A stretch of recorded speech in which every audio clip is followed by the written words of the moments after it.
when you're Kerbal stuck in space, so you're trying to get to the MSC race. One man has all the clues to help you solve your blues. EJ is his name, and rockets are his game. Bolder than any man, crazy creations are his plan. Cities, Kerbal, and workers, they all are at his command. Oh no, God, that's all I can think of. Chat bothers him all day and night, but Eej always puts up a fight. Weird impressions, internet memes, EA is always so extreme. I'm not a good songwriter as you can.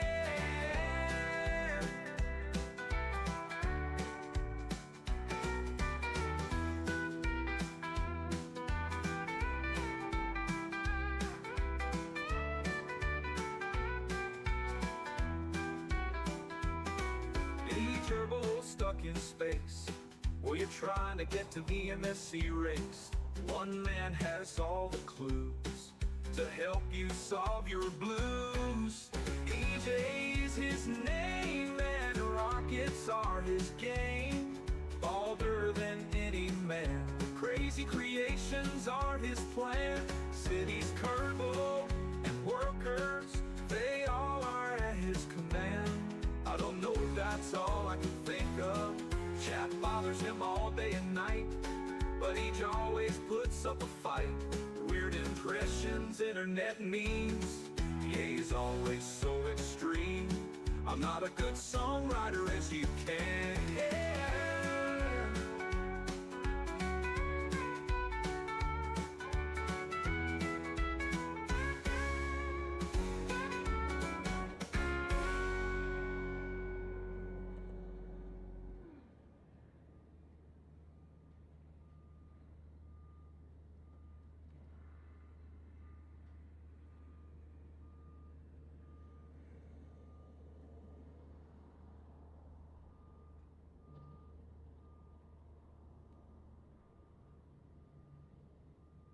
All right.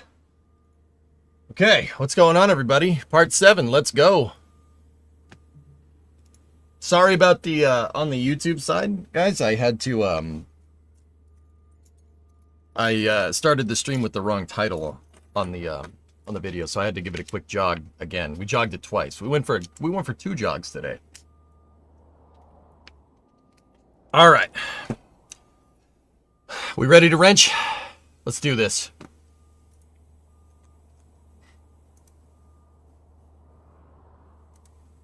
Okay, we still got Starbase Live going up there. I think I'll keep it in the background. You guys tell me if they do a Raptor side chat. Morning, Ray. How you doing? Can't believe Firefly made it to orbit with no nozzle. It's pretty cool, man. It's pretty good. Jogged the hammer. Okay, so let's get out into the shop here. See if this is all working.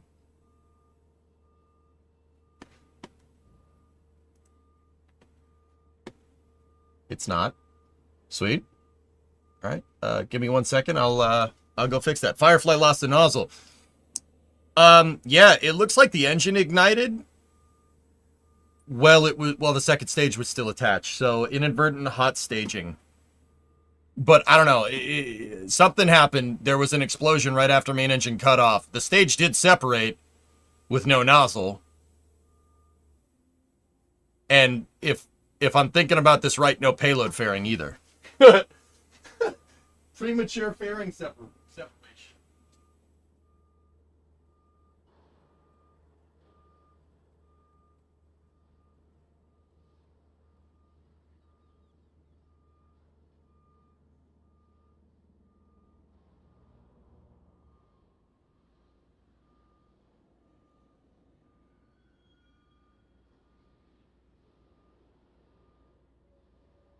Okay. There we go. Looking good. But it still made it to orbit, Hellfish, which is pretty sweet. All right. So, stand by for loss of signal from the office. Don't worry, I got my hammer. We're good. We got the hammer for doing some destructive testing rust. Anyway, and we'll go from there. Stand by for loss of signal from the office as expected.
All right.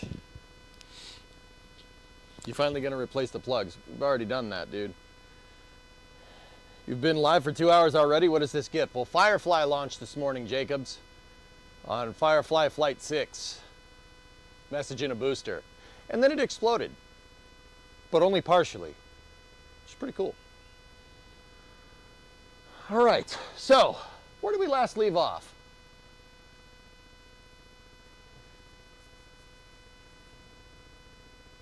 Mic is a touch low. Really? Okay. Let me turn it up here. Did you look at my link in Discord about jig ideas? I don't think I've gotten around to it. I've been looking on YouTube for different videos. Hellfish, the thing is that despite all the rust, the car is still straight, which is crazy to me.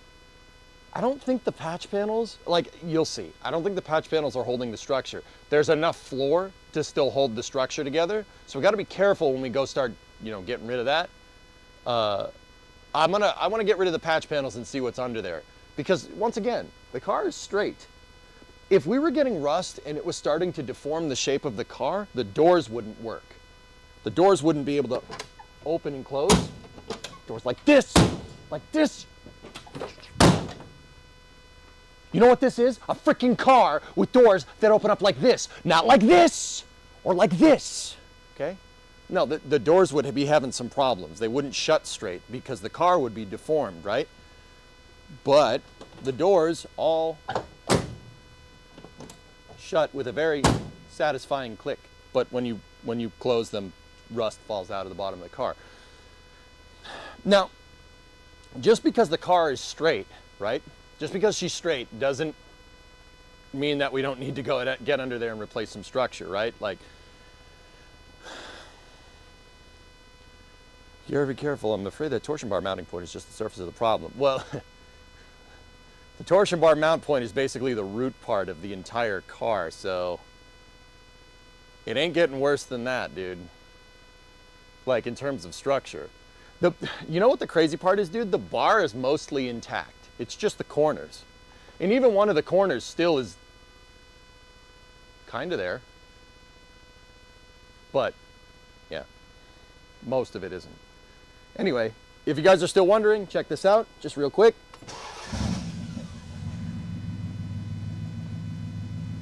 Motor's dialed in. Starts up, no problem. These are not the doors of a billionaire, Richard. Starts right up, no lifter tick. I marvel mystery oiled the engine off stream because the lifter tick did come back. We put mystery oil in and it cleared the gunk out of that lifter and now it's working just fine. Car starts, it idles just fine. Transmission does work, but it's puking transmission fluid all over the floor. I have a catch pan under there. It's not great. It might be because we overfilled it. It's possible. Because we didn't drain the torque converter like what the factory manual said. So it's possible. Full stop. We'll see. But, yeah, look at that. No misfire, no nothing. Runs great.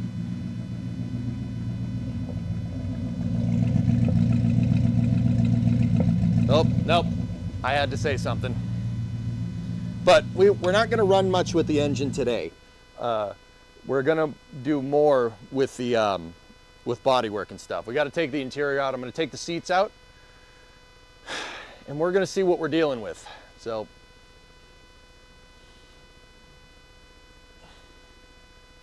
getting that feedback like a few car streams ago. That should fix that problem, dude. It's just the grounding. It's just the grounding on the base station because I was charging it. Is it gone? Are you still getting smoke on the right side during decel? The Marvel Mystery Oil may have sealed up the valve guides. It's possible. Because no, it's pretty much gone. Still like a tiny, tiny bit, but yeah, she gone, dude. Interestingly enough. Also, I gotta pop out the YouTube chat. Give me 1 second, guys. I gotta... Sorry, I forgot to pop it out here. Discovery, go at throttle up.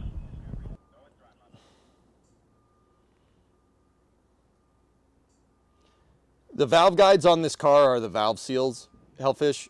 I'm not like entirely sure why why Mopar like decided to call it different. You have your guide, right? And then you have, so the guide, the seat, and the seal. The valve seats are the seals in this. Like that's what it, I mean, I'm pretty sure that means the same thing. But yeah, give me 1 sec. So yeah, the Mystery Oil could have plugged them up. That's what Mystery Oil does. It just kind of fills in the gaps left by the seals and kind of seals it. And it cleans out gunk, you know?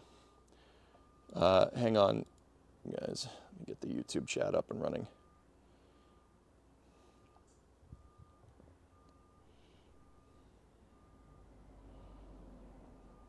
There we go. I have it. I got the chat up now in here. I didn't forget about you guys. Not much.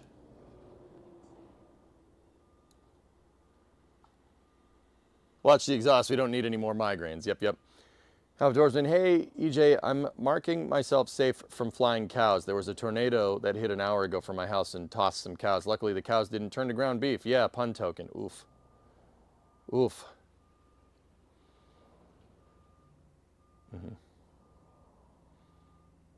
The OEM LSX has those. Most replaced them with separate seals. Yep. Hey, Brock, 76-month resub. It's really weird not hearing NSF in the background. I should still have it up, but anyway. Yeah, the motor's running pretty good. It came around, which is pretty sweet. There's still something weird with it, but yeah, it should be okay. Anyway, here, let me switch down to this other camera so you guys can. Yeah, hey, what up? How's this camera coming in? Are we still? Seems a little choppy.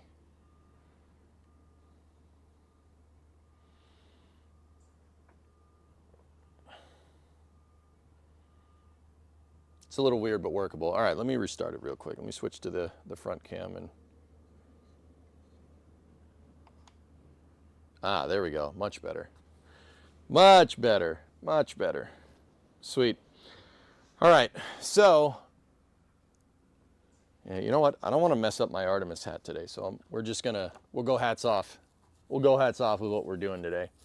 All right, so she runs, but we're going to close the garage for right now because we don't need it open because we're not going to run the motor.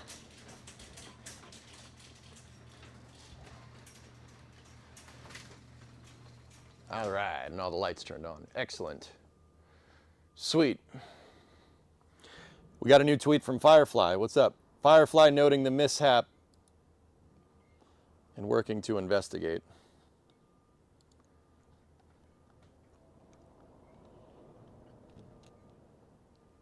Yeah, we've seen this already, Dead Crew. Cool. All right. Oh. Don't want want to start that YouTube vid. All right, excellent. Okay, so let's get to work, dudes. We got to get at the interior today. Also, that being said, there's still an electrical gremlin in this thing. I looked at the wrong camera. There's still an electrical gremlin somewhere. Guys, for the longest time, we were shifting it into reverse, right? And the motor would die.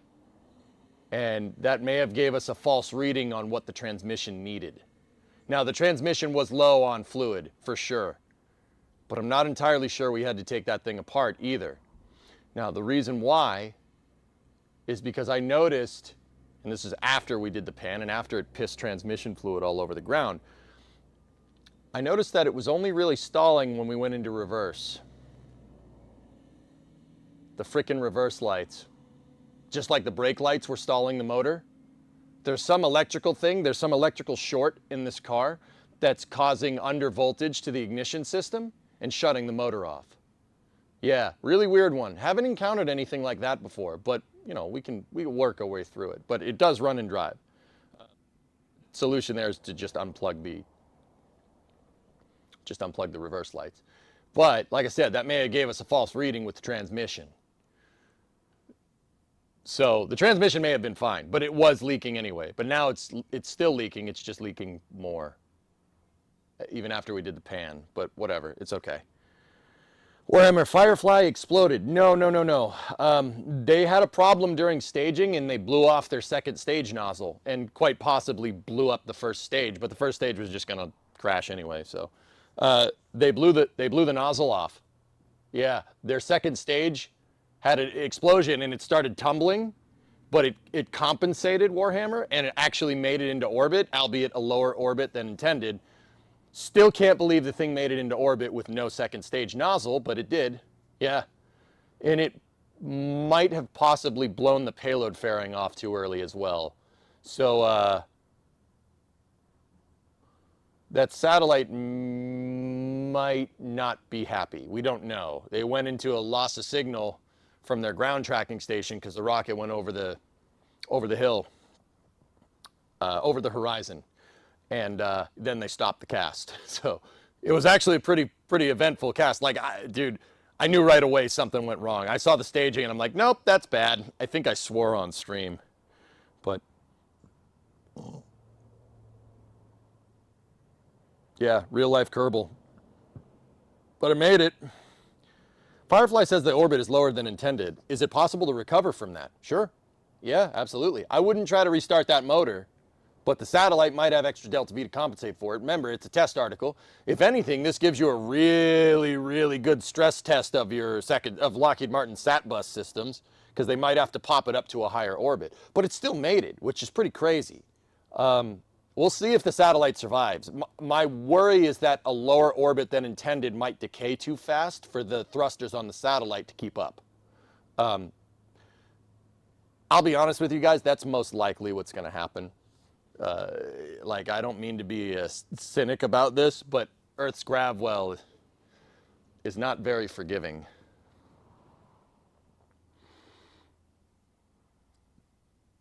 Yeah, it had an observation, Nova One, that's right. Did they lose the payload? We don't know. All right, so let's get to this, dudes. But yeah, car's still pretty straight for what it is. The only part where it's really not straight is right here. This panel gap is way too close because this fender is actually, the whole fender is shifted back probably about, I don't know, maybe 1/8 of an inch. But that's because this fender was replaced. It was replaced because this car did get hit. It got hit here at some point in its life because this is not the original fender that came with it. That's not the original one. So we'll see. And you can tell from the panel gap here and here that this fender it's back maybe, I don't know, 4 or 5 millimeter at best. It's not a lot.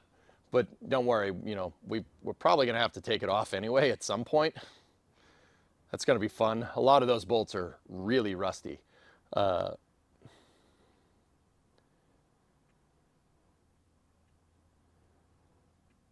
Anyway, let's get to it, dudes. We got to get at the interior. I got to pull the bench seat out. We got to look at those floors. And I do have, for grinding out the patch panels, I got these nice tungsten carbide bits, which is pretty cool. We'll grind out some spot welds. Well, they're not spot welded in, they're riveted. So, you know, we'll get our safety glasses out and we'll go from there. I think these are, I'm pretty sure I bought these to work with the Dremel, but they might work with the drill too. We'll see. Last question. The rust has me concerned, other than things like body panels, trunk, and floorboard. Is everything else pretty solid? Thinking about the rust is giving me a headache. Why is it giving you a headache? What?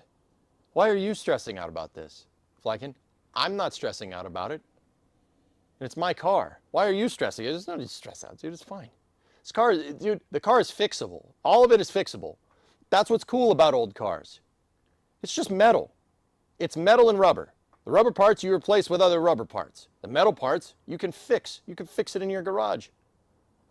The amount of work? Coltech said it best a second ago before you came in. More content.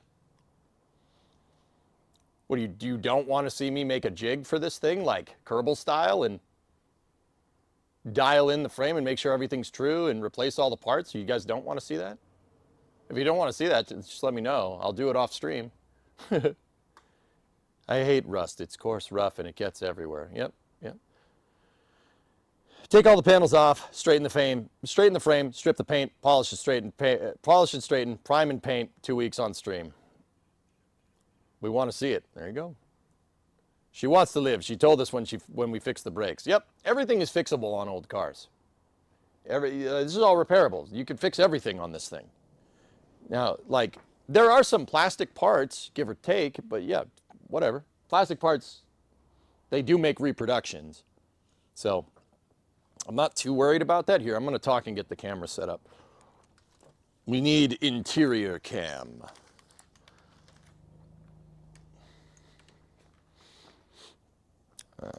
We need interior cam with the door open, and we need interior cam with the door open in a way where you guys aren't in the way for me trying to get this freaking bench seat out.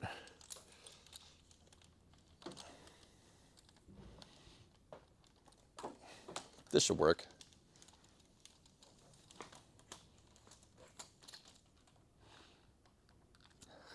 Let's check this shot. How does this one? Whoop! Hey, there we go. That's good. Assuming you can get the parts. Yeah, the plastic in it is Bakelite, I'm pretty sure. Either that or it's just some type of plastic that's very brittle, probably because it got sun drenched. But anyway. Okay, so let's take this seat out and we'll see what we have to deal with. Real quick, I just actually want to open these burrs here. That's a lot of rust on the floor. Is that just color? So it's important to mention, Red, like with car restoration, with restoring an old car, rust is not that big of a deal. Rust, it's rot you got to look out for. The rot is the bad part. Why? Why is rot bad versus rust? Well, rust is just surface rust. That means there's no physical deformation to the shape. Rot means you're actually degrading the metal in a way where you're losing the structure of the car, you're losing the shape. The floor is super rusty. It is very rusty, but not all of it is rot. A good deal of it is, but not all of it. That floor is rusty because this car doesn't have a good seal around the windshield and it leaks water. Water drips into the floor pans. Bakelite, Mikhail wants to know your location. So I will show you what the difference is here because we're going to encounter both. So I'm not going to sit here and say that's not as bad as it looks. It most likely is, but I'll show you the difference here in a moment. All right, what are these? Look at these things. Look at these. What are these? Tungsten carbide. We're going to use this to grind out stuff that we need to grind out different things because there's some panels that are riveted in. But let's take the seat out and we'll go from there. So we need our penetrating oil for the seat bolts. And we're probably going to need I'm probably going to need a light in here. Ugh. Now, I know this car has wonky electrical problems too, so what I'm going to do is just pull the negative terminal. I don't need to touch something and get shocked by whatever's shorting out our ignition system.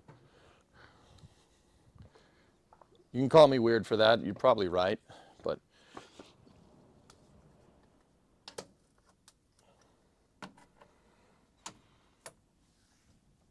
All right. Oh, good. Hey, don't move, relax. You got ants in your pants. All right, let me take a look. Okay. Oh.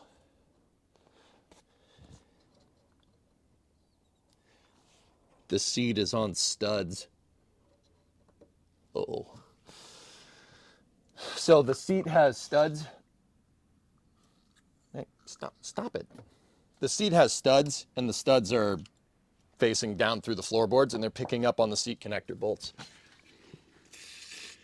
So we got to go down under here and spray this. I'm going to do both sides.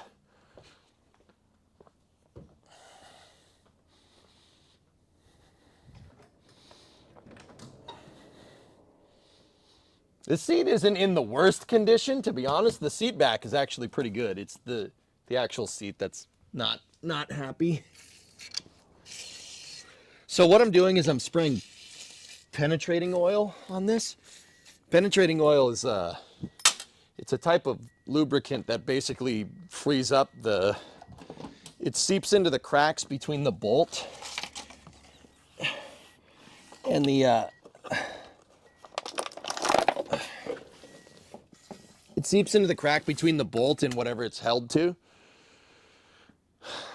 So it's easier to get these things off. You got to give it a second to soak. But, yeah. I love this stuff. It's PB Blaster. It's kind of like WD-40, yeah. See, WD-40 is a protectant lubrication, technically. Little bit of spaceflight trivia here. WD-40, or Water Displacement Formula 40, was invented by NASA and Convair. Do you know why? They used this to make sure that Atlas missiles sitting in their silos would not rust. So they came up with a water displacement formula, and they coated Atlas missiles, so Atlas D and Atlas E missiles that are made out of stainless, they coated them with WD-40. They came up with this water displacement formula to make sure that no water would leak into the vehicle and rust stuff out. Now, Atlas missiles are stainless, right? So, you know, people are like, oh, well, stainless won't rust. Well, certain alloys of stainless do. I know that sounds weird, but you got to remember that stainless is also attached to stuff that is not stainless, right? You're attached to aluminum, steel, Inco, maybe. I don't know. I don't know what those Atlas engines are made out of.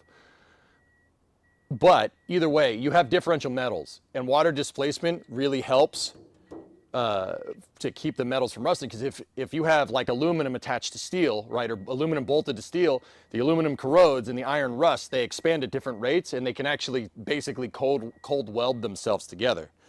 That's why WD-40 was invented. It's not a penetrating oil. It's a water displacement formula that was designed to protect Atlas missiles in their silos. Fun fact.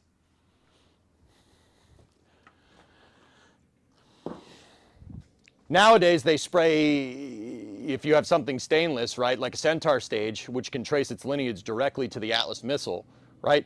Nowadays, they coat the thing in spray-on foam insulation, so you don't have to worry about that. But still, you still get SOFI permeation with water getting trapped in the foam. That does happen on the spray-on foam. Because like Centaurs flying nowadays, Centaur 3, Centaur 5, they're coated with a thermal protection system on top of the balloon tank. Did you see that Firefly removed Orbit from their tweet?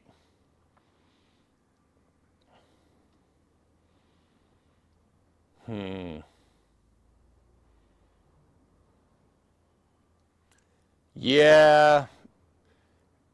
Hinrus, that tells me that Firefly got into orbit with a very low perigee.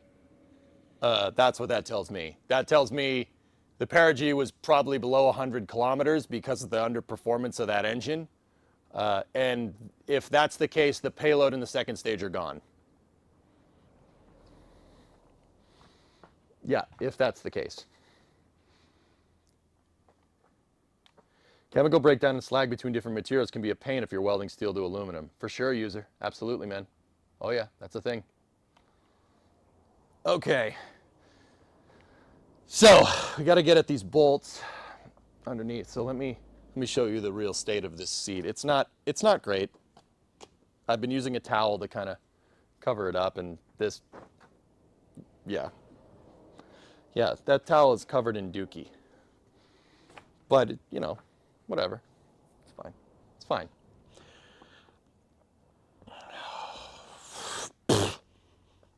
Okay, let's see if we can pull this thing. I'm pretty sure the bolts under there, or the stud is a half, or the nut on the stud is 1/2 inch. I'm pretty sure. I only got to look at it for a second, but. So I'm going to get a 1/2 inch deep socket because it's a long stud.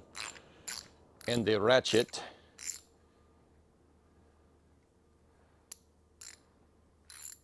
Do you have a bolt buster or freeze off? No. Just, I have a torch, PB blaster, and some patience though.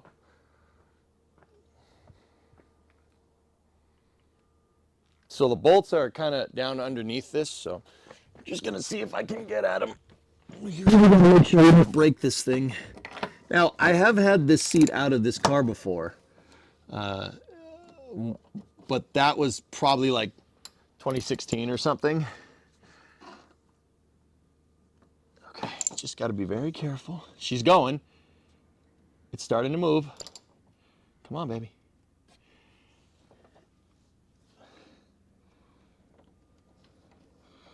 Okay, I got it to tighten a little bit. I always, with a rusty bolt, try to tighten it first, always.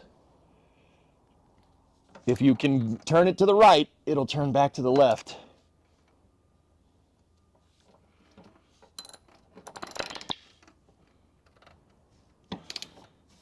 There we go. I got 1 of 4. There's 4 bolts. 1 here, 1 here, and then 2 on the other side in the same spot.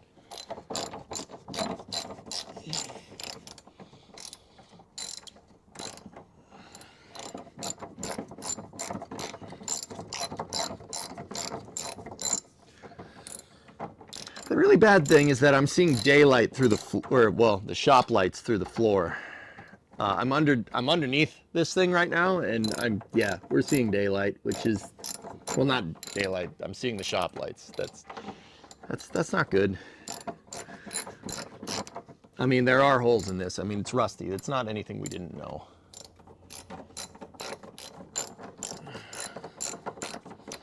All right. Well, that one's almost all the way off. So let's try the back one. I'm going for this one now. Okay, she tightened a little bit. This one came too. All right.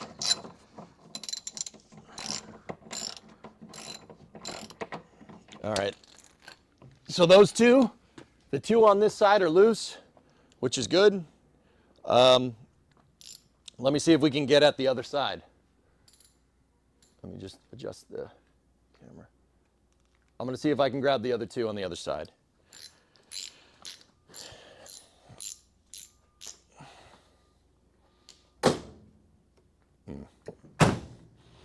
Okay.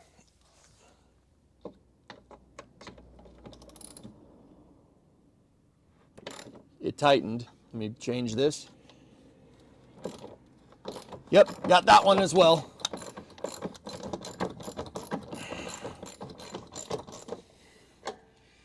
All right, let's see if we can get at the back one. Come on, baby. Come on, baby, work for me. Okay. I'm on. See if we can tighten it. That feels right. Okay, back to loosening. Got it. We got all 4. Oh man, today is gonna be a good day. Not for Firefly, but for us though. I'd prefer it was reversed though, to be 100% honest. I like our friends over at Firefly, they're cool.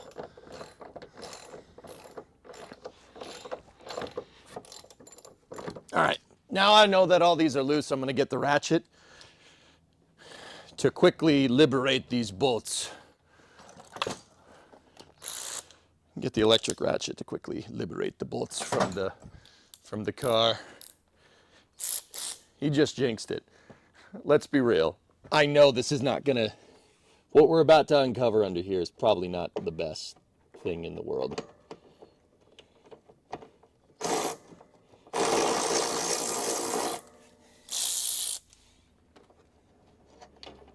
Okay, got one. So the things that are holding these, this is called a flange nut. See the flat spot on the side? It's flange nut. It's designed, it basically combines a washer and a nut into one thing. Flange nut. Should get 4 of those.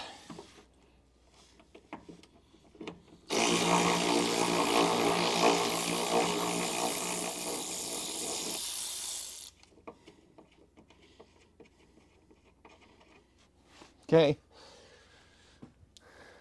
We got 2. Look at these nuts, chat. These flange nuts.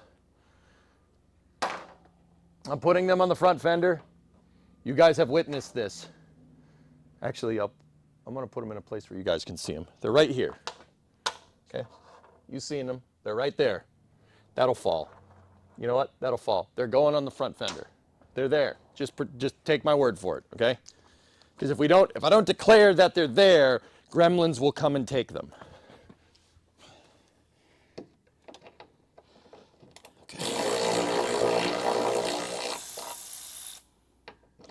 This is number 3.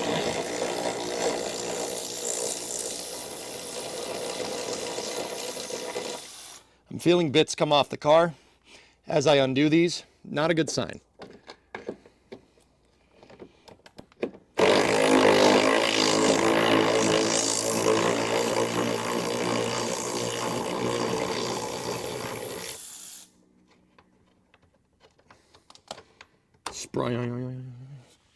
Okay, we got all 4.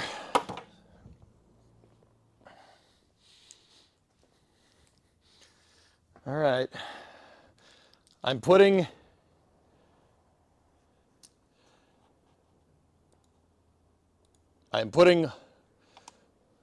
all of these,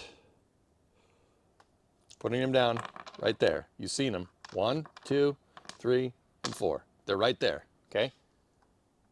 We got to declare it, or else the gremlins will take them. They take your flange nuts and remove them. All right. Okay. Studs are out on this side. We got to pull the studs out on the other side, then we can slide this thing out.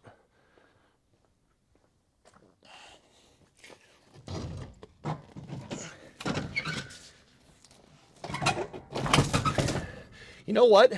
When you have lubricant all over your hands and you try to pick this up, it might slide out of your hands.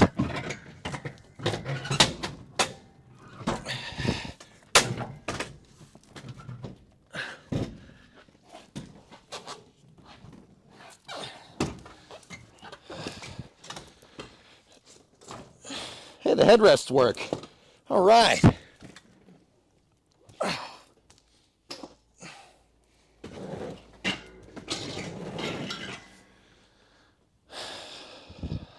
I gotta shut this door.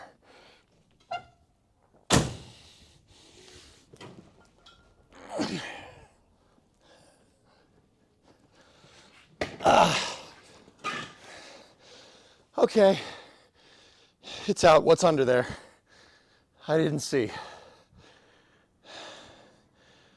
What is all that? Oh.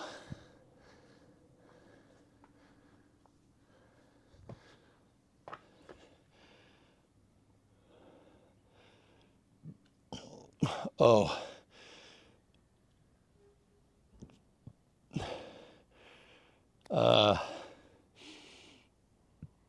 Yeah, there's a lot of caca under there. I hope nobody's eating something right now. You probably should shut the stream off.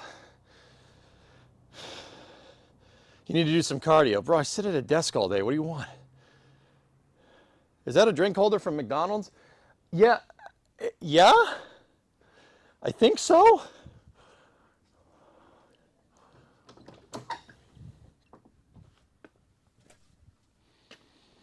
Could be Dunkin'. Either way, it's going in the trash. I'm going to put on gloves before we get at any more of this. Yeah, we gotta put on gloves. This is disgusting.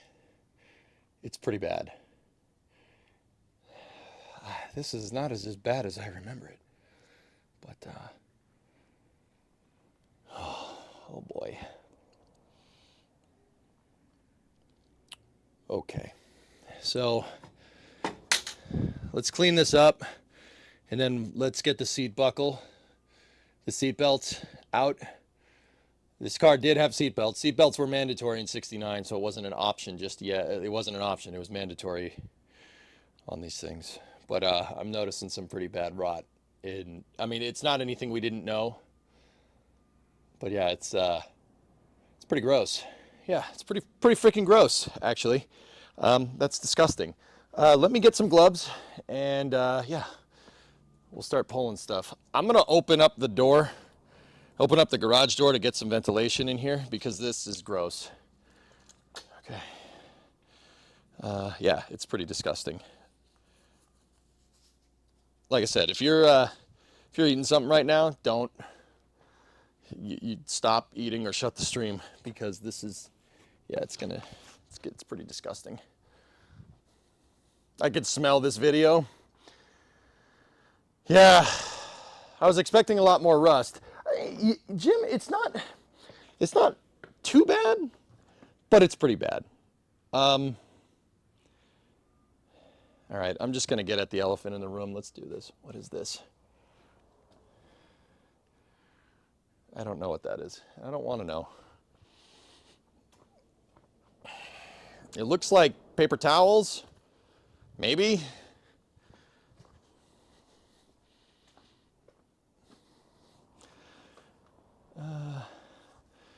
I got the speaker cover.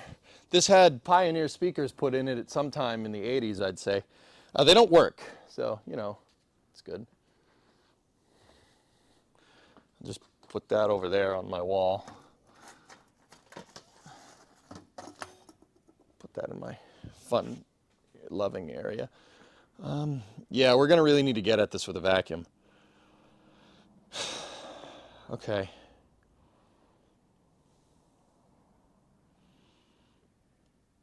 Dude, you know, the trans tunnel is fine. That's good. Trans tunnel's okay. I'll give you guys a closer look in a second, but the trans tunnel seems all right. So the trans tunnel is that hump in the center. That's where the drive shaft goes. So actually the transmission is right there. It's basically through here. And then it's the drive shaft is right there. This doesn't look too bad. Passenger footwells look okay. Believe it or not, yeah. It's not bad. Like, don't get me wrong.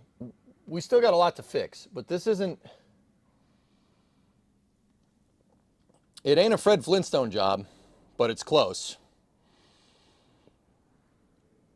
Oh, it smells awful. That smells terrible. Yeah, I gotta open up the garage door. Let's get some ventilation in here. Don't snap on me, please. It did a little bit. All right, got some daylight. Oh, okay. What else? What other fun-loving stuff is in here? So we got a straw. We got dryer lint or dryer sheet. I put the dryer sheet in there to try and keep the mouses away. Supposedly that helps. I'm starting to think that it might not though, because there's acorns. There's acorns all over the place here. This is the cover for the steering column. It wraps around the steering column there. This is an OE thing from the factory. When I did the Brake Master cylinder, I had to drop the steering column, which basically introduced us to a lot of electrical problems, but it's okay. I don't know if we should keep that or throw it away. I'll just put it on the desk for now.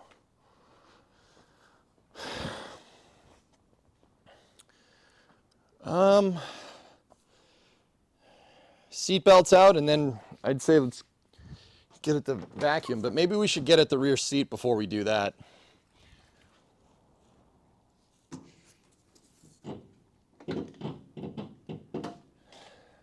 Yeah, you know what? Let's do the rear seat before we vacuum. So let's go over here. Let's see. Can you guys get a good shot of that thing? Yeah, there we go. Don't record. Stop it. I don't know how that thing comes out, to be honest with you. I have no idea. Yeah, I've never taken the rear seat out of this car before. The rear seat isn't in bad condition. Yeah, it's not bad. I mean, ish.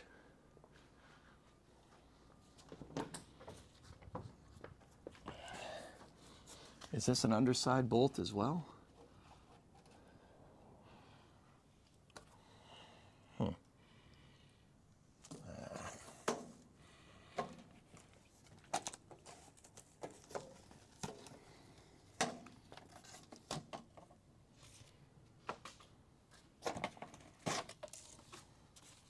I think this is some kind of OE insulation or something.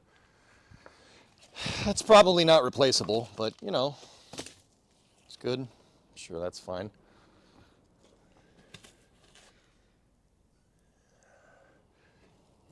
Mises have gotten at the top here of this seat, unfortunately.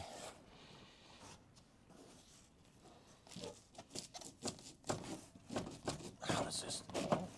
Oh, is it really? Either this was not bolted in or it just pops out.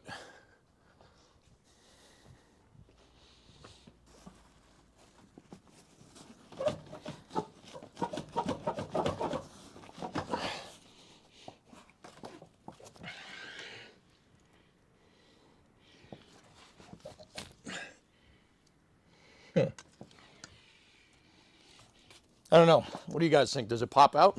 Anybody know?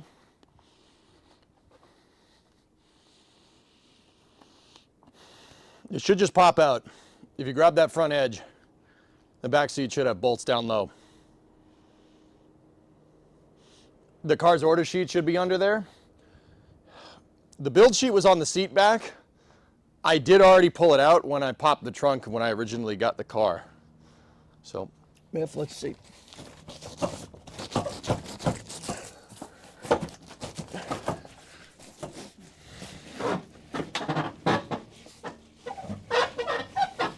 Oh, that's a great noise.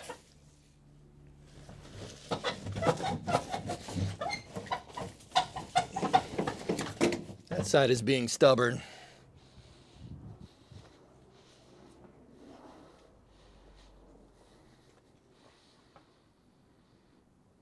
What's the shop manual say?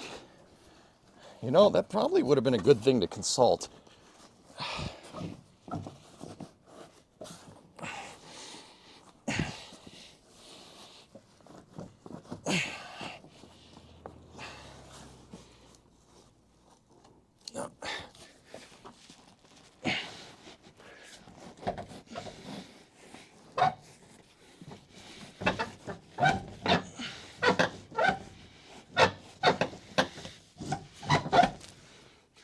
Whatever's there, I can move it back and forth, and it's making a great noise.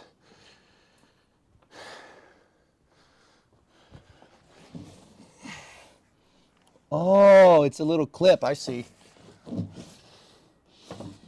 The clip should go back. You gotta push it back. I see it. It's a little bracket, so if we go.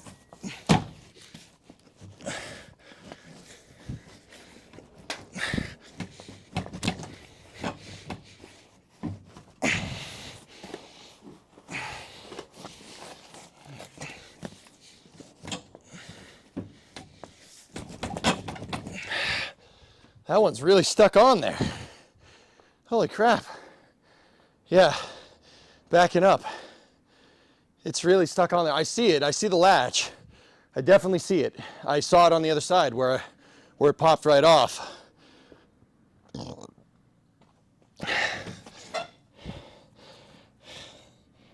Oh. Oh. Okay. All right.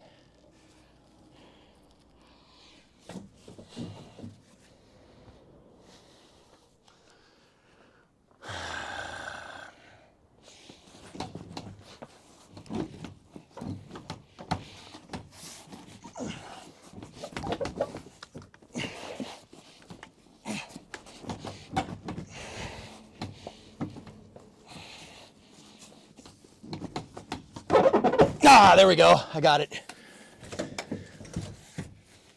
Oh, what the funkin' waggles. Oh.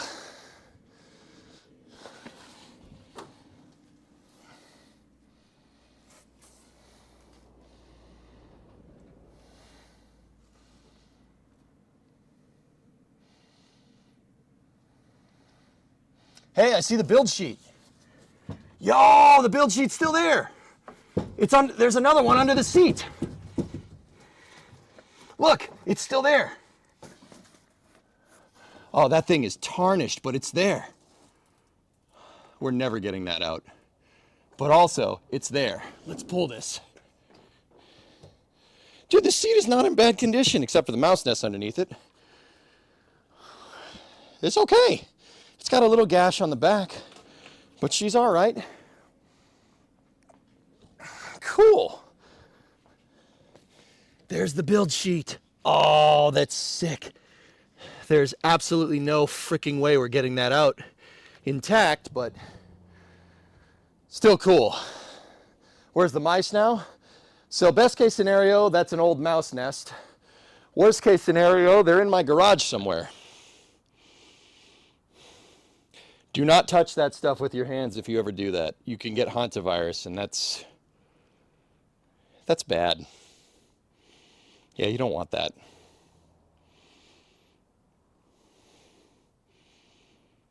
Yeah. Well, we're not getting at this whole thing with a vacuum. See, I got gloves on.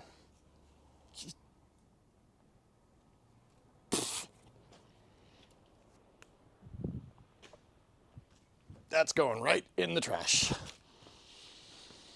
Okay. It's good. It's fine.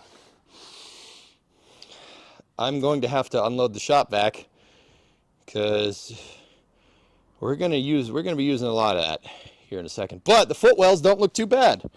The footwells, rear pan, actually okay. Like actually okay. That's really, really, really good news. I have not seen this, guys. I haven't seen under this seat before. I've never taken it off. But really, really not bad. Not a lot of rust. So how this works is there's one piece that makes up the front pan, okay? This is one whole piece. It would have been one whole stamped piece from the factory, right? And then connected to it are two footwells.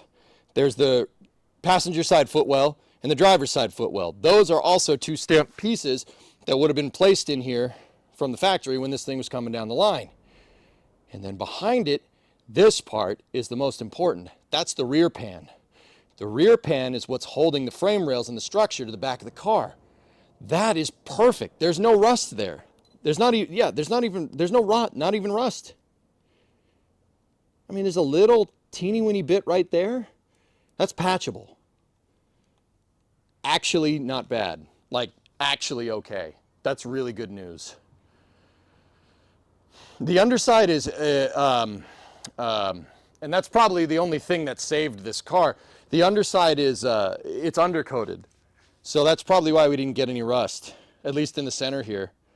Yeah, I've seen plenty of YouTube videos with B-bodies that are in way worse condition than this. I mean, this one's still gonna need a good amount of work done, but Dude, really not bad. Really.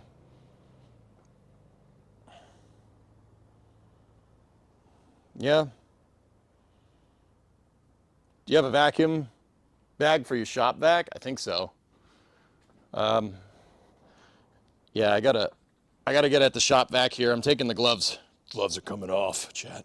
No, I'm taking the gloves off for a second, and I'm also washing my hands, or just fast oranging my hands because I touched the outside of these gloves when I took them off. I do not want that disinfectant. Brake clean. I'm not using brake clean as a disinfectant. I swear you shouldn't do this. It's bad for you. Let me explain why. Brake clean is not good for your skin. But I don't feel like getting hantavirus either. That's also bad for you. But it's more bad for you. That's the difference.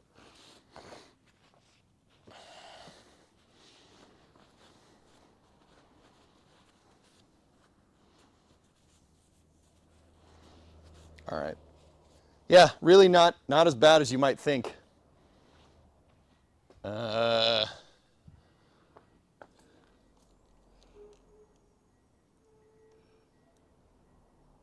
Oh, that's the wheelhouse. Not great, Bob. All right, let's get this rear seat off.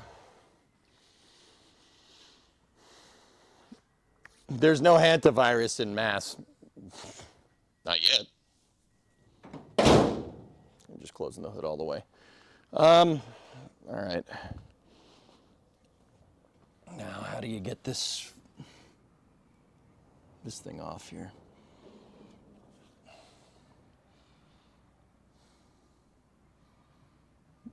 There's a lot of dead bugs in here. You guys can't really see it, but there's a lot of dead bugs. Yeah, that's great. Hey, once again, really, the more I look at it, it's not bad. The footwells, these are a pain. Those are a pain in the butt to replace. The floorboard is not too bad because it's a big piece. But the footwells are, this whole part sucks. This whole rear part is a real big pain in the butt. But that's really good news. Yeah. So what do you think? Okay, here's what I'm thinking. I might want to vacuum first because I need to get in the car, I think, to get at these rear seats. Yeah, I need to get in, and I want to maximize my odds of not getting a just terrible disease getting in this. So I think we should vacuum it first. So let me get my shop vac and let me clean this thing out because I haven't emptied it from when I did the shop, when I cleaned the shop. So who knows what? Oh, yeah, that's kind of full. It's kind of full. Pressure washer? I don't have a pressure washer here. Unless that car came from out west, you're okay. All right. It did not. It's been in New England all its life as far as I can tell, dude. So I undid the hose and grass came out of the hose. So that tells me that this thing's probably full. It's probably full and probably needs to be emptied. So.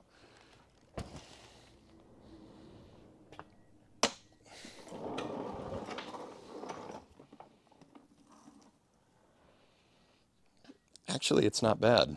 It's just the mouth that's full. But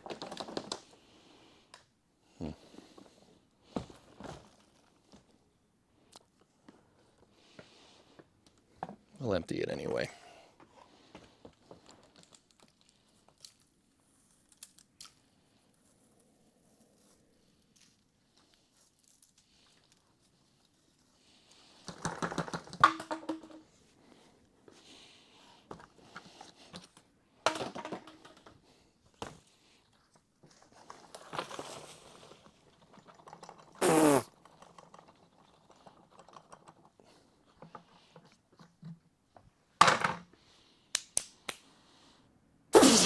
It's good.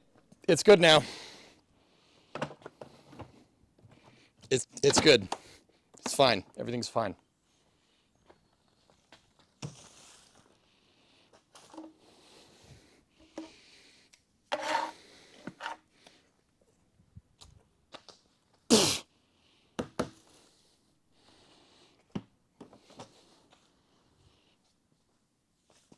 It's fine. It's totally okay. Our vacuum's clean now. I'm just taking this and putting it near the door so we don't have to sit here and smell that all day. Cool. Good, great, grand, wonderful.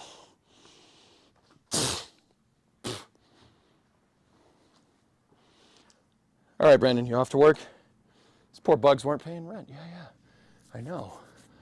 Yeah, when we go to vacuum, I'm just, yeah.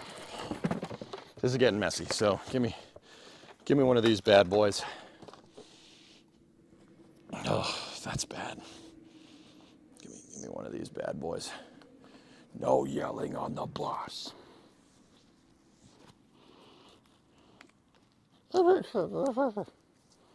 Okay.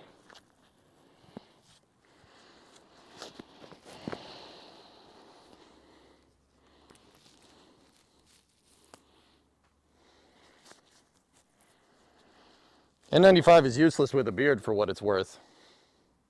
Did you wait until after I put the stupid thing on?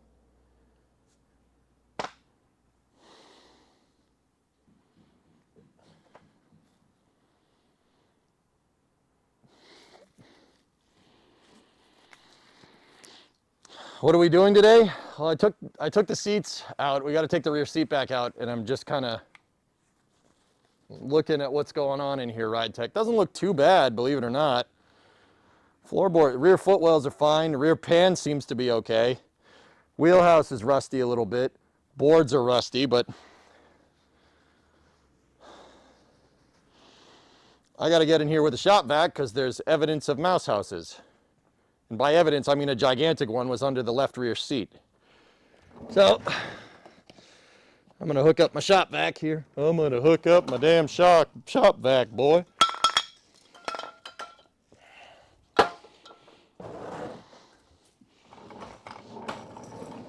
Where are we starting, chat? You want to start at the front, work our way back, I guess.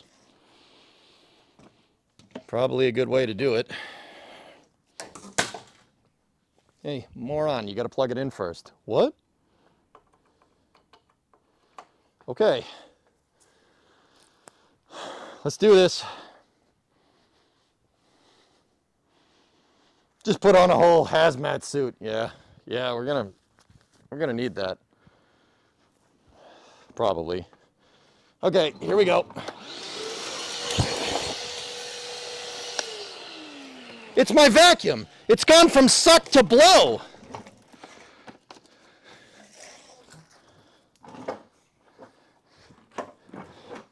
No, we need it to suck.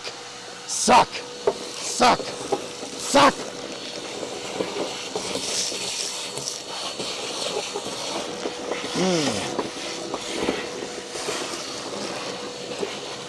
Oh yeah. Yummy. Beautiful.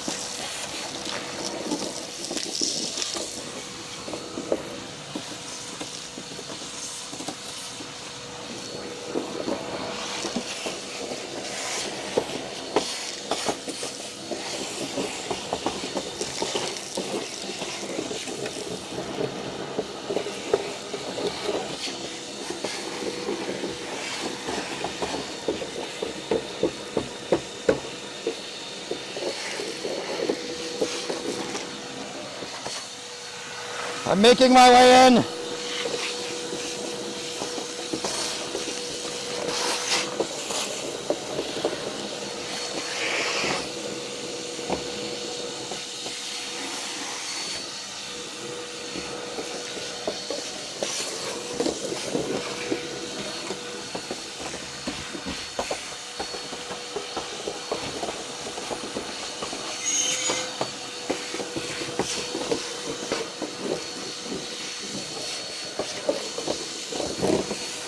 This is fun, right? You guys are having fun? Oh. Oh.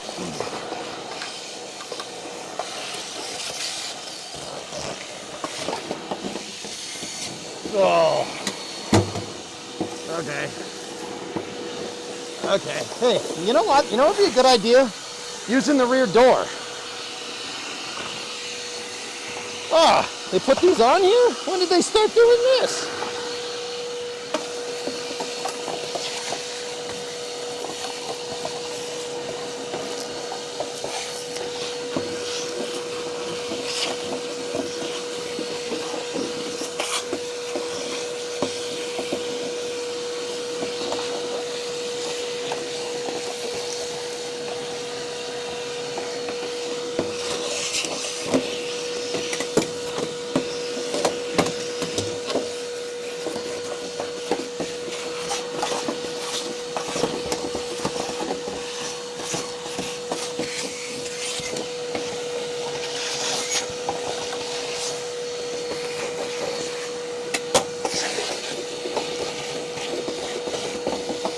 I swear, there are spots where I already cleaned, where I see it and I'm like, I just cleaned that, it's fine, and then more gunk shows up. Are you doing that? You're not making more gunk show up on me, Chad, are you? Don't answer that.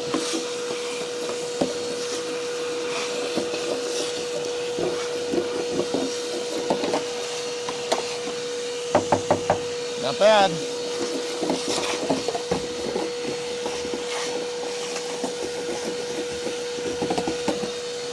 Oh boy. Okay, on to the other side. What do you think thus far, guys? It's actually cleaned up okay. This side is really, wow. All right. Good news, everyone. Chrysler managed to make a floor in the 1960s that's made out of diamondium.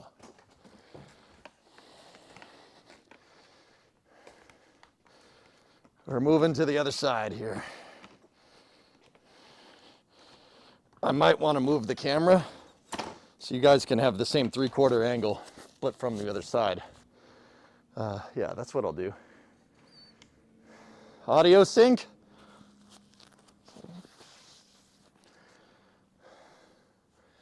How can you tell that the audio is not synced? How do you even know what I'm saying? I could be making faces at you right now.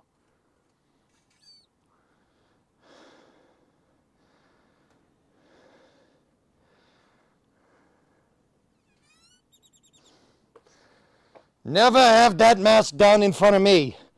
How do I know you're not making faces at me under that thing?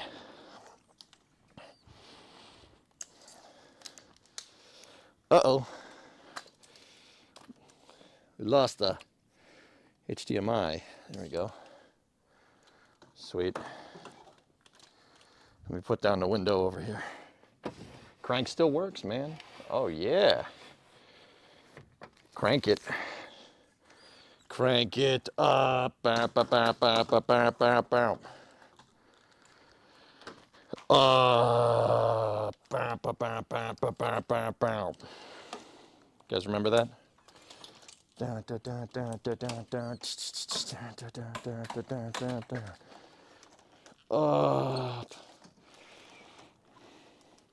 That's a bee. All right, bee. Get the frick away from me, man. Did you guys hear that? That was really close to the mic.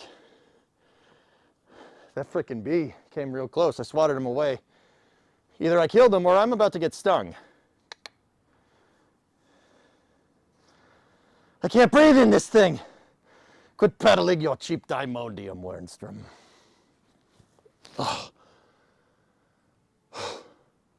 Seriously though, I'll take my chances. That thing sucks. All right, round 2, fight. You have an irrational fear of bees? I will lose my mind if one gets close to you. I just swatted it away, dude.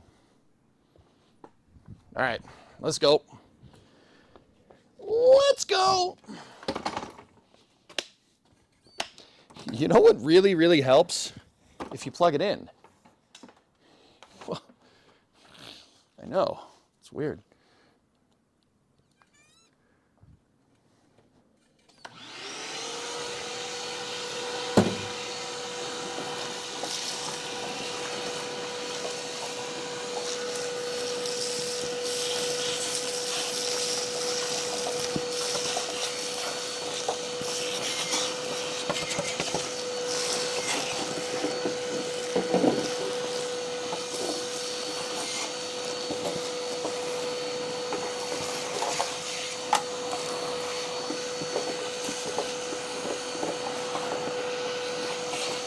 You know, I can't help but think that the wire short that we have might be coming from mouses chewing on the wires. It's possible.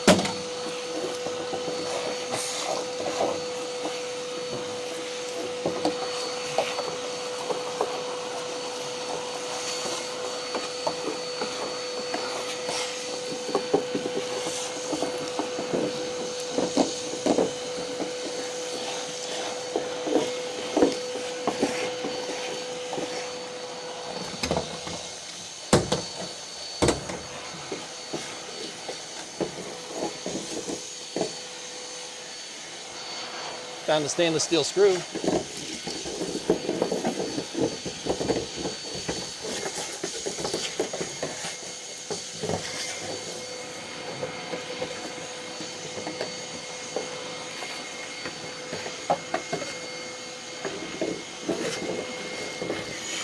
There's a lot of seam sealer on the rocker panel here. Not sure how to feel about that one.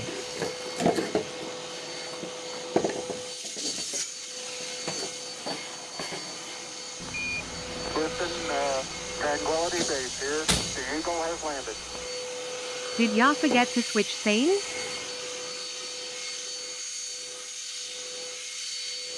Oh, the seam is sealed. Yep. Yep.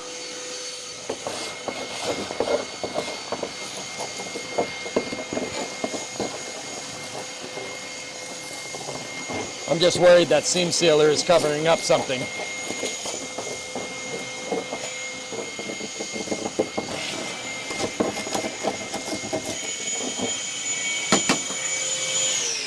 We're jammed.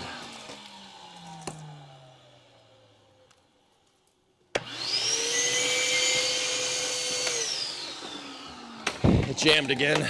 The shop vac. Yep, it jammed with Mouse House. Lovely.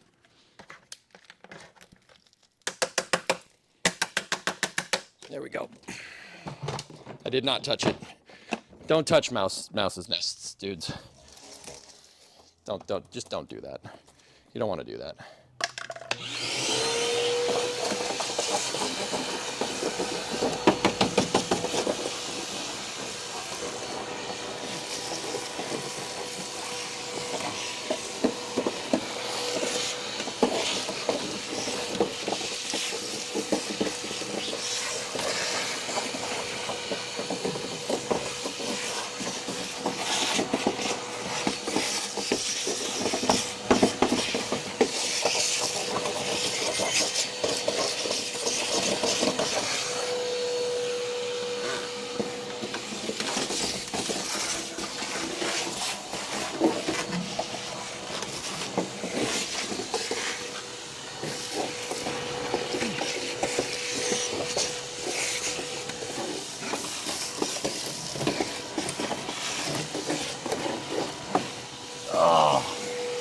There's just evidence of mouses everywhere.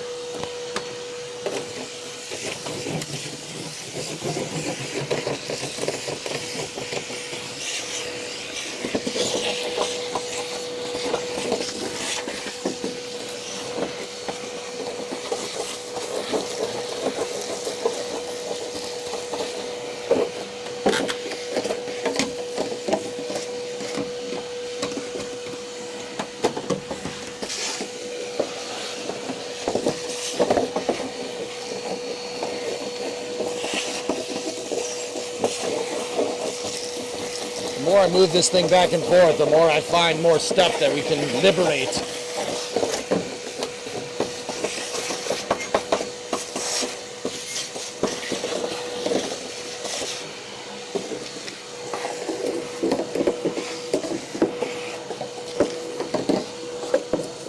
Okay. Okay, I think the car is good enough for ingress now, which is kind of messed up because I definitely drove this thing around before.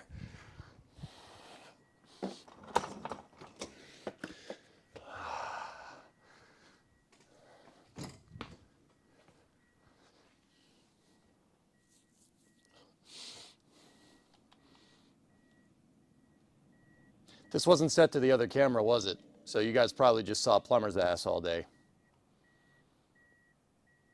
Nice. Cool. So, you know, that's just out on the internet. Never getting that one back, so, you know, it's good.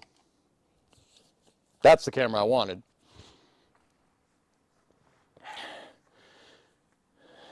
That's good. That's good. No, it's good. It's good. You know, I'm just super proud of showing that on the internet. You know, it's good. It's good. Swamp butt possibly? Let me check. Nope. Nope. No swamp bass. We're good. You need a fan? I got one, dude. Good. Sorry, hang on. I'm just going to use this paper towel. Okay. Just use that to blow up my nose. Good. Where's my fast orange? There it is.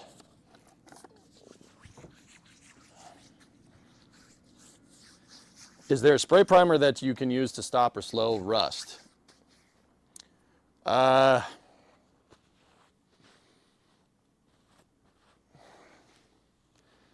Yeah, we could put rust preventer on this, but with what I want to do, with the structure that we might have to get at, dude, that might just be coping.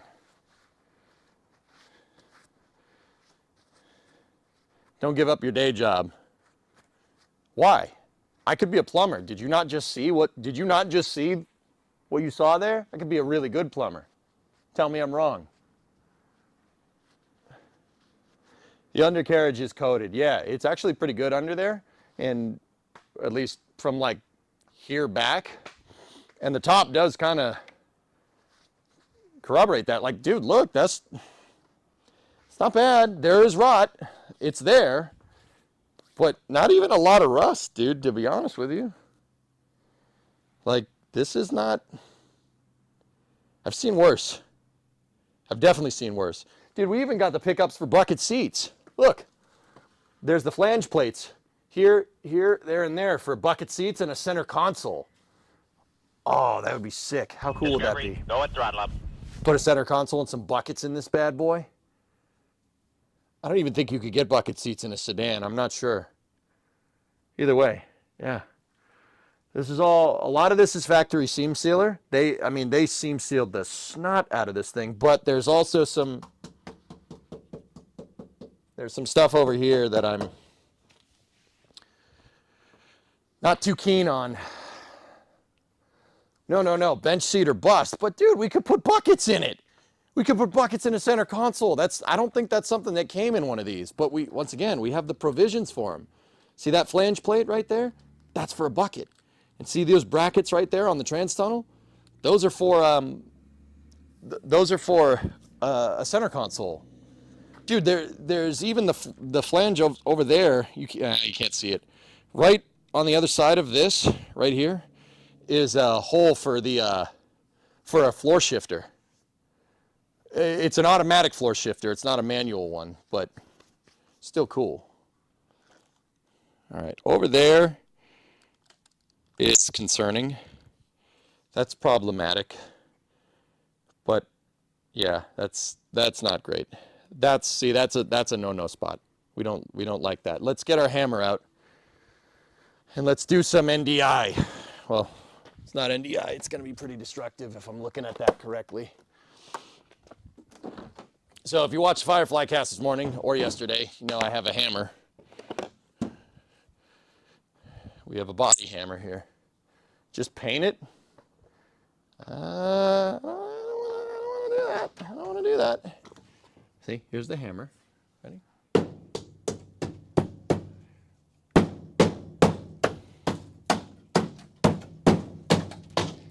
See that? That's why we didn't paint that.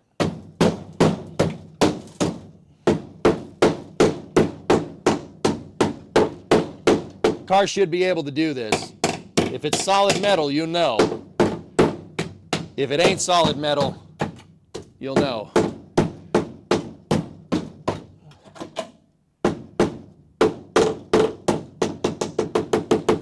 That's good. That's not.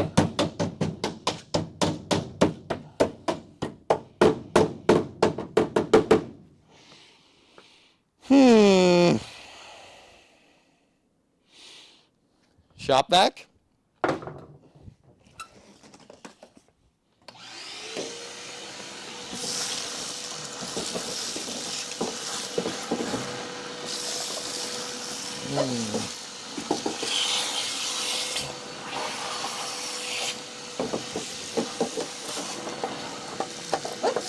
So that's the inner rocker. That's bad. That's gonna be, I mean, yeah, that's gonna be hard to fix. I mean, what that tells me is that we gotta pull the floor, which does kind of suck, but the footwell is still good. The seam is right here, guys.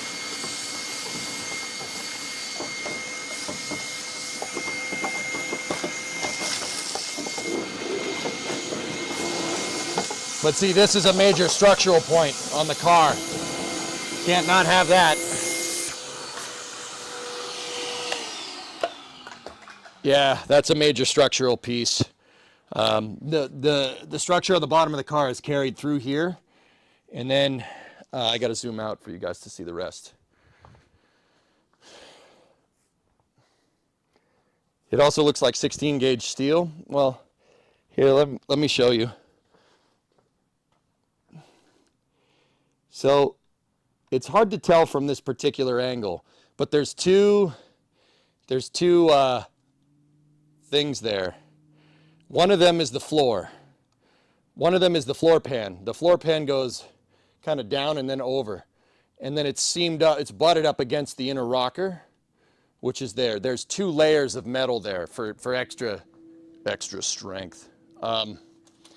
We're through the rocker, which is bad. We're through the rocker because you can see you can see outside of the car.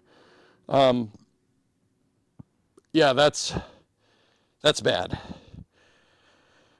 Might be patchable, probably not. We probably should do the whole floor on the left side because look, chat. See that right there? We can do more NDI here if you want. It's not NDI because we are definitely breaking things. I just like calling it that because Firefly cast. So the problem with Mopars, believe it or not, it doesn't matter if it's one from the 2000s or one from the 90s or one from the 60s. They, to save money, they didn't really seam seal up stuff too good. And to save money, they didn't put drain holes in certain spots. And that causes the thing to rust from the inside out, which is what you're seeing here. Now, right here, this right here is a seat mount. There is an I-beam that's kind of L-shaped, like this, that comes underneath, and it's to hold the mount for the seat. You can see the holes, the 4 holes for the seats right here. It looks like gunk got caught up in there, so let's just do some...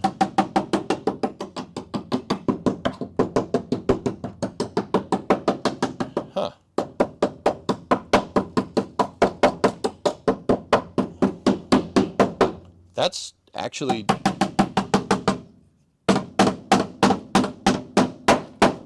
Uh-oh.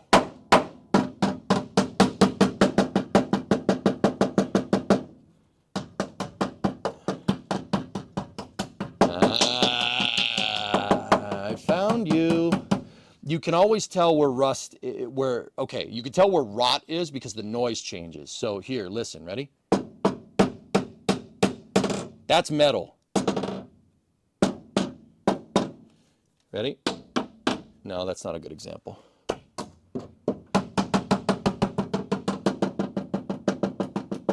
Hear that?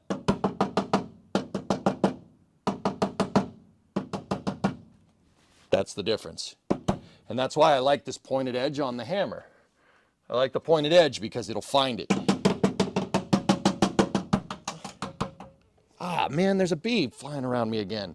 Go away. I can't be pollinated, bee.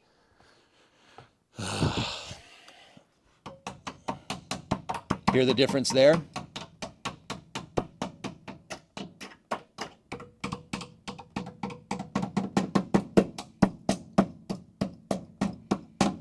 Yep. Okay. See, this will find it. Actually, the board's pretty solid, dude. It's pretty solid for a good amount. I can't believe that this part right here is actually solid. Hear that noise? It's solid. All of this. Uh-oh. Yep, I found some more.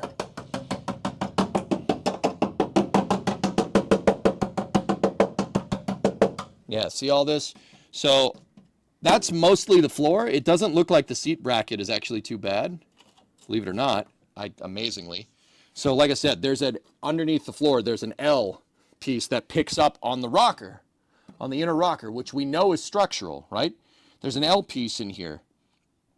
And that L piece, basically, actually it's more of a Z piece. It kind of goes over, down, and then under. And it cradles the floorboard, right? And that's where your seats bolt to. You got to have something strong for the seats to bolt to, because if you don't, when you go to slam on the brakes, the floor is just going to bend and then you eat the steering wheel. Especially in an older car, I want to make sure that, you know, that doesn't happen. So I don't want a lack of structure around where the seat mounts, dudes. I don't think that's a good idea. Oh, found a little bit more right there.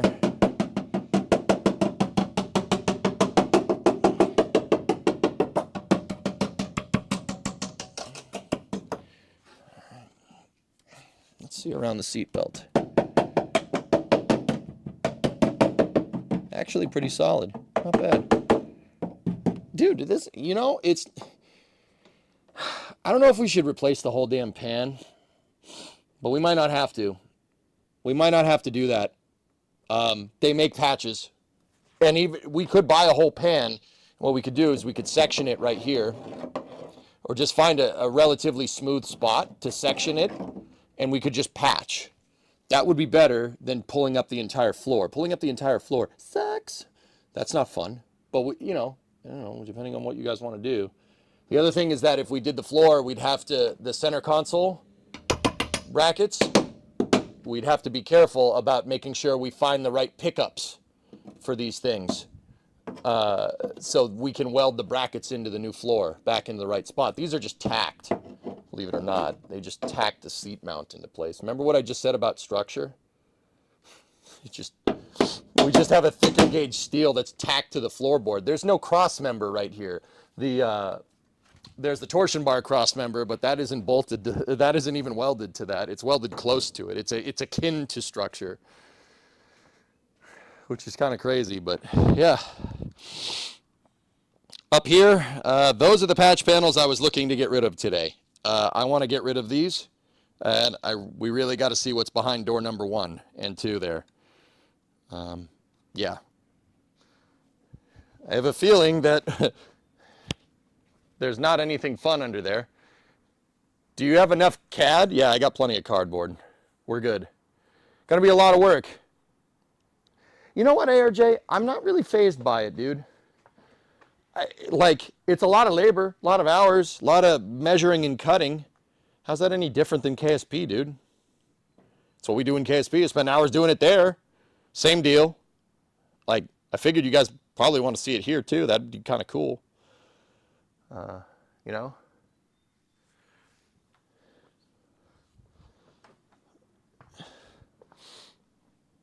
You are also very optimistic. Yeah, whatever. So I stream a couple of these things, you guys get bored of it, and then I'll just do the rest off stream, which seems to be par for the course with you guys. All right, let's get the sill plates off. These are what kind of hold the carpet to the vehicle. Let's get the driver's side sill plates off, and we'll see what happens. See what's underneath them. I'll move the camera over there for you guys. It'd probably be easier for you all to not get a picture anymore. Naga not gonna work here anymore. Gone. There we go, it should be back now.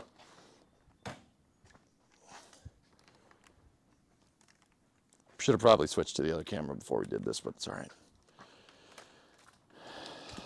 All right, let's get that sill plate off and see what's there.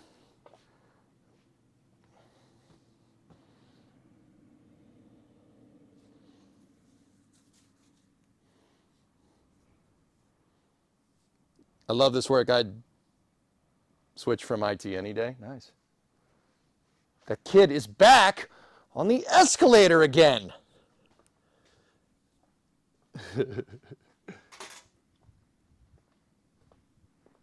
I'm not saying the next part. Okay, let's take off the sill plate. I've never had this sill plate off. Let's see.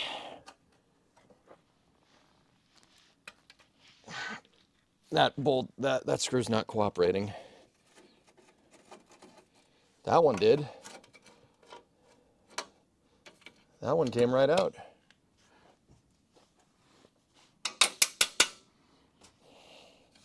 Where's the PB?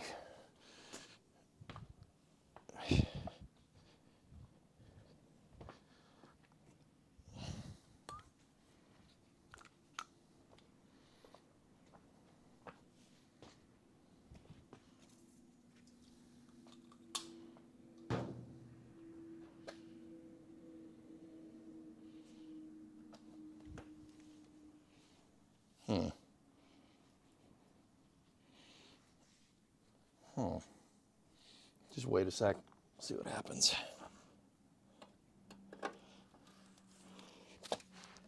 You really gotta push. Nope, that's not going at all. Well, I'm not finding another pair of sill plates here for a sedan, I don't think, so we gotta be careful here.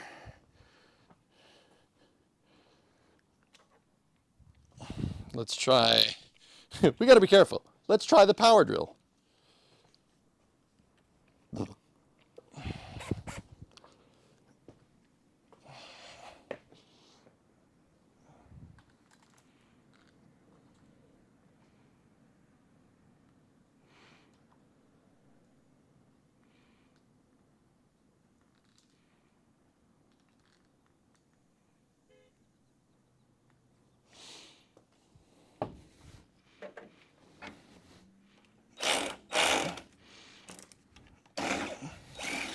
Oh yeah, you're predicting stripped head. Yep, that's exactly what just happened. Oh well. Gone, reduced to ashes. All right, let me get my easy outs.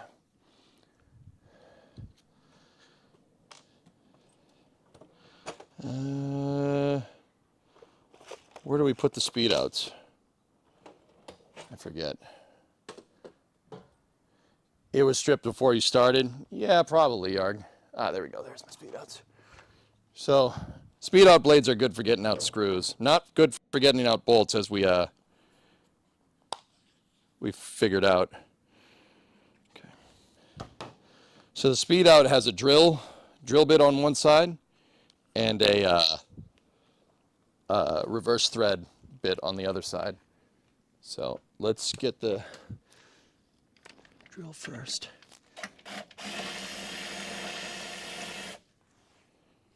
And now,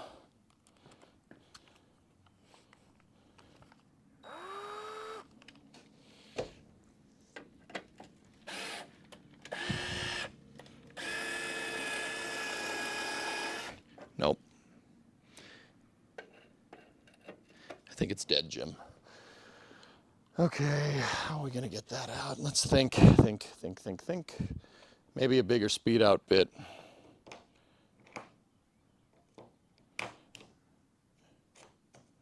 We'll go 2 sizes bigger, screw it.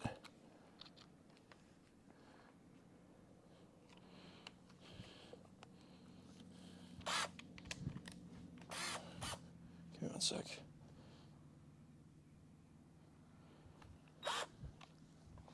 She's got to give something for the reverse threads to get in on.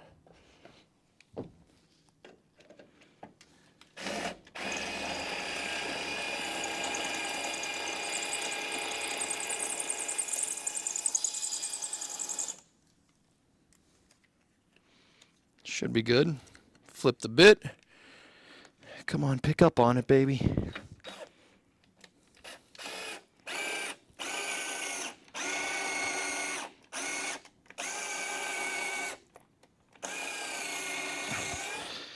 Nope. Nope. All right, we've hit our first hurdle.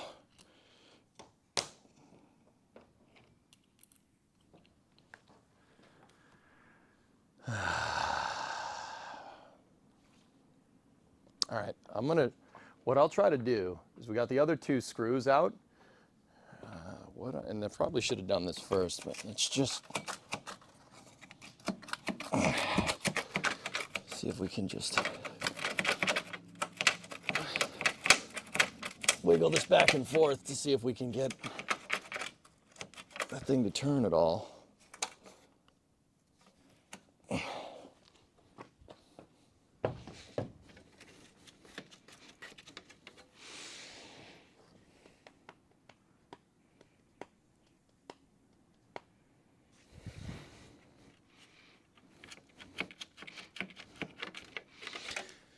Nope.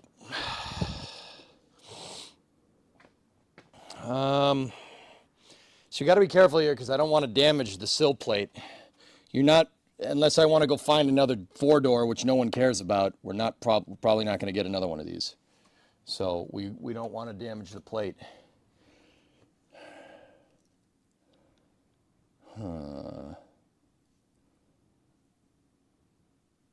I know what's going on. The threads are rusted from the inside because we know there's rust inside of the rockers.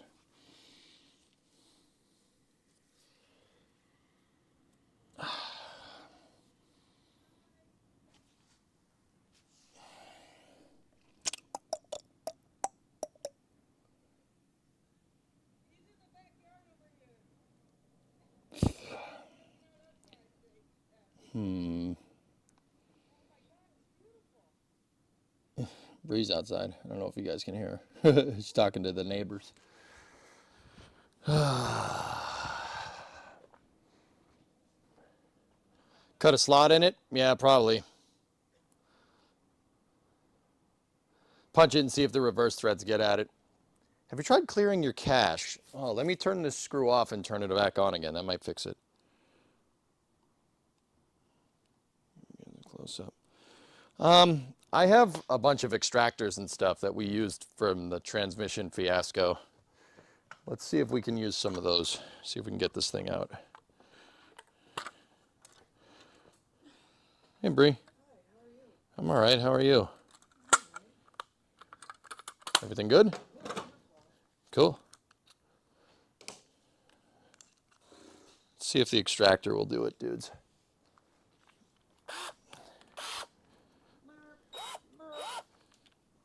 How's things? They're okay. Yeah? So you know how every couple of months I have days where it's just like all meetings? Yeah, I thought you were going to go somewhere else with that, but yes. Where did you think I was? Don't worry about it. It's fine. Alright. So I was like worrying about dinner and I was like, well, I don't know if I'll be around before break. And I could go get Jersey Mike's, but I don't really have time to go get Jersey Mike's. And now I'm just like, Why do you do this all the time? what do you mean? Why do you do this? Do what? Nothing. What am I doing? Communicating? I don't understand. You could DoorDash it. Thought about that too. Just do it. I don't care. I'm like that. Yeah, but we should make dinner. We don't make dinner. Well, Okay, then make dinner. I don't know if it'll be done before you're ready. Don't worry about it. We're going to be on this for a little while. Okay, here's what I'm gonna do. I'm gonna wait and see where I'm at 3 o'clock. And then Okay. we'll make a decision. I'll just have a protein bar for now. All right? I don't know, man. I just need to talk to somebody not through a computer screen. Okay? Oh, okay. Yeah, that's fair. Because I can't. Meeting. I get it. I talk to people through a computer screen all day. I know. It's exhausting, isn't it? No, not at all.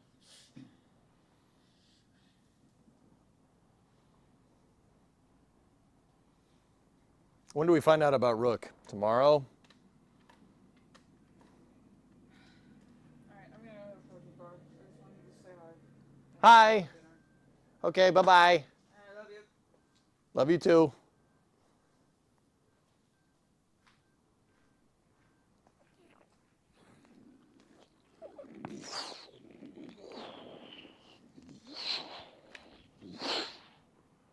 like Neo, dodging bullets. All right, let's see if the extractor will get at this thing. Stupid screw.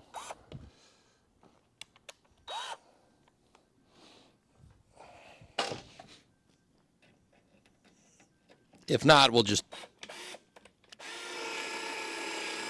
drill the stupid thing out. Okay. We'll just drill the stupid thing out. I don't care. We can get another stainless screw. We just got to be careful to not drill into the sill plate. That's all.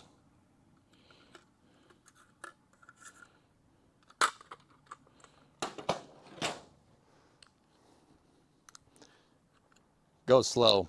Yeah. You think you talk to people, but we're all bots. I'm not entirely convinced that you're, joking right now. All right, let's go.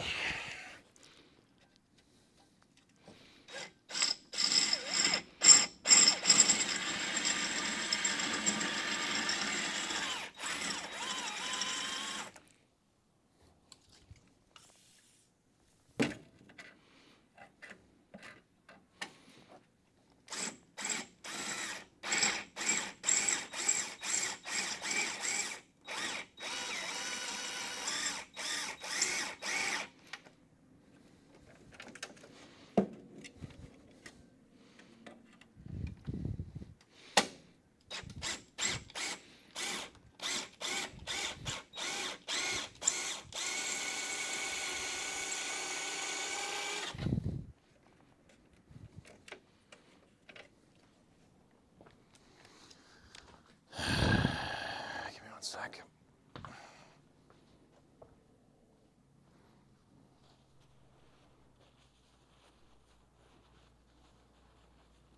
Small bit time. Yeah, I think I got the head of the screw mostly off. Let's see.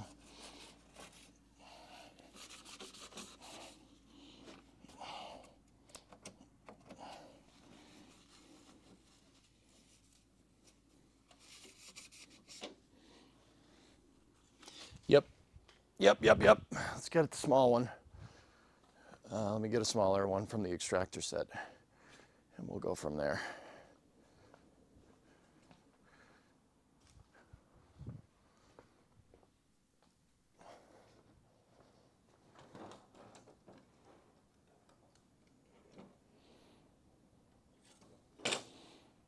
Got to be careful with this tiny drill bit not to break stuff. This is a little guy. Now this should be able to get at the threads of the screw. I'm too afraid to get out. He's just a little guy.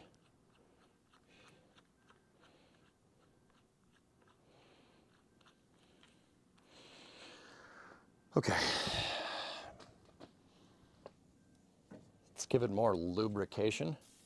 There we go. Put the big drill bit over there.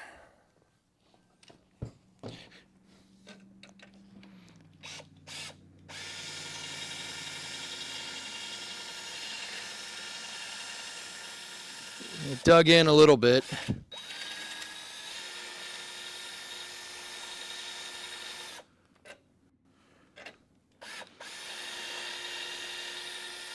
I don't want to push any harder, you're going to break it.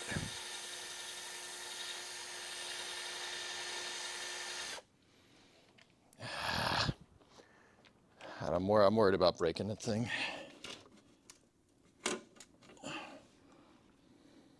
I think I should go harder with the bigger bit. Tess, I think we got to go a little bit more.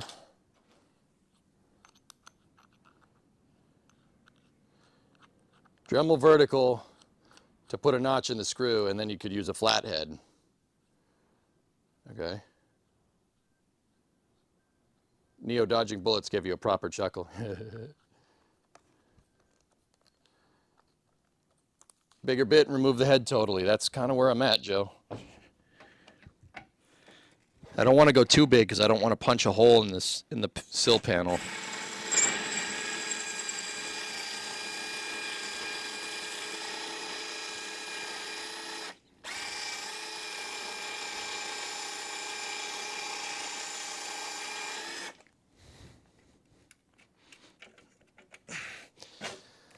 Let me see if I can pry the bolt head off. Actually, no, I don't want to do that. It's going to break it.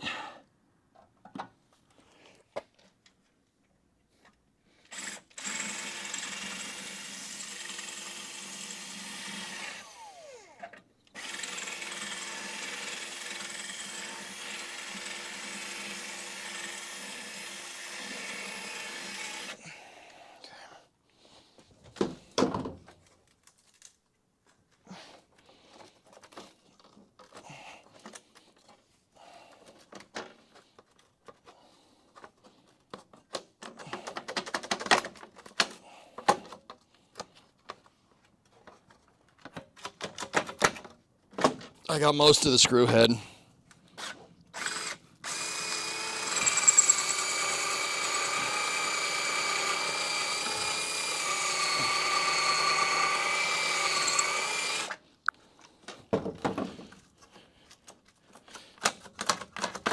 It's coming. It's coming. It's coming. It's close. Put a slot in it and flathead it. Yeah, I'd have to get the Dremel out to do that, dude. Which it's not a problem. I just got to go find it. We're probably going to need it anyway for the carbide. Those carbide burrs. Let me find the Dremel kit. Where the heck did it go?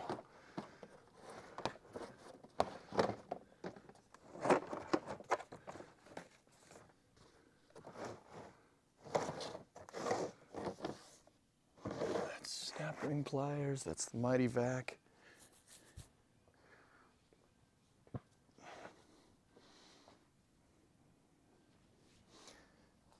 I had the entire Dremel kit in my hand when I cleaned the shop. And I put all of the stuff that's in, you know, plastic cases in one spot, except for the Dremel kit.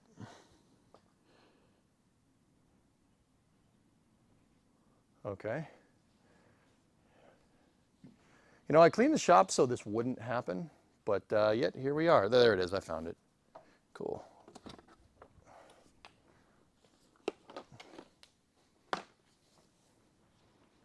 Not Dremel, boss. Cold chisel. Yeah, cold chisels. Sure. What the hell is that? Dremel ain't gonna work. The cutting wheel is gonna be too big. Well, I have it. We'll get it. Guys, you just gotta be patient, dudes. Just be patient. It's just one screw. So what I'm doing is I'm trying to get this plate off, but that one screw is just really, this is really pissing me off. We'll get at it though. I just don't want to, this sill plate is not very thick metal. I just don't want to mess it up too bad,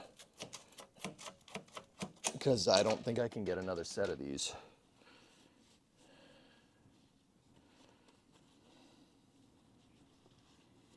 I might be able to get a bigger drill bit on here, but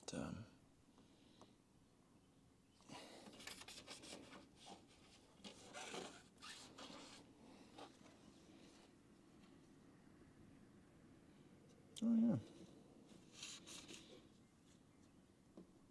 Yeah, okay. Hang on. Let me get a flathead. Let me get a flathead screwdriver.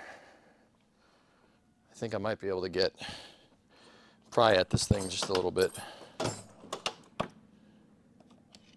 I got a very fine edge, 2 fine edge flatheads. We might be able to just bend the part of the bolt up.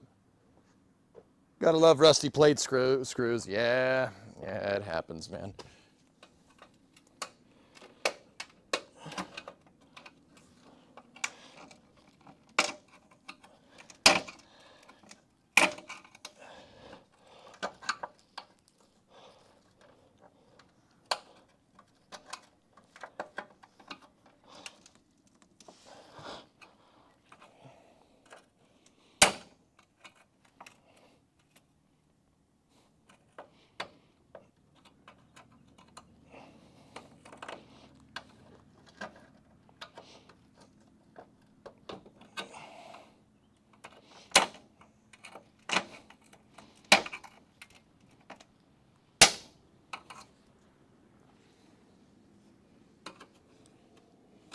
It's moving.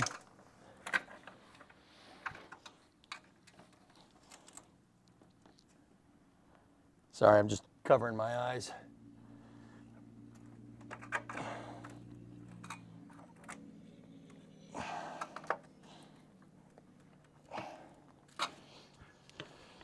Okay.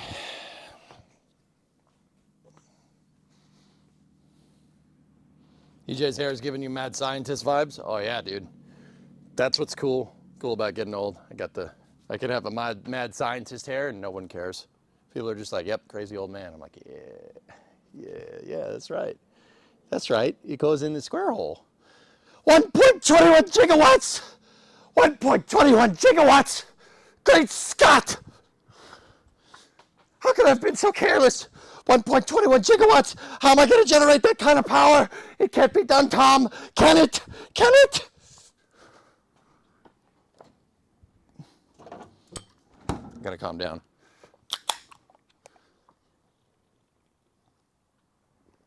Oh, hey, Mats. How you doing? What? Stop looking at me like that.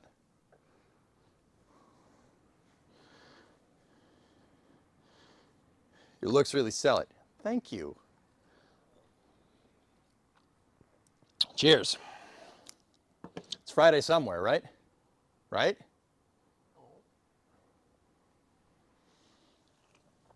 All right. Do you have a hardened chisel?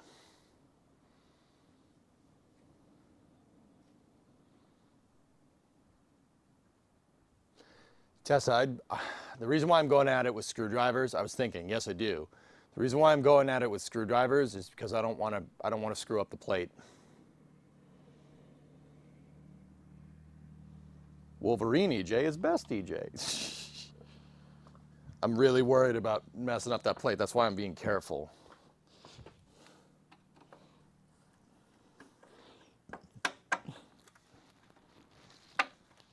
Yes, that's right. It goes in the circle hole. I have a smaller screwdriver here.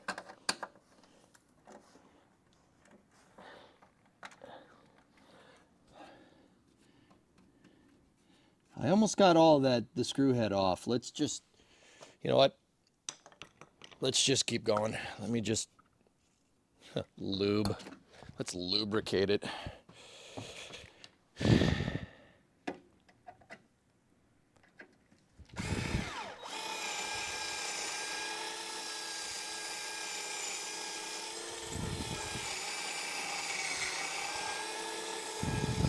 It's hard to drill through, dudes, because it's stainless. These bolts, these screws are stainless steel.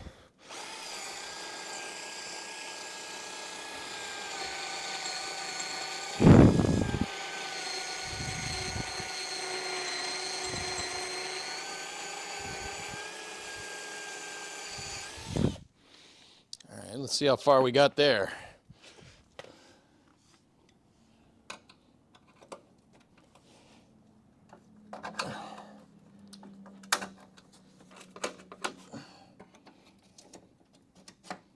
Oh, I bent the plate a little bit. Crap. Shouldn't have done that.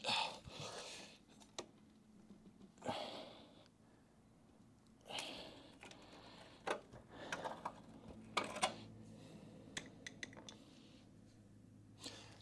getting my big drill.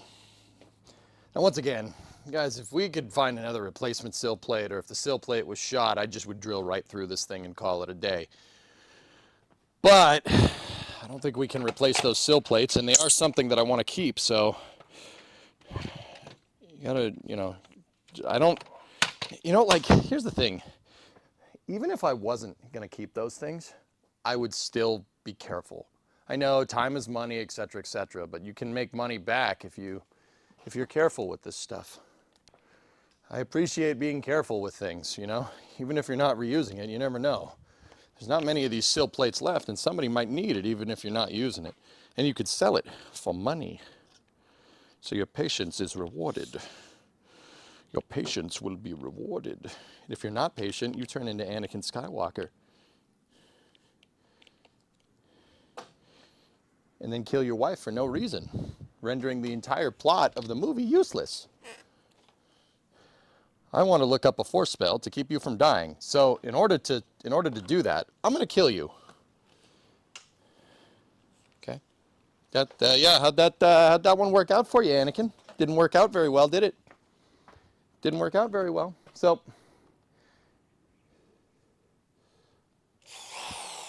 I got the big guy.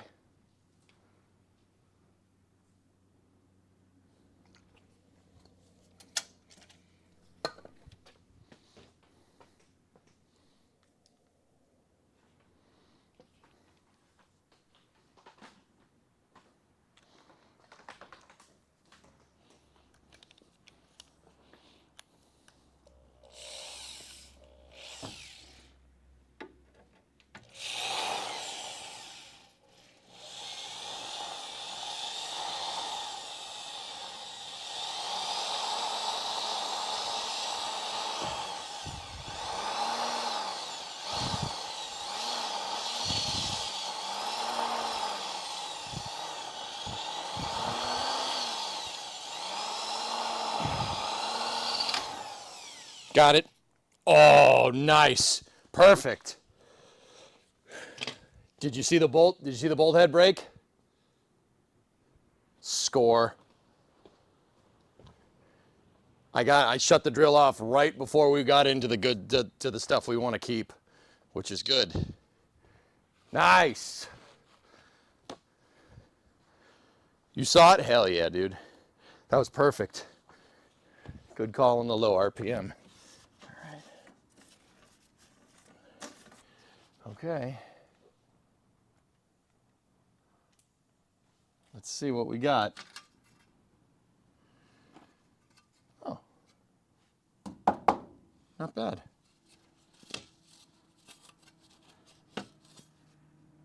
Look at that. Didn't even damage the sill plate. Still got the screw hole intact. Hell yeah. Look.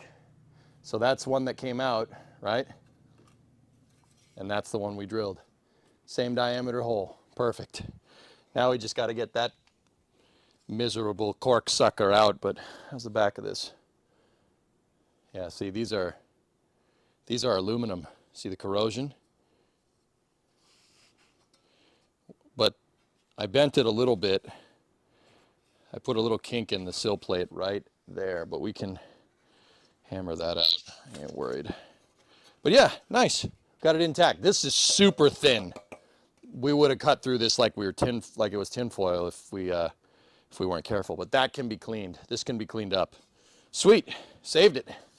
Once again, I don't think anybody particularly cares about 4-door sill plates from a B-body, but I'm planning on reusing them anyway. So,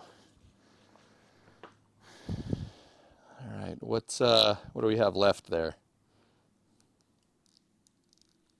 Yeah.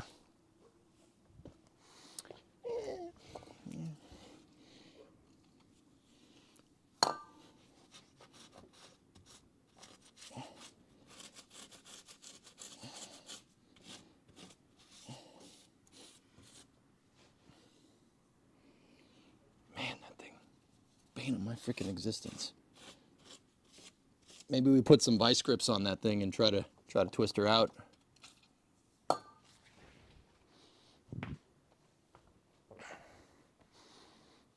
I don't even think it's tapped, Gil, because these are screws. I think it's just a hole, you know? Can you get grips on it? Well, the nut on it, it's a screw, guys. We're not going that hardcore. Let me get up my pliers drawer. I might have some needle nose vice grips in here, I think. I have a small pair. That might be enough. We might be able to catch it. I don't know where my needle nose grips are, but yeah, guys, this is just a sheet metal screw. It's not anything too crazy.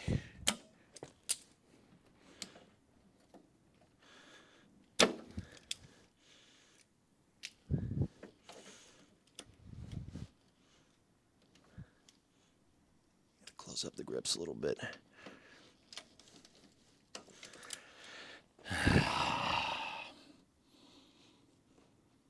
Here, hold up. Sometimes if you hit it, you can knock it loose, but I'm not sure we're getting the grips on there, dudes. Nope. Nah, that's not gonna work.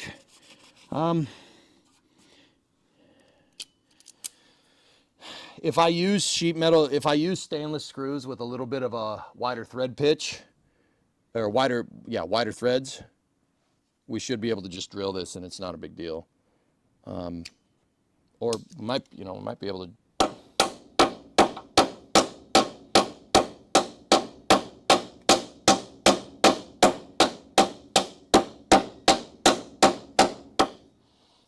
be able to just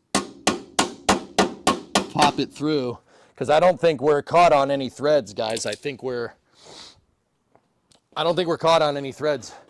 I think it's just the top of the screw now. I think the head of the screw was holding it in place. So where are my punches? Let me just get a punch. We'll just punch that screw right through. We're gonna open up the rocker panels and see what kind of gore is in there anyway. So just let me get a small punch. And we'll just punch this sucker right through with the hammer. So once again, I do believe in going slow. I do believe in taking your time. So I got a little punch. What we're gonna do is just see if we can punch this thing through.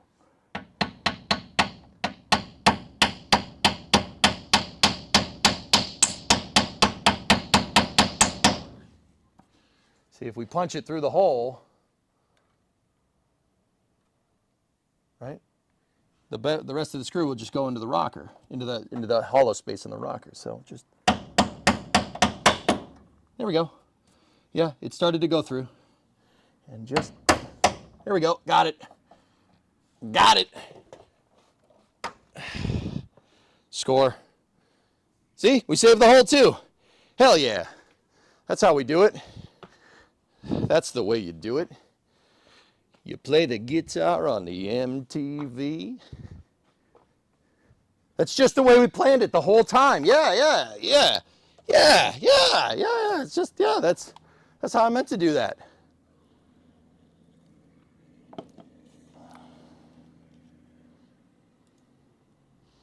This thing looks so screwed. Yeah, the car's a little rusty. It's a little rusty. We'll fix it. It's not a big deal. Now that ain't working. Get your chat in for nothing and your subs for free. That ain't working. That's the way you do it. Let me tell you, them guys ain't dumb. Maybe get a pistol on your little finger. Baby, get a pistol on your thumb. All right. Let's give this sill a quick vacuum over and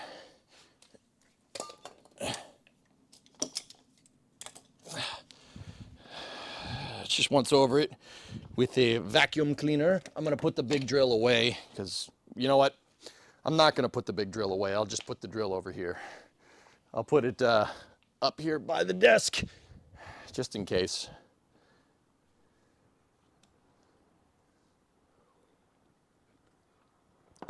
Pistol?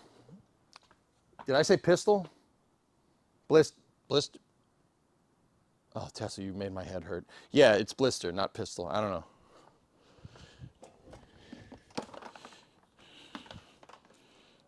Pistol? What the hell? Do you smell toast, chat?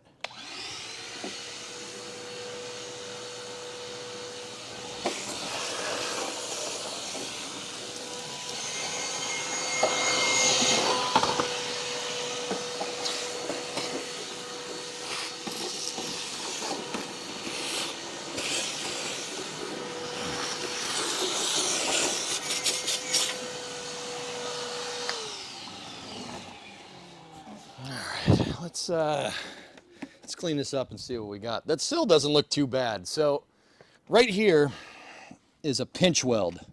That's what this is called. So the outer rocker, here, let me zoom in, I'll show you. Cool t-shirt. Thanks, man. All right, so see this? What we really got to be looking at here is this. This is what matters in this area here. This is a pinch weld, okay? See this? It's a pinch weld. You can see where it was spotted.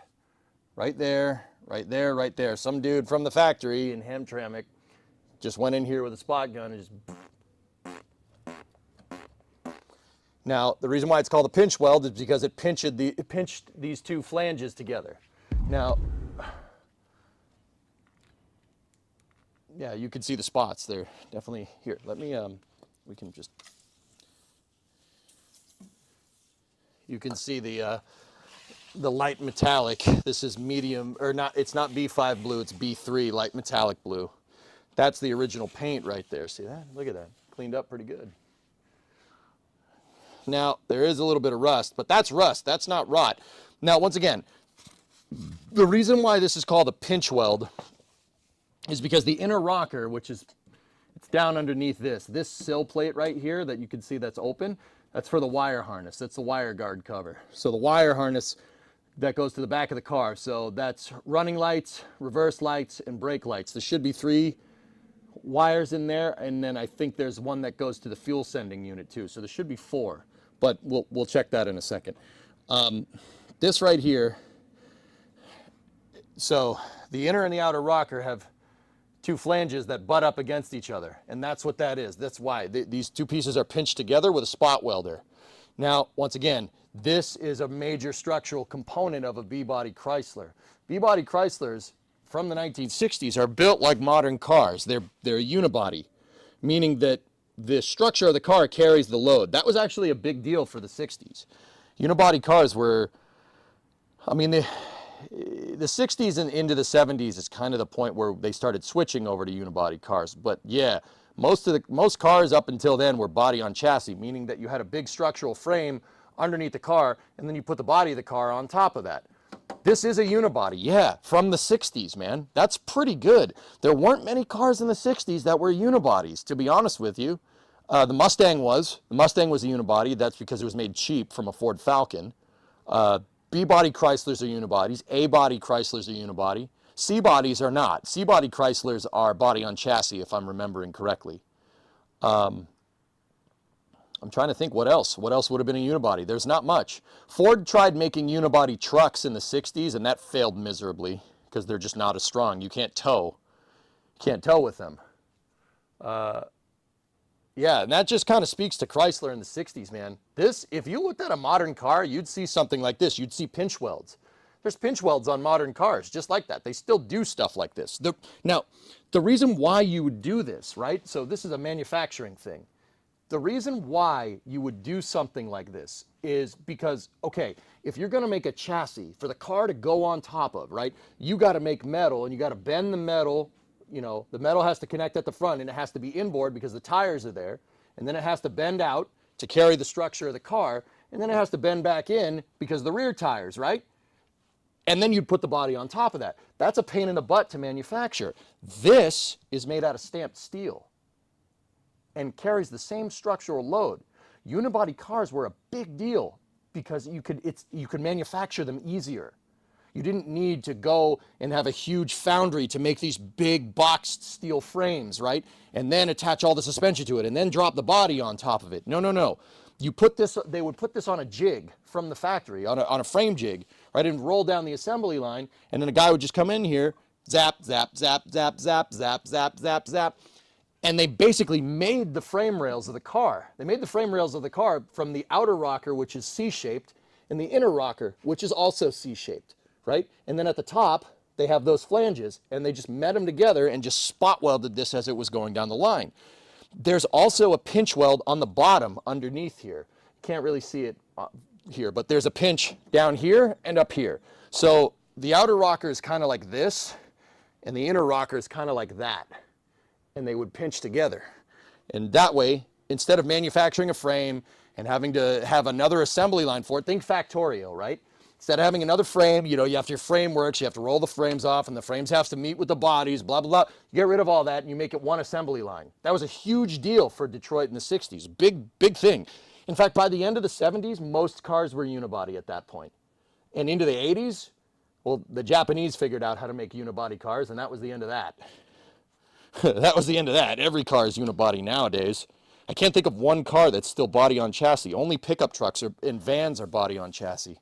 But the good news here is that, once again, the outer rocker panel here is quite good. It's pretty good. It's in pretty good condition. That's good. This part is, at least. The stuff you got to worry about right here is right there. There's 2 spot welds for the post. The post picks up on the rocker. There's a little bit of a seam right there because they needed to build this structure in, right?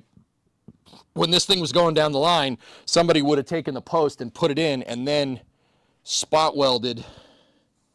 Actually, I don't know if that's, yeah, it is spot welded. How the heck would you have spot welded that with the rocker the way it is? Oh, interesting, guys. So take a look. Little bit of clues on how this thing was made going down the assembly line. This is the stuff I love digging into. This is my favorite. So look, see these little dimples right here? 1, 2, 3, 4, 5, and 6. See those guys right there? This was spot welded. So you'd spot weld a pinch, right? Which means this was pinched at some point to the rocker panel. Now, how could you pinch that with the inner rocker panel? Remember, there's another bit of structure right here that goes straight down. How could you have done that? Well, you couldn't have, right? Because the inner rocker was in the way. So that tells me that when this thing was going down the assembly line, the outer rockers were the thing that they made first. They made this piece. This piece was laid down on the frame jig first, and then this piece was laid down on top of it. And then the inner rocker would have been placed inside after, and they would have pinch welded to it. So this was placed before the inner rocker because those are spot welds. See that? You can't make a spot weld with one side. The spot welder looks like this. It looks like a big C, and it does this. It pinches, right? And what it does is it just introduces a ton of heat, and it introduces a ton of heat and basically welds these together with just crazy heat. There's no like gases or anything. You just zap, zap, zap, zap. But you wouldn't have been able to pinch this if you couldn't have gotten at the back of it from the other side. So that's actually some really good clues as to how this car was made when it was going down the line. That could help us later when we go to rebuild the structure on the inside. Okay, so why? Why can that help us? Why is that a big deal? Well, okay, so think about this for a second. I don't know if you could tell. The floor is having some trouble. The floor has left the chat here. It's left the chat. We need to get rid of it. We know for a fact that thing was put in after this. So we know that we could get in here and cut some of this as long as this structure out here is nice and strong, because this structure was made first. We know from the post. They pinch welded it. So it would have been zap, zap, zap, zap, zap, zap. So we know that the inside of the floor was after the outer rockers and the post. If it was a sedan, if it was a sedan car, the floor and the inner rockers were made after. They were put in after on the assembly line, which is cool. That can help us. See, what I want to do with this, guys, I don't just want to make just have another restoration video. I want to know how this thing was made. I want to understand how it was made. I think that's cool. I think that's interesting. If you think that's interesting, tell me. If you want me to shut up and get back to work, just tell me. We'll figure it out. But yeah, that's super cool to me. This is super interesting stuff. I love learning this. But see, they wouldn't have been able to make that if the inner rocker was on when they put that post on. So that tells me that this structure was put in before they put the inner rocker and the floor in. Is it a 440? No. This is a 318 car. Here, guys, I'm going to speak Mopar here for a second. This is a 69 Coronet 500. It's got 500 premium trim on it. This is a 318 904 car with a 7 1/4 rear end. Open diff running like 270 or 280. I don't know what the road gear was for Mopars. I don't remember. This is a 4-door car. It's a B body. It has AM FM radio. It does not have a rally dash in it. It has the base model trim B body dash. 318 2-barrel, 904 3-speed, light duty transmission. It's not anything special, which is why I'm working on it. Because if it was something special, I would pay somebody else to work on it. If this was a Hemi car, I wouldn't be touching it. I'd be like, yo, somebody else do this. Your 74 Torino had a full frame. Right on, right on. It could be a plug weld. It does not look like a plug weld to me, Rarest. Does that look like a plug to you? That looks like a spot. That looks like spot weld to me. Here, I'll zoom in so you guys can really have a gander at it. Those look like spot welds. Those don't look like plug welds. And it's funny because, look, you can see that there's one there, and then there's one there, and there, and there, and there. The spacing is all, look, some guy got in here with the spot welder, pinched it and said, oh, no, that's not the right spot. Okay, here, here, here, and here. Like, you could see where somebody missed from the factory, which is pretty cool to me. I love seeing stuff like that. These cars were handmade. Well, handmade for the guy with the spot welder. So the guy went, oh, crap, I missed. I love it. I love it tells the story. That's my favorite stuff, seeing stuff like that. See? You can see where he missed. There's no way somebody put that dent in the post, not from the factory. I think that's super cool.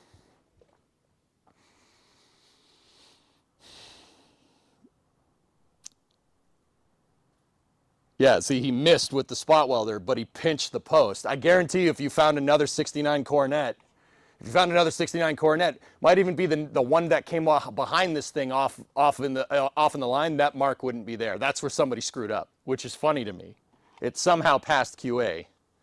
Could be a new guy on the line. Car could have been made on a Friday, guys. These cars were not made. It's not precision engineered, man. It really isn't. Even the factory manual calls for 1/4 inch tolerance all over the car. Like 1/4 inch is 6 mil tolerance, which is, well, it would be 6.35 millimeter tolerances all over the car. They were not, they were made to make a lot of them. They were well made, but they wanted to make a lot. 1/4 inch tolerance is crazy by modern standards. Yeah, it's not very precise. Here, I'll show you. It's in the manual, dude. Okay, body alignment may be accurately measured by the following method. Elevate the car to a level position. Refer to figure 1 and 2. Place the line of a plumb bob. Okay, compare dimensions with specifications. All matching point-to-point dimensions should agree within 1/4 inch. Care should be taken that all diagonals compared represent corresponding measuring points. It's right there in the manual, dude. Look. Up there. Top right.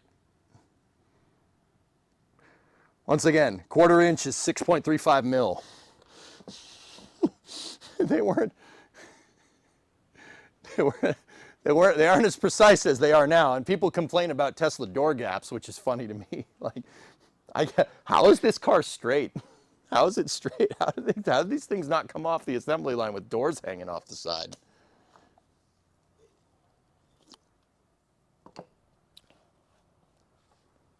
Pretty cool, huh?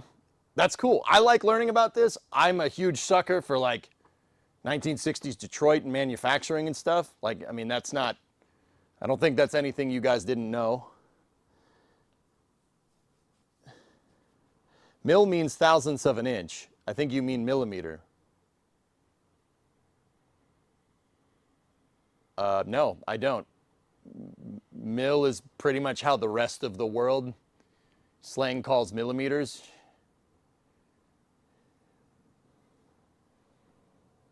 You are with cars like I am with vintage computers. Love learning them and fixing them. It's cool stuff, dude. It's cool stuff. And Sleepy, you want to know what the cool thing is? Like, in the 1960s in Detroit, they were just starting to introduce like rudimentary automation into this stuff. The computers that controlled the lines were super interesting for the time, right? But those old cars floated down the road where seats were like sitting on a couch. I love them, dude. I love them. Dude, the ride in this car is excellent. You know, within reason. Probably needs new shocks soon. But yeah, this car, it's like floating on a cloud, dude. Crazy. Crazy for a unibody. I love couch cars, man. Bring back luxury. Bring back comfort cars. I'll get on the soapbox here for a second. Every car nowadays has to be some Nürburgring Euro Touring spec trash. I hate that. I can't stand it. I want a car like this.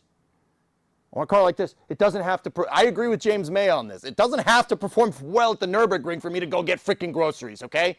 I just want a nice, smooth ride. That's all.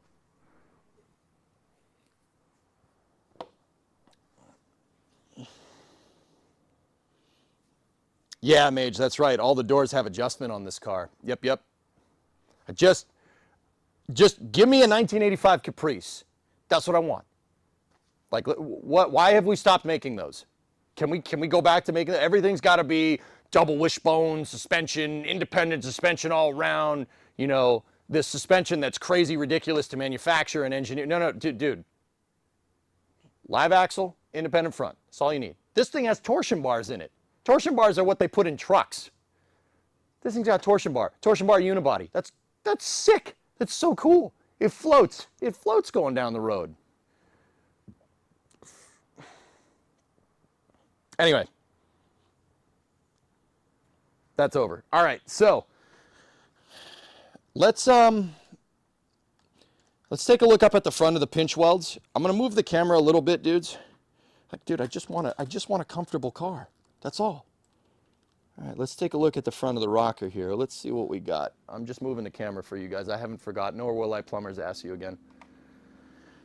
Okay, the pinch weld up there, you could still, yeah, once again, you could see where the spots are, but it's a little more rusty. You want to know why? You want to know why that's a little bit more rusty? Because that's where your shoes, where you pick your feet up over the car to get in. That's where your feet go. Your feet would go over that, right? And water and crap would drip in that area. That's why that part is rusty.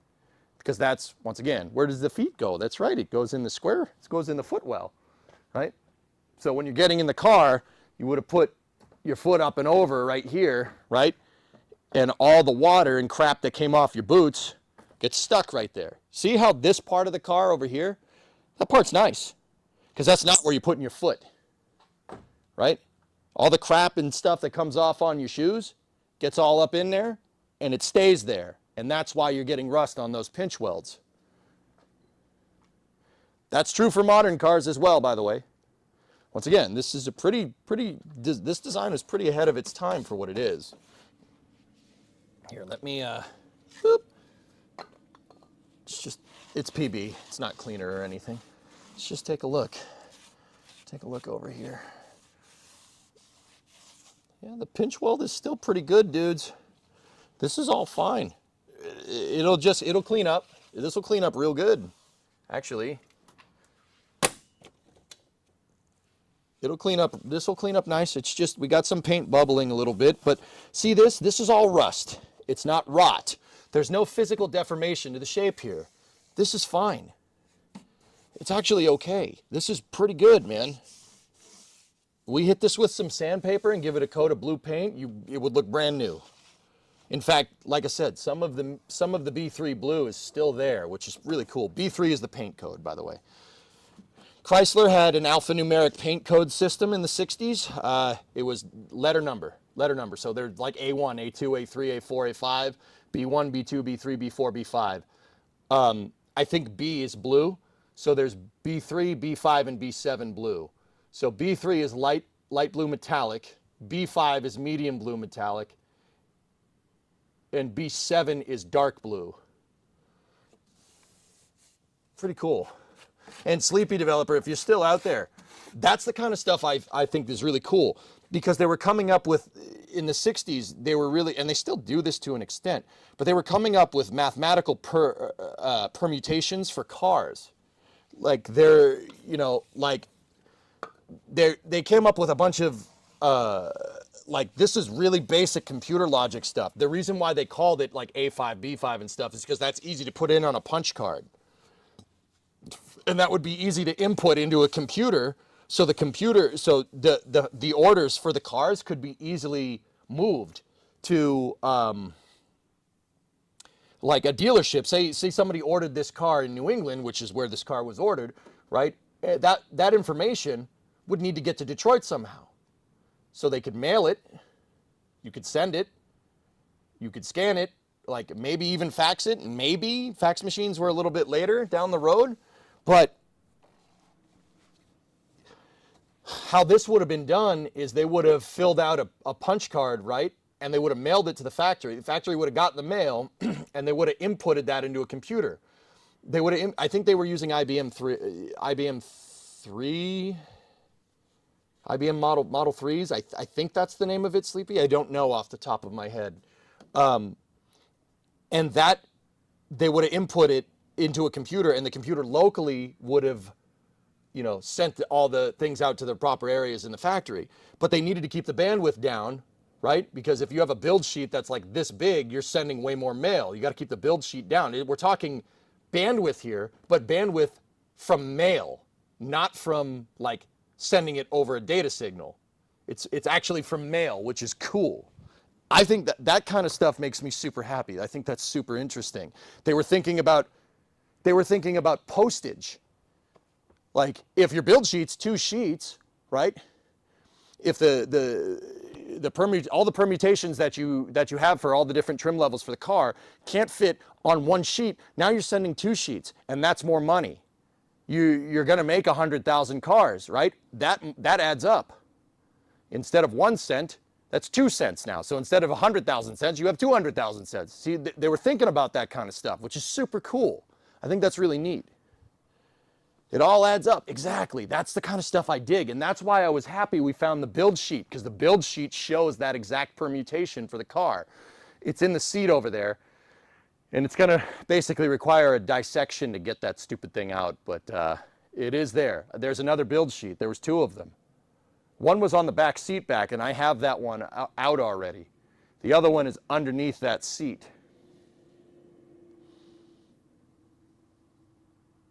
Oh, brother, IBM computers. I worked for a company that was using software designed for an IBM mainframe back in the 80s. It was running on a VM just to run in Windows 10. It looked like a Therac 25 interface. Ooh. Bet that car cost $2,500 or less. Yeah, a Coronet 500, that's a high trim level. It's got premium trim per the VIN code. The VIN has a P in it for the 2nd digit. So it does have premium trim. This car would have been over $2,000 in the 60s. $2,000 in the 60s. $2,000 for a car in the 60s is probably like the equivalent of like 50, 60 G's for a car nowadays. That was expensive. Now, does it cost Detroit 60 G's to make a car like this nowadays? No. Margins. It's all about them margins, right? Sorry, I got on the soapbox again. So let's look up there at the pinch welds up front. They don't look too bad, really.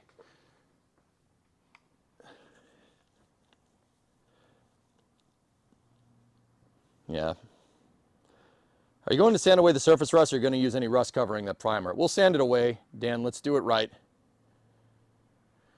Wouldn't they have phoned it in? I actually have it on pretty good authority from a manufacturing engineer, Hibbett, at the time that they mailed them. Yep, they mailed it. They wouldn't phone it in, they mailed them. They mailed the build sheets from the dealerships to Hamtramck or Detroit.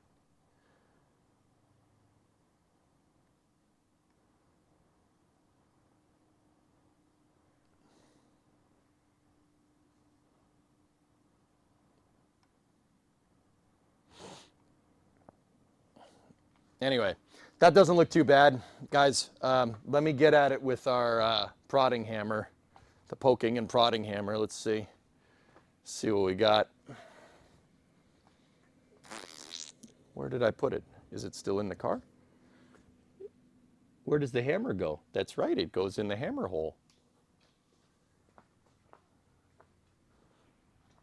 Guys, I can't not have my hammer. That gives me like 3 horsepower extra. Dare I say, did I put it back where it belongs? There's no way. No, I didn't. Okay, cool. I knew I couldn't trust myself. Wait. The box said 10 horsepower. Whatever, it's in the abyss. The pinch welds up front don't look too bad, but we're really not going to know until we get the wire guard off. And getting the wire guard off is going to take some time. Because I have to get that, we have to get that patch panel off, which is covering this patch panel, which is covering the wire guard mounts.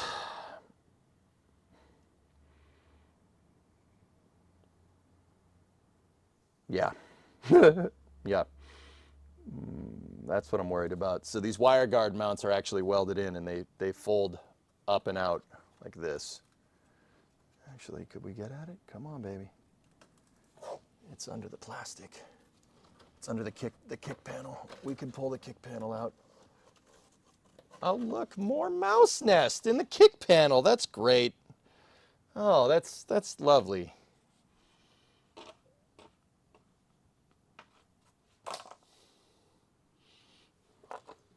Kick panel is not cracked, it's just moldy.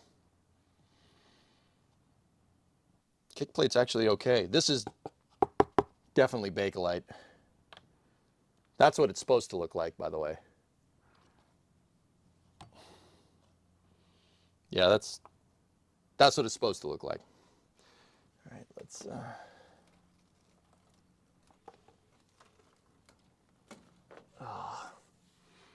the guards actually seem okay. I'm not really after the wire guard per se. I am let me just turn this so I can see the camera angle. I'm after the inner rocker right here. Where's my hammer? I would need to poke and prod at this a little bit.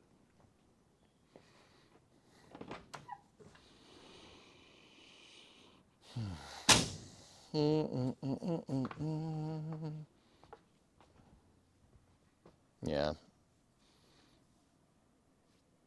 Yeah, that's not great, Bob. That's the Dremel. I'm gonna put the Dremel away because we don't necessarily need that right now. Put it up on the shelf with the rest of those. Seriously though, where the frick did the hammer go? Is it over here? That couldn't have gone far, man. For real. I don't know. Huh.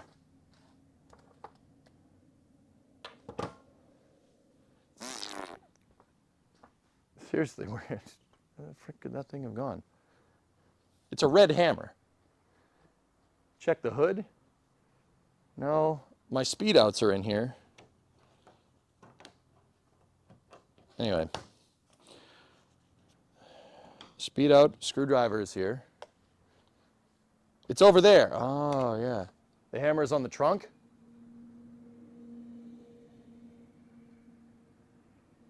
How can you see that?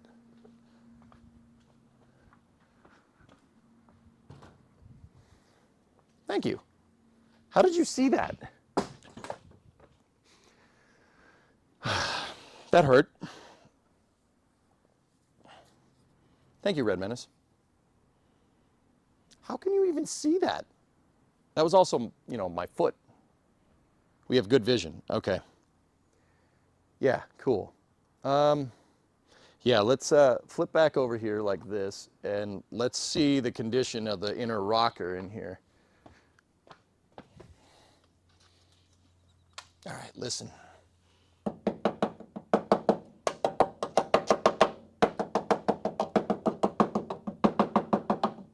Well, the top of the inner rocker is actually okay from what I can tell here. All right, that's pretty cool. So all these wires here, let's take a look. That's a speaker wire. That's going to the rear speakers. That's brake. This is a harness wire. There's 3 wires in there. So how many wires do we have total? 1, 2, 3, 4, and that's it. We got 4 sets of wires, and this thing was seam sealed to all hell here. Uh-oh. Yep, different noises. Not good. Not great. All right, let's just tuck that back in there for now. Just leave that like that. Yeah, there were parts of the rocker that I wasn't really happy with, but I know the inner rocker there is screwed. So what do you guys want to do? We could try to get it and see what's behind door number 1, or we could go to the rear sill plates. Sill plate would probably be easier. Yeah, the sill plate would probably be easier, so I'm kind of thinking I want to do that. Take a flapper and clean it up. Pretty much, dude. Yeah. How goes the work? Hey, AP, go for the sills? All right, we'll go for the sills.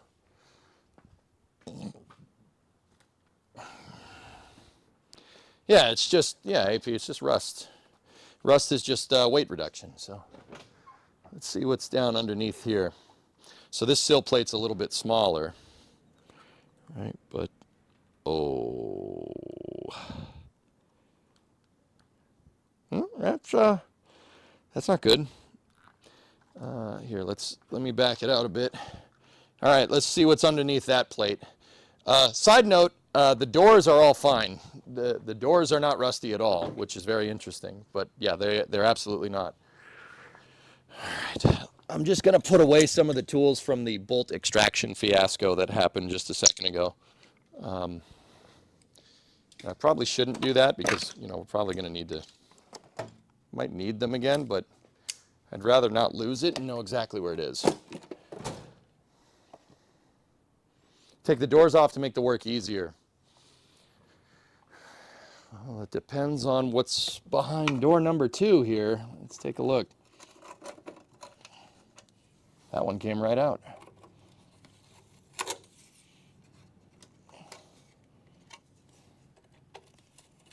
Oh, this one even has the carpet screws mounted. Nice. There would be 4. The other one didn't have any of that.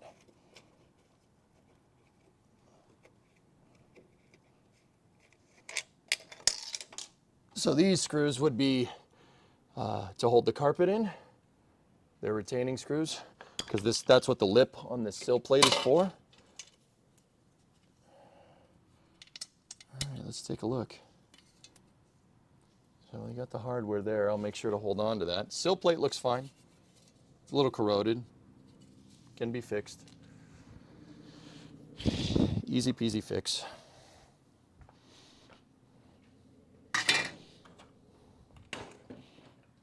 That one came out without fighting us. What do you guys think? What do you see under there? Bad, good? Get out while you still can? What are we looking at?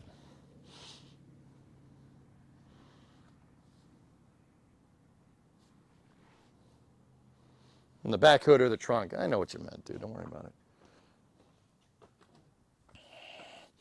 Let me get a shop rag.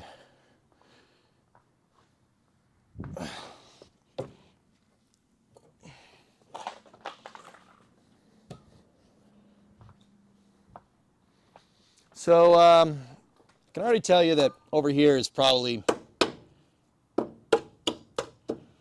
seen better days. Oh, geez.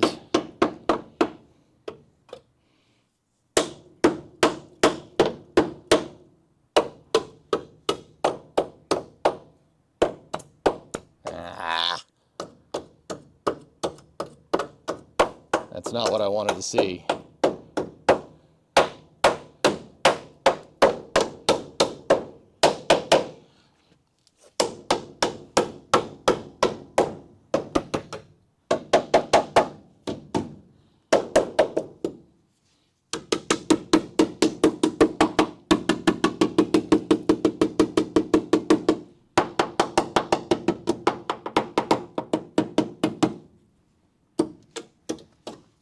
Take a look.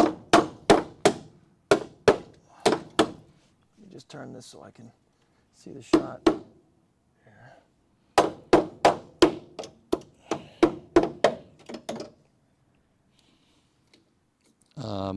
We might be able to get this piece of trim off. Hold on. I know it's a bolt that holds it on the back side there.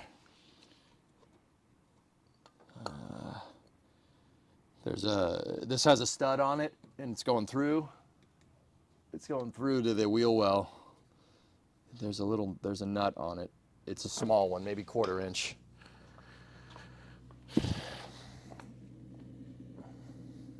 Sounds almost like tin. We're gonna need to, yeah, guys, this is not good. Now, I don't know if you guys noticed, the rocker panel is shot down there. This whole area needs to be replaced. The outer rocker is totally fricked right there. And I'm not sure what's going on with the inner. We're gonna have to look. But that's just from road crap getting stuck up in there. That's really what it is. It's not the worst, but see, this is the one spot where we're gonna have problems because they do not make patch panels for sedans. So we're gonna have to figure out something here. But not the worst problem to have. What was I doing? I was going over here for something.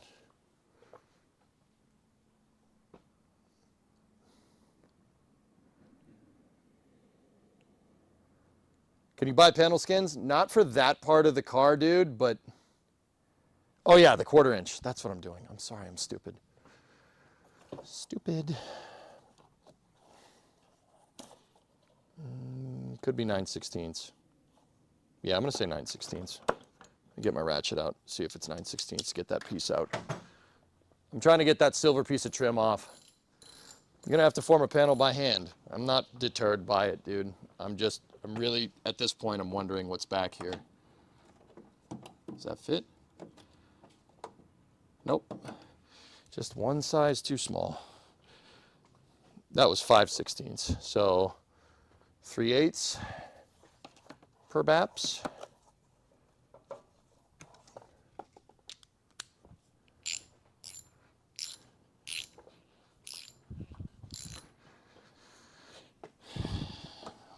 Gotta be careful we don't break this stud off. Okay. Okay, it's coming. Whoa.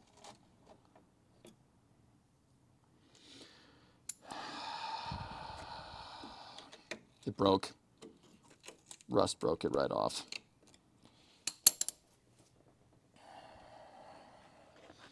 Yeah, there was no way we were getting that out. I don't think they make a replacement for this, so should have gone slower.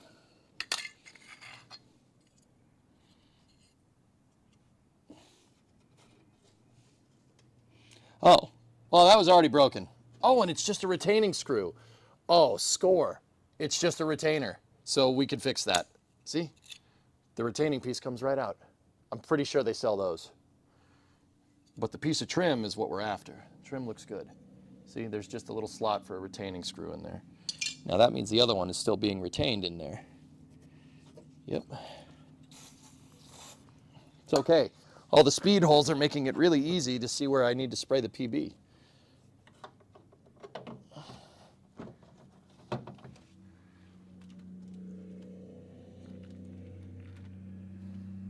Hi.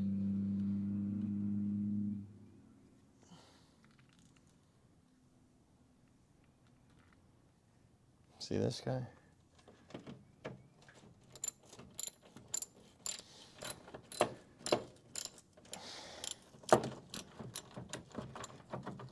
Okay. Okay.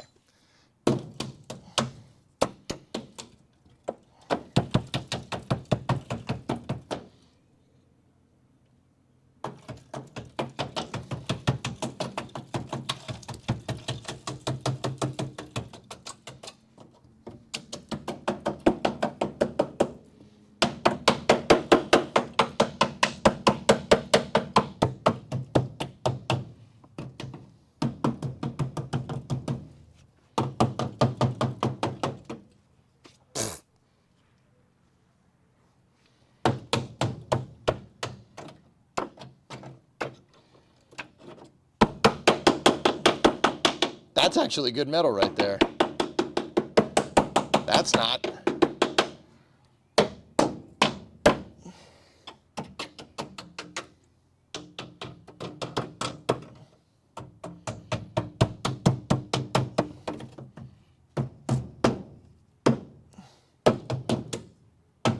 See, this trim panel just held crap. Water and crap got in. It just rusted this from the inside out on that damn trim.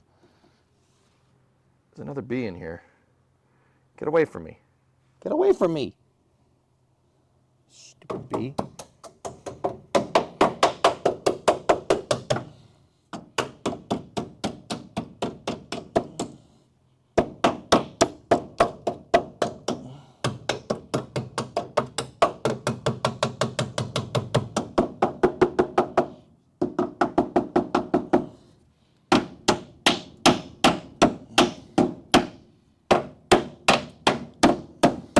Ah, man. He stung me. Son of a... Come on. Get out of here.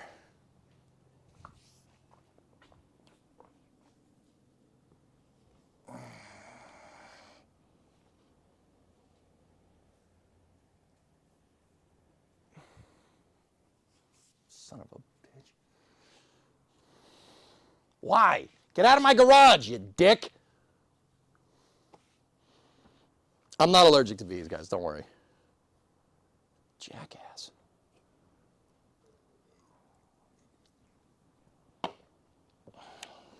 No, Stinger didn't get stuck. We're good. There might be a nest in the car. Car's been inside for a long time, dude. I've had the car inside for weeks. I highly doubt there's a nest. I did find a nest in the sill, but it was old. It was very old. The bee thinks you're making too much noise. Yeah. Yeah. Stupid. Freaking go pollinate a plant or something. It's not that type of bee, I know. Okay. Well, this is not the best. Yeah, let's take this piece of trim out. Let's take this piece of trim, see what's behind it.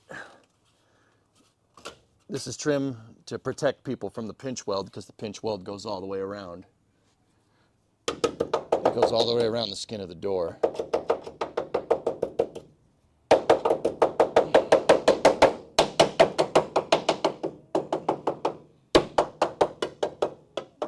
Actually, not bad. All right, let's clean it up. Let me get the vacuum. We'll clean it and see what's good. Oh man, that bee is back. Dude, haven't you had enough, you jackwagon?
Okay.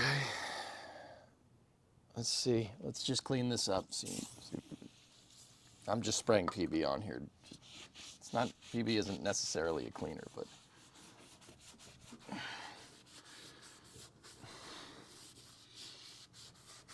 Just kind of curious as to how this all looks. It's actually not bad. No, up in here is fine. This is all good. Still factory paint, man. Let me get a clean rag. See if we can get up in there a little bit more.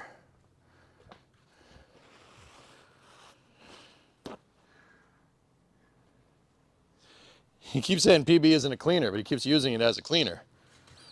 I'm using it as a paper towel penetrator lubricant. It's what I had, man. It's what was close to me. Leave me alone. Leave me alone. Get out of here. Beat it. Leave me alone. You know, you're a lousy kindergarten teacher. I seen your finger paintings you bring home and they suck.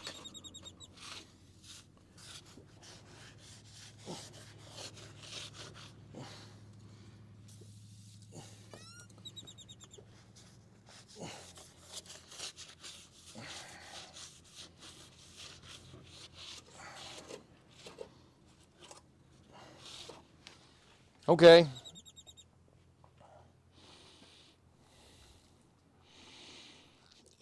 You know, that's not bad.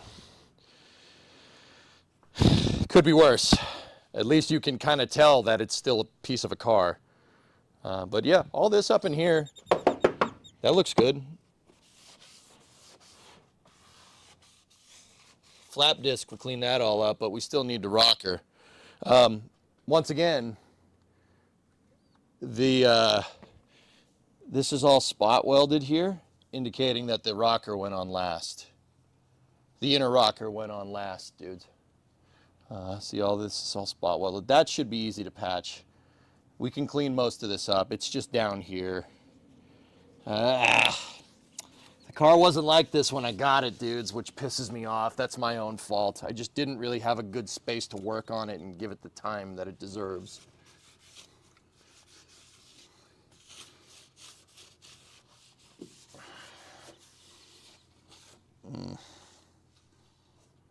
Yeah, there's a little bit of rust behind that panel right there. It's bending it up. Pinch weld looks okay. That looks all fine. Okay. Not too bad, dudes. Not too bad. Let's see what's behind the wire harness. The wire harness holder. Can we bend it up? Now there's a piece of plastic trim in the way.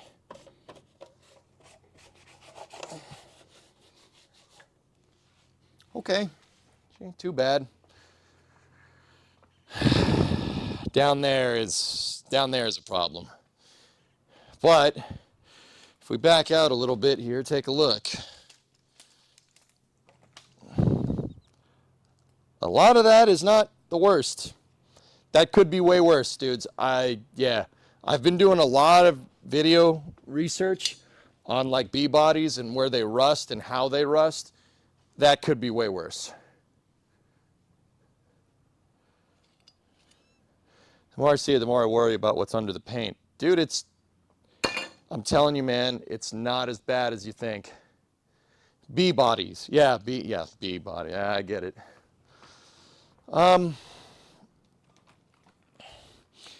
Hellfish down there, that's no good. The reason why that's no good, guys, is because that is a major structural point. So, once again, just like up at the front,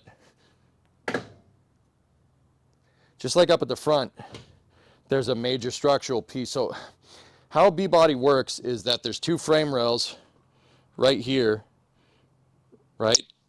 And then they connect to the rockers. And this is the frame right here. There's a connector piece that's right here. There's actually two of them. One of them is the torsion bar cross member, which goes across right there. And the other one is the torque box. There are two kind of big struts that connect to the frame rail, and the frame rail is holding the front tire and the engine and stuff in place. The torque box is good, but the second part is bad. It's underneath there. We're going to have to fix it. But the outer rocker here is fine, which is really good. That's really nice. That's going to make repairing that easy. Now, back here, I think we got the opposite problem. Back here, the outer rocker is shot, but I think the inner, there's another cross member right there. You can see where it is. It connects front to back, right? And then there's two kind of things here. One is the torque box, right? This one is the leaf spring perch. That's where the front of the leaf spring attaches to. And then there's a structural piece that goes across. This one is the opposite. The outside is rotted here, but the inside looks okay. And that's why those damn footwells, I'm really happy that the footwell is okay, because the rear footwells on a B-body are where the frame rails attach. There's two spot welds right there, and the frame rail to the car, a major structural piece, is right here. And that's all good. And note that the back seat mount is mounted right next to it. See that little tab piece right there? That's where the back seat mounts. That's all fine. Which is, dude, this car, I would say it's still savable. It's going to take a lot of work, but it's savable. This isn't like a complete teardown, like we're screwed. Like we got to get this thing up on a rotisserie. I mean, one, I don't think it would go on. I don't know. But yeah, this doesn't look too bad. Ignore the parts of the car that just fell out when I started hitting it with a hammer. You can just ignore that. Yeah, other than that, she ain't too bad. Last, boss, a warning from you. Careful with that shop vacuum now. It's got iron oxide and aluminum oxide in it. One spark and you got thermite.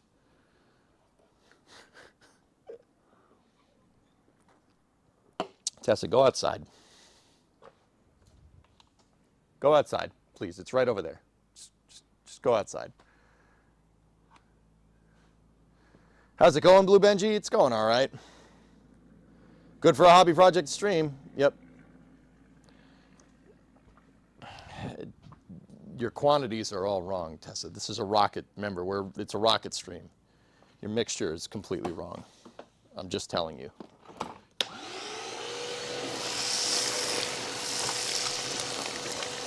Your conclusions were all wrong, Mr. Ryan.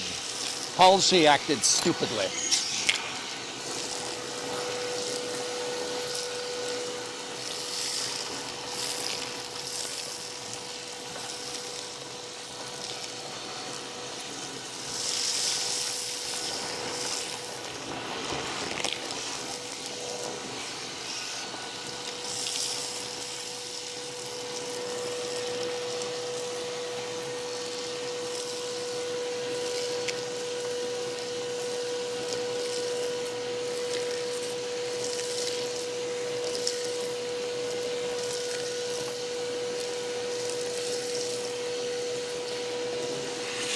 I'm just vacuuming up my car, don't worry.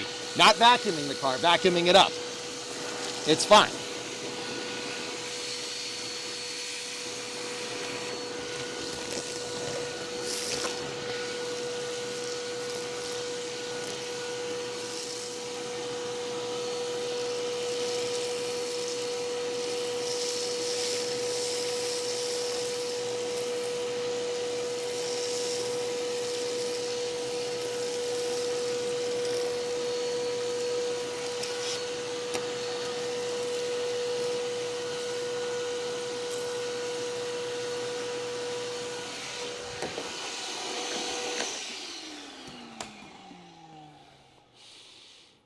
Yeah, once again, dude, this is, I'm pretty optimistic for this side of the car. Some of this is going to be a little bit difficult, and I'm worried about the outer rocker, but yeah. Not bad, dude. Not bad, not bad. That could be hard to fix.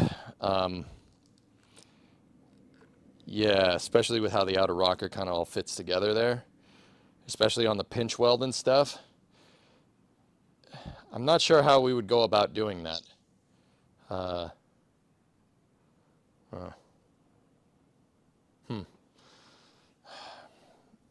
we're going to have to, that's going to require a couple of cups of coffee, I think. Your cornet is doing a Lancia impression. Yeah. From Jonathan McDowell. Looks like the Firefly second stage re-entered over Madagascar. Yep. Can you get replacements? Smart Try, I can get replacements for two-door cars, but the two-door architecture and the four-door architecture is not too bad. That's the reason why I keep saying this isn't that big of a deal, okay? So, look. See this part? This part right here, the door jamb for the door, that part you cannot buy. They don't make this because no one cares about four doors. What they do make is quarter panels. They make two-door quarter panels, and we can cut it and section it. And, we could cut this out right here and use, actually, I could probably make this. We could probably just make this with metal.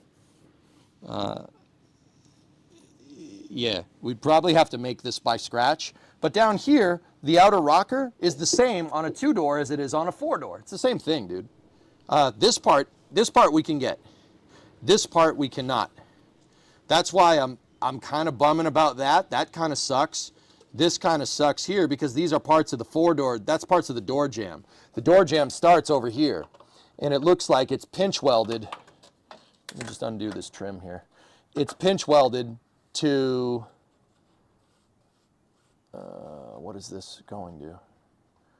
Oh, there's some structure in here that's not on a two-door. So this is where the window regulator panel would be on a two-door car. It'd be right around here. This is a little bit of a custom piece back here just to hold the door jamb in place. But what we'd have to do is undo the pinch weld from the outer rocker because the outer rocker is underneath. Look. See, that's sitting on top of the rocker panel. This piece they make it, but it's for two doors, but it's the same thing. So how Chrysler did this is they used the same rocker panels for the car because it's structural. You wanted the structure to be the same between the two-door and the four-door. Right, and they kind of made it like just a big sill, and you could either mount the post, or mount the window regulator, which would be right here for the two-door, right? And then the quarter panel would be right where my thumb and pointer finger are, right? Or you could put the door jamb for the 4-door and the post on. The way this kind of all sits, right? The way it kind of all sits is, you see the lip right there, this thing, right? A window regulator would kind of clamp in like this, right? Or the door jamb would clamp in and the post would clamp in. But the rocker panel, for the most part, is the same. It's the same piece. This piece is the same, but we might not... See, this is all good metal up in here, dude. Look, this is all decent metal. The sill is all good. It's just down here.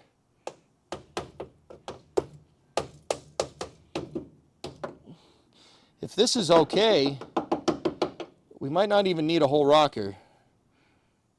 But even if we do, we could cut this. We could cut the rocker right there, section this off, right? Or we could drill the spot welds on the door jamb and on the pinch weld, right? Punch the rocker out from the bottom and then put it back in. That's the part that would be time consuming. That would be hard to do. Like we could get at this thing, undo it, drop the rocker panel out from the bottom and then fit a new one up in there. After we do the patching on the 4-door piece right there. See, that sucks. That's going to be hard to fix. Well, not hard to fix, but that sucks too. But the rocker panel goes all the way to the back. It goes to right there, 2-door in, 4-door. It goes right there. And now where the metal goes up from here, that part we're probably going to have to make. Or we could buy a 2-door quarter panel and cut out these pieces. Actually, what I was thinking would be kind of cool. The body lines between the 2-door and the 4-door, guys, are exactly the same. They're the same body lines. So what we could do is we could buy the quarter for a 2-door, right? And we could patch what we need, right? The 2-door actually has 2 like scoops right here on it. It has 2 scoops. We could cut that out and put the scoops in on the door, which would be kind of cool. They never did that from the factory. But a 2-door quarter panel would basically go to right here, right where the accent line, that swoosh, it goes to right there, and then it goes down, and then your window regulator is right there instead of the door jamb. Now I know what the next thing people are going to say is, can you make this a 2-door? No. You'd have to get the post. I'd have to get the post out. We'd have to section the roof, get the door out, and yeah, the whole roof is different between the 2 and 4 doors. The 2-door roof goes kind of like this. It kind of has an accent line that goes this way, and the C-pillar structure is different between a 2-door and a 4-door. See how this kind of goes up and then over the accent line? That's so there can be a door here. The 2-door doesn't have that because there is no door here. The 2-door has the door jamb right there, right? And then you have a window regulator panel right here, and then the quarter panel goes, and then the roof goes like this. It goes up and forward and kind of angles like that, right? Instead of being sectioned like this. I could put a 2-door, we could put a 2-door in this thing, remove the post, but I'm not sure how the 4-door roof will do with no post in the center. So I'm not doing that.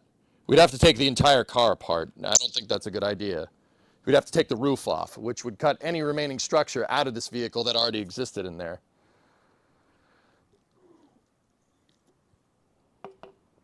A new Project Binky just dropped. Oh. Better plan, reinforce the floor and make it a convertible. Nah, they didn't make 4-door convertibles with this thing. That'd be kind of cool, though. They only made 2-door convertibles. I don't want to cut the roof off, Drunk Soul. The roof is the only thing that's holding this car. Well, actually, I always said that the roof was the only thing holding the car together, but truth be told, we do have a lot of structure left down there. That's actually not bad. It really isn't, guys. Like, that's going to be a hard problem to fix right there. We got to cut all the cancer out and replace it. That's going to be a tough one to fix. And I'm still really, at this point, I'm avoiding what's under those. those patch panels. But actually, now that we're here, we're on the left side of the car, I think it might be high time to go and figure out what's behind those things. They're pop riveted in, so I'm going to need a grinder, and that's why I got those carbide burrs to grind the rivets off. I think that's what we should be doing next, don't you think? Or do you guys want to go see what's under the sills on the passenger side?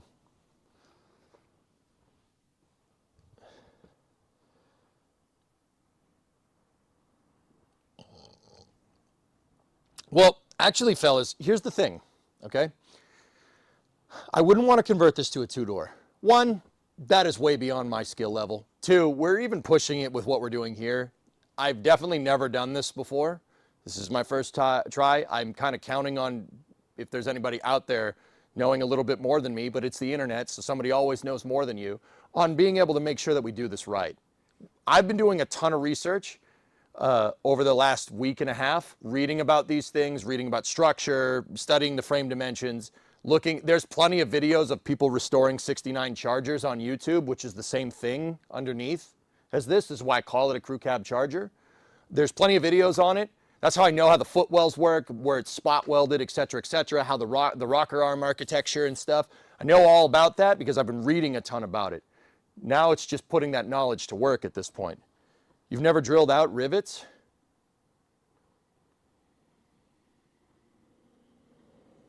I don't think I've ever needed to, dude. Continue with this side of the car. Yeah, all right. You know what I like more than knowledge? Here in my garage, just got this rusty Dodge here. You know, it's fun to drive 106 miles to Chicago in. But you know what I like more than this new rusty Dodge here is this new rusty Dodge here. Just drill them out. Okay, I got the drill. Just work on the other sides and copy paste it. If it was 3D, we could do that. I have no experience with this, EJ, so I'm sorry I'm no help, but I'm very interested in how you solve it. Well, Joe, yeah, I'm kind of going from a point like, I don't know too much about this, but I do know about structure. I know about structural design and mechanical things. We know a ton about that. We know a lot about that from Kerbal and from all the games that we play and all the rockets that we study. Pretty sure I know how load gets dispersed through this thing. Pretty sure I got a good understanding, right? Now, the key is to understand where that load gets moved through when the car is static, right? And know where and when to drill in certain spots, right? Because if we understand the structure of the car, we can take it apart. We know where and when to drill. We know where and when to jig this thing. It's easy. Last, it keeps the B-pillar. Could you do it as a 2+2? Put a 2-door rear quarter in it and smooth it under the rear door. Tessa, I'll be 100% honest with you. Like the high bay. Bingo. That's a good point. Tessa, I'll be honest with you. I want 4 doors. I know that sounds weird, and that might be me coping. I want 4 doors. You know why? We're putting an engine under there that's more powerful than any engine this chassis came with. That post, the B-pillar, huge structural component. Think about I would say triangulation, even though the doors are square, but think about all the extra structure that thing adds. The reason why people didn't like 4 doors back in the day is because they were heavy, right? They were heavier. But they're also more structurally rigid. They're very strong. It's a very strong car because it has to carry the structure of these freaking doors. God knows how much those weigh, right? So back in the day, you know, when a freaking V8 made like 250 horsepower and a big block made 300, 400 horse, right? Like, you know, there's Hemis and stuff, and 440 Magnums and stuff that I know made more, right? Back in the day, people wanted a lighter car with a bigger engine. Nowadays, we can have a lighter engine that makes way more power than a big block. If we take that 5.7 in that Dodge Ram that's outside, and we put it in here, and we freshen that motor up, this thing's going to be making way more power than it ever had any business making. I'll take the structure. That's fine. I'll take the structure. I don't need the car folding in half. That's what I mean. Keep the B-pillar, basically weld up the rear door with a 2-door quarter.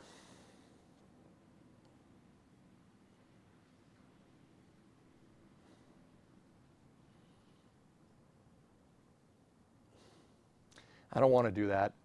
What I would like to do is section the scoops that are on the 2-door and put it on the 4-door door skin. I think that would be kind of cool.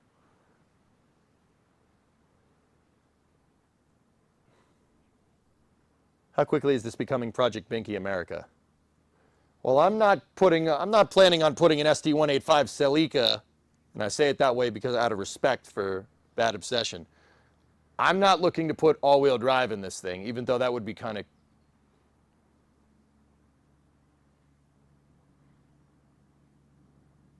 That would be kind of cool.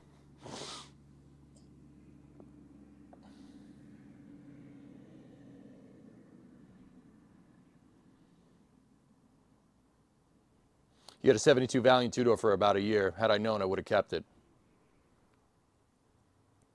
Does the truck have 4-wheel drive? It's a Ram 1500 4x4, 2004 Ram, yeah. Can we still get the funk out? Sure. Yeah, the other reason why I want a 4-door is because take the whole family around in it. Put the dog in the back seat, me and Brimo, good to go. Be fun car to tool around in. Fun for the whole family. The only thing I would take over this is a station wagon version of this. They did make them. Kids too? Don't count your eggs before they hatch, man.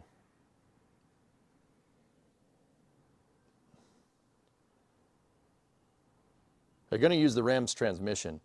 Probably not, Hellfish. There's no way the Ram's transmission is going to fit in this thing. My other rule, I have some design criteria for this thing. My other rule is that we don't modify this thing in a way, and this kind of violates the all-wheel drive rule unless we want the car lifted up like a truck. I don't want to modify this car in a way that is irreversible. I want to do the modifications to this car in a way where if I absolutely wanted to, we could revert this to factory spec. That's how I like designing. I like that modular way of thinking, because my plans for the car right now might not work, but I know the stock plans work because that's how it came. I know that works. So I think that's a wise decision. I think that's what we should do. Yeah, don't do the all-wheel drive thing. I mean, that would be cool, but no. I want to use this car to, maybe go on small road trips, have a decent amount of power. I'm thinking 400 horse would be fine in a B-body like this. This car doesn't weigh as much as you think, guys. It really doesn't. It's a big car, but there's not a lot inside of it. You guys seen it. It's mostly hollow. There's not a lot in there. I mean, guys, what do you think this weighs? We were talking about this before. What do you think it weighs? 3,200 pounds? 3,300 pounds? Maybe? Maybe 34 because it's a sedan? You need overdrive. Fine, put an A833 in it, a manual. Hey, Sarasota, hey, before you start drilling out the pinch welds, have a look at this video. Drilling out spot welds, cheap and easy by Lakeside Auto. I'm not actually drilling spots today, Sarasota, but I will check out that video. So Lakeside Auto Body, let me see.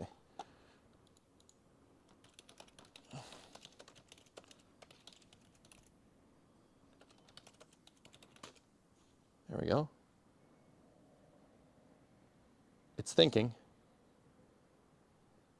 Easy ways to remove spot welds plus panel removal from Lakeside Auto. 73,000 views from 3 years ago, Sarasota? Yeah, you're talking about on the pinch welds. I'm not screwing with that until I learn more. But we do have patch panels. Somebody pop riveted some patch panels in the driver's side floorboard. See them down there? That's what I'm trying to get at today. I know, be careful with the pinch welds. Yeah. I have to read more on how to do this, how to get in at these things, right? Because once again, this is structure. That's holding the car together. This is a structural piece. This is like a frame rail. You got to be careful as such. But what's behind this thing? You know what? I'll get on the other side of the car. Let's see what we can find in here. That's what I'm talking about getting at. I'll get the drill too, and I'll get the PB, and let's see what we can find.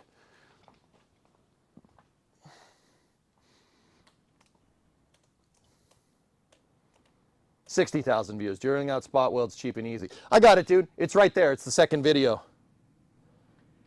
Thanks, Mods. There's the vids. All right, let me click on it. I'll check it, dude. See, here's the thing.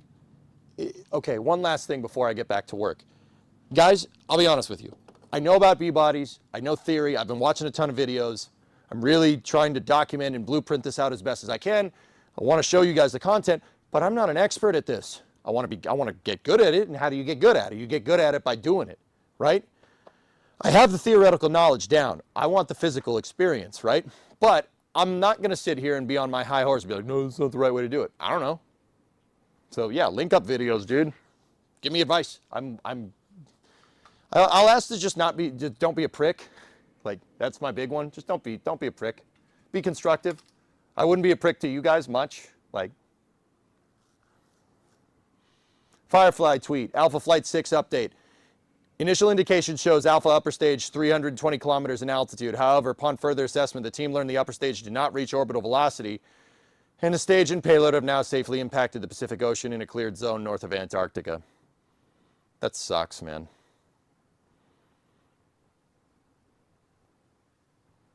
That sucks. Dude, what a monster. I really wish that they had a partial success there, but it is what it is, bros. It tried, man. It gave it its best shot. All right, anyway. I'm not afraid to learn. I'm not afraid to be on my high horse. Don't think just because I'm like big strimmer man that I'm going to be like, I hate you. No, I want to learn. Let's do it right. Okay, I am now inside of the car. Let's see what we can see here. Big strimmer man. Big strimmer rolling. Oh. Really? Huh. Well, I'll be a monkey's bare butt uncle. Okay. Where's the vacuum? Ah. Disco pants and haircuts. Yeah, lots of space in this car.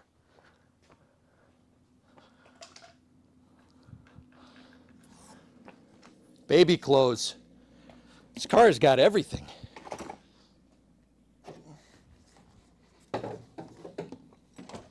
Pier 1 imports. Disco pants and haircuts.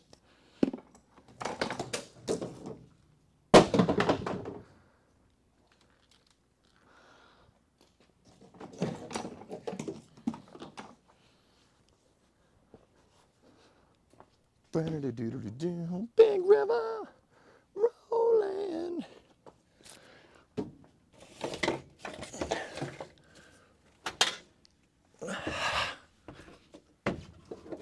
All right, let's see.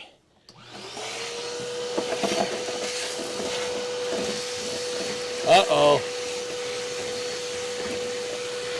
I found something.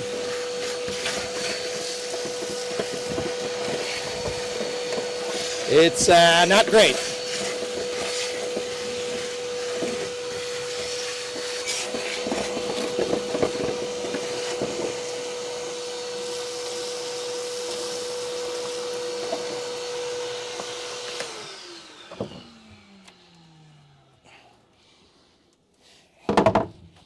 All right, let's drill this bad boy.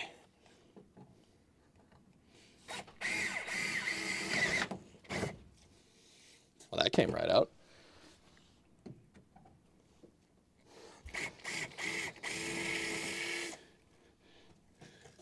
Let me get the pry bar.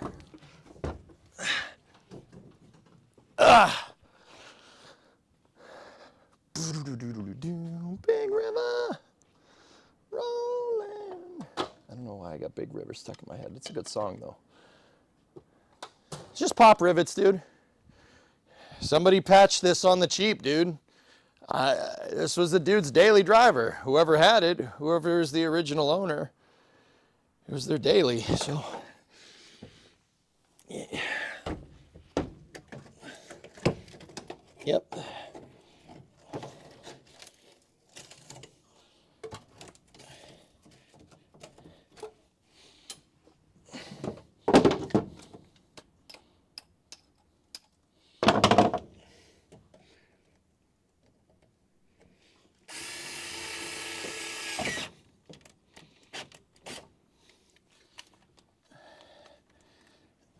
Did I get it? Oh, there is a freaking nightmare underneath this.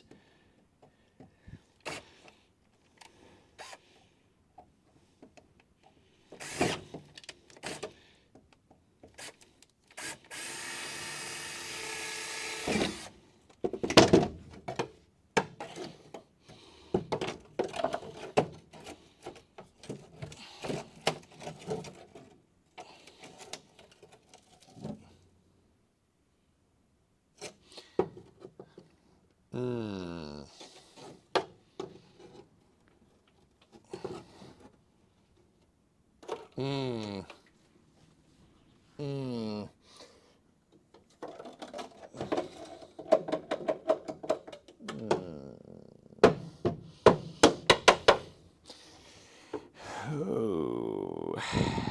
Okay. Okay.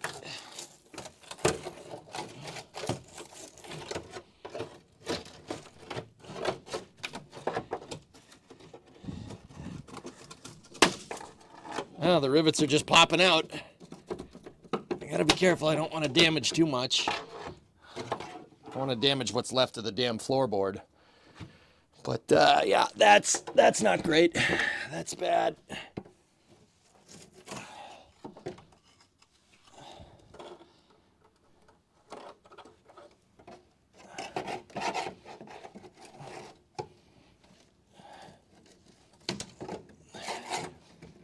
It's okay, guys. The rivets have rusted out, so you know they're easy to get out.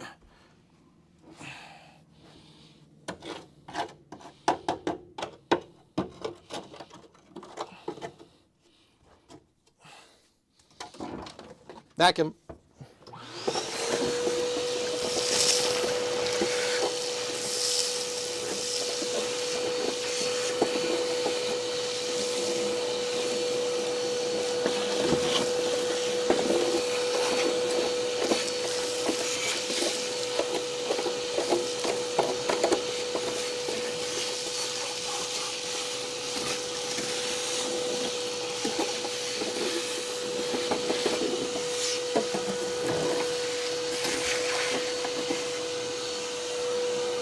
Oh. Oh. Oh. So, yeah, this isn't anything I didn't think wasn't here. So, fellas, this is the, see this piece? I don't know if you guys can see it.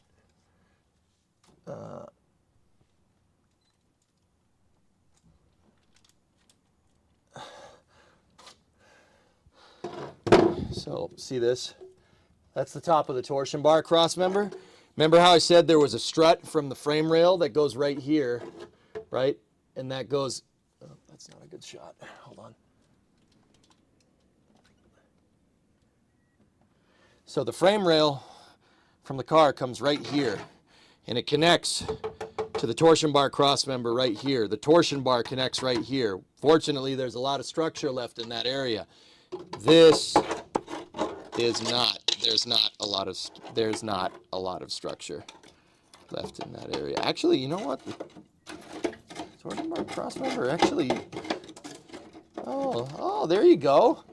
You know what? That's probably why my brake line rusted out. The brake line's going through there. Oh, that's good. That's right. It goes in the brake line hole.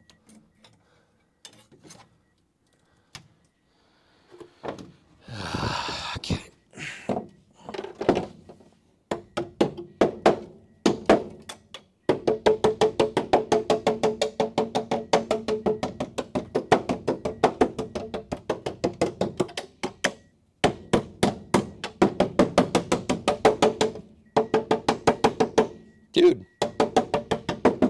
Dude, there's a lot more structure here than I thought. I mean, this is the torsion bar cross member, the flanges are still there. That's a huge structural piece right here. This is actually not bad. It really isn't. There's a hole in it all the way to the floor. That's not great, but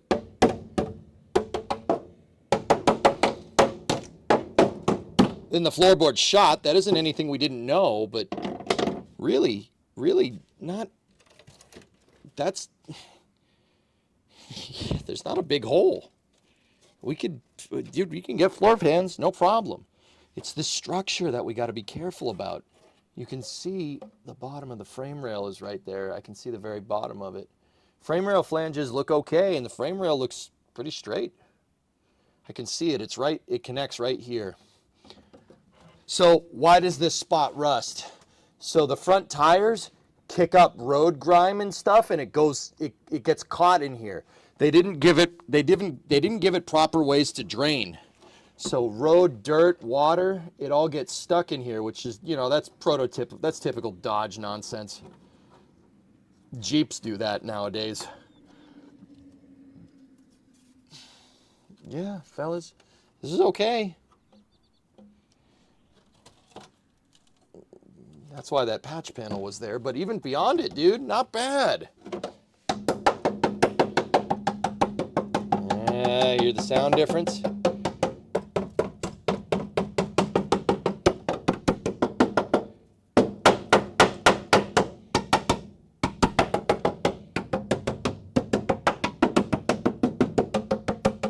Hear the difference? There's some rust there, but it's not too bad. I think the rust is underneath the panel, dudes. Nice. Nice. Really? Dude, this car is not in that bad a condition for a car that's 56 years old and was left to freaking rot for 30 years.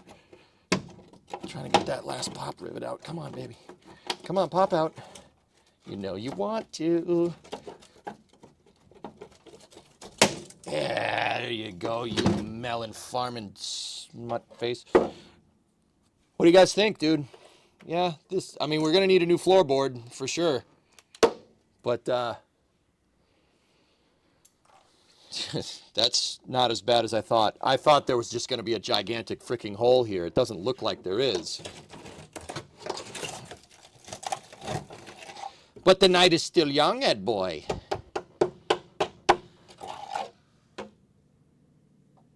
Yeah, oh yeah, it's got Dodge rust. Oh yeah. All right, let's see. Let's see what's over here.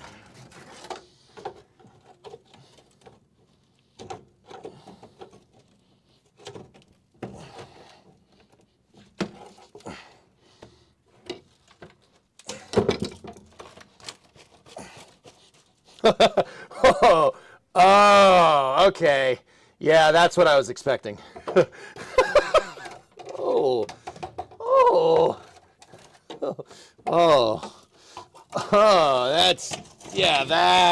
that's more in line with what I was looking for. All right, let's see if we can plop these rivets out. There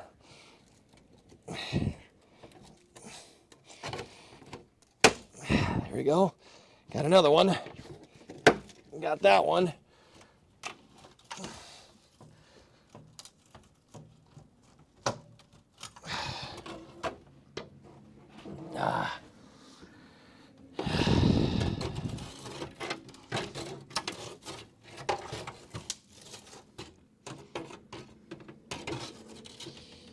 You know what?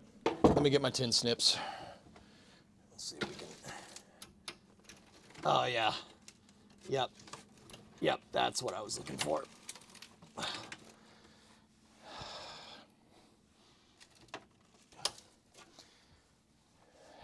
Okay. Yep, it's starting to get a little worse. Okay.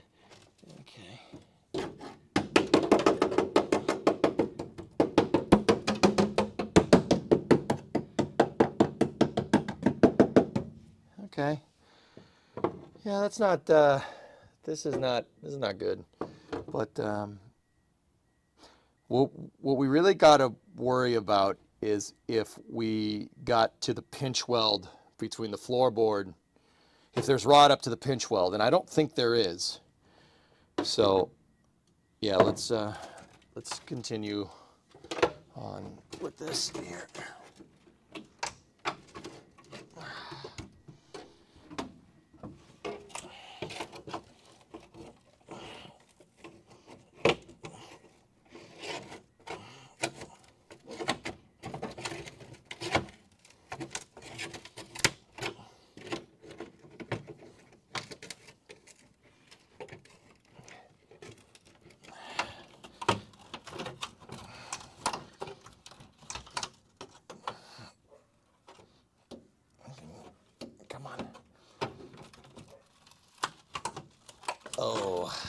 I'm hearing a lot of crunchy noises. Crunchy is not what you want to hear here.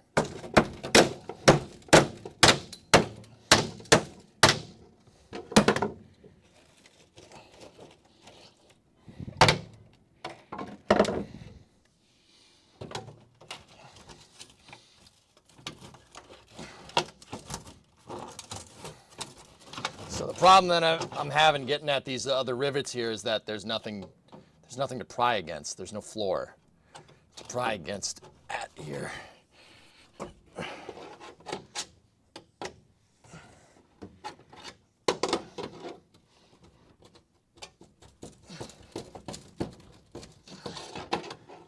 Okay.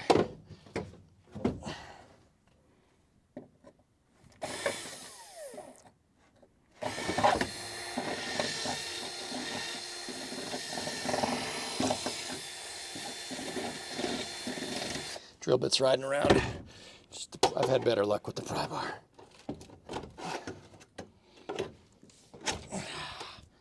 I'm gonna put on gloves before I cut myself. Hold on.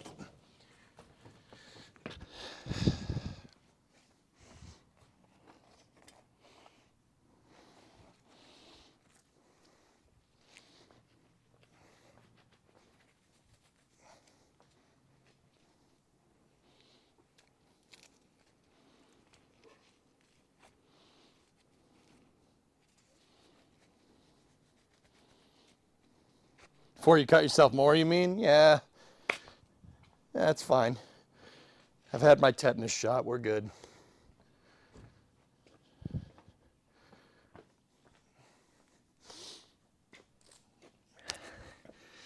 Okay.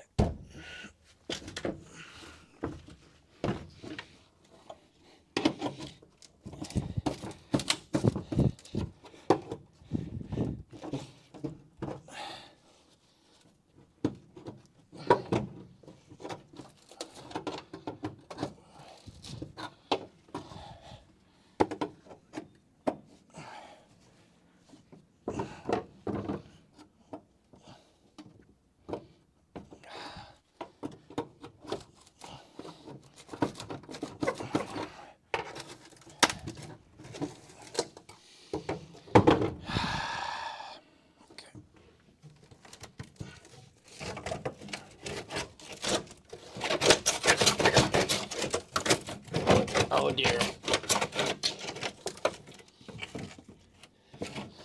Is this pop riveted to the other panel? Yeah, it is. Okay, hold on. Almost there.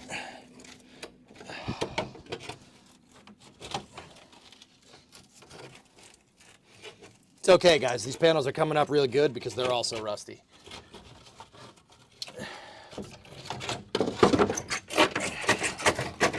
It's just one little rivet right there.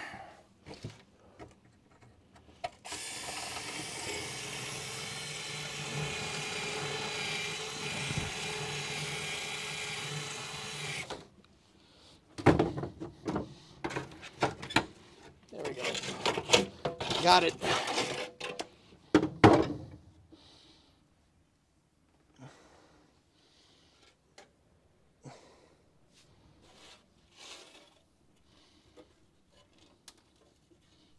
Okay. Oh. All right, vacuum time.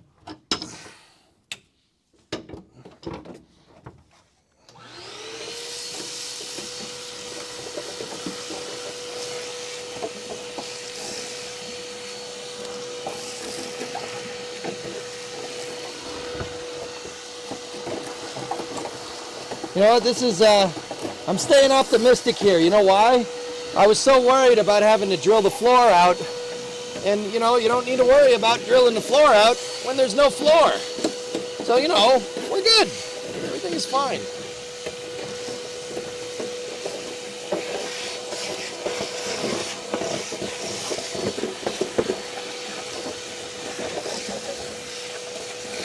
Let's play a game. It's called Delete the Floor. All right, I did it. What do I win? Another floor.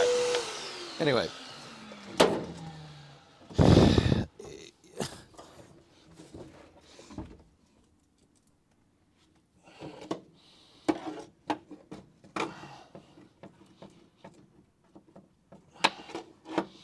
Yeah, we should switch to. There we go. I got one. We should switch to drilling these out because I don't want to screw up the trans tunnel too much.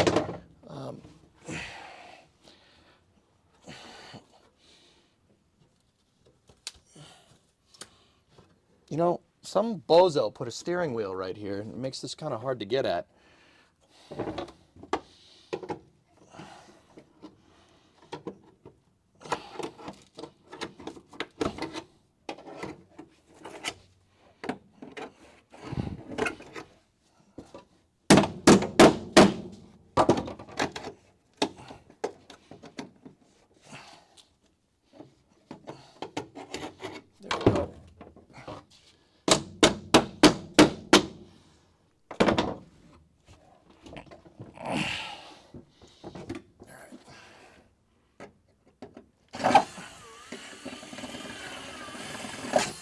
That one's a weird one to get at, man.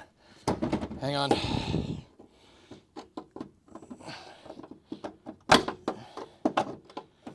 Come on, pop that rivet out. It wants to. Maybe we can get at it from... There we go. Almost got it out. I'm just trying to do this without screwing up the trans tunnel too much.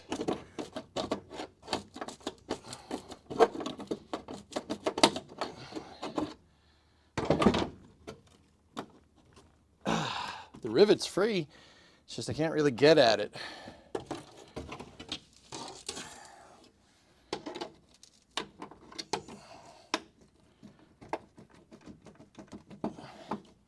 See, I don't mind prying against the trans tunnel too much, dudes, and prying out rivets like that. Discovery, You know, go I at don't want to throttle. mess it up too much, but it is way thicker steel than whatever this patch panel is. This patch panel is probably like 20 gauge or something. It's, yeah, I wouldn't, it's not too bad. But the cool thing is, I don't know if you guys can see it, but you can see the, you can see the spot, right? It's right here. The steering wheel's in the way. There's a spot right there. See that spot weld? There's a flange right here for a floor shifter. The flange for it is there, but it's covered up because this car is a column shifter, right? But if we got a hole saw and drilled that flange out, we could convert this car to a floor shifter, put the shifter down on a center console or something. That's how I know it's strong, because it's designed to hold the shifter. Now, if this was a manual, there'd be a huge doghouse thing right here.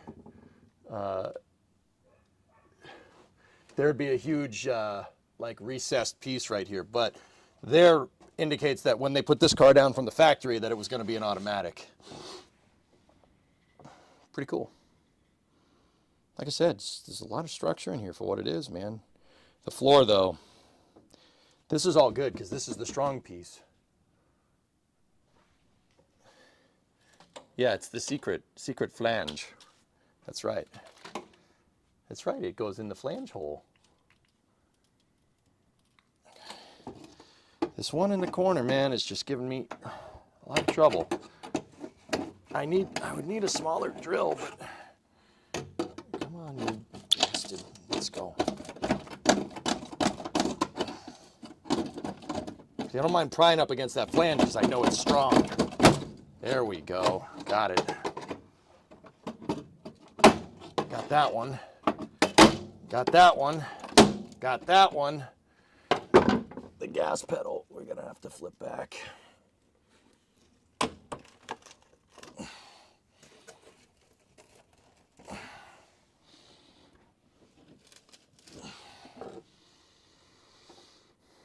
Lock 1, lock 2, lock 3, lock Loman.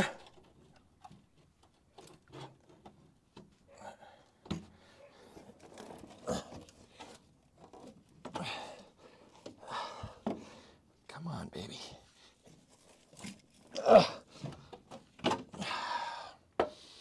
How the heck are we going to get at the rest of this thing?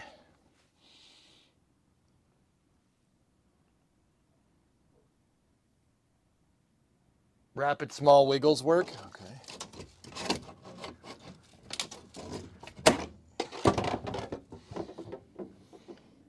There's like 3 or 4 more pop rivets in there, but yeah, oh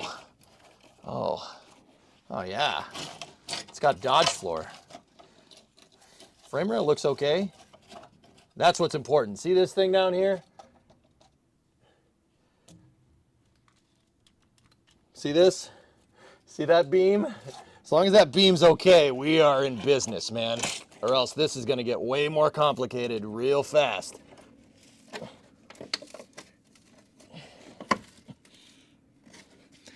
Oh, hey, I can see where my transmission's leaking. Oh, excellent. Hell yeah, I can see right through there.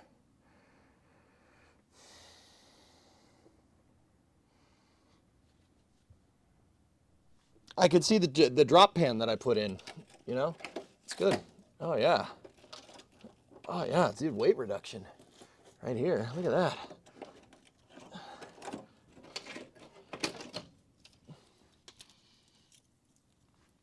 Dodge floor.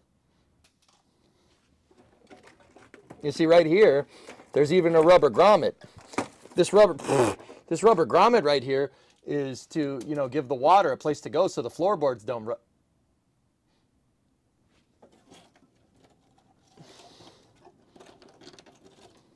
I'm gonna keep those. Those are worth money.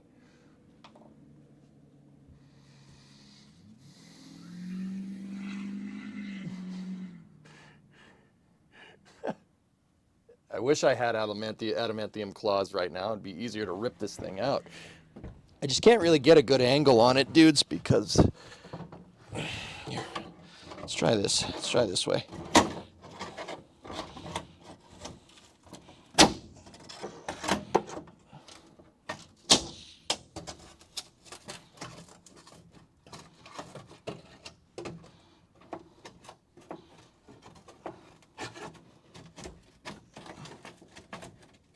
You know what? We'll try prying up against the frame rail. We know that the frame rail is strong.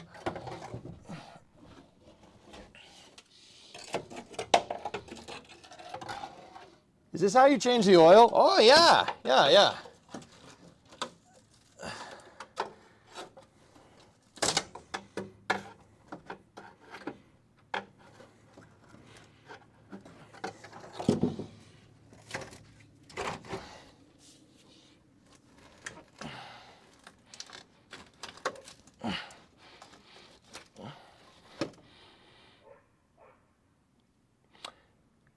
That's what I was waiting for. Yeah, this is what I was waiting for.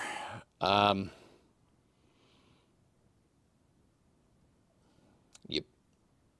Yeah, we can. Yeah, I don't know if that's coming through on camera. Yeah, this is what I was waiting for. This is not good. This is not great. It's gonna need a lot. It's gonna take a lot to fix it, but that isn't. You know, whatever. I'm gonna have to get in the way on this shot. Give me 1 second.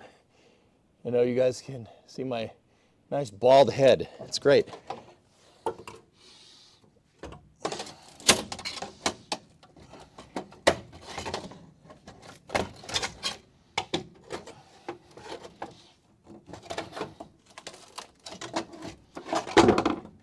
I'm wondering if something is holding the gas pedal down. Those follicles, I know, aren't they great? So I'm gonna tin snip this. I should use an angle grinder, but I don't feel like getting it out. I'll just tin snip it. I gotta get my snips. Give me 1 second.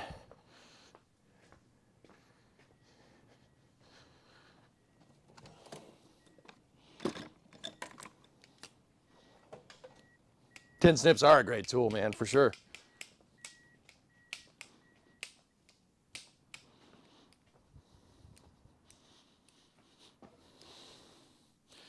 Going back in. It doesn't smell like poop in here anymore, which is good.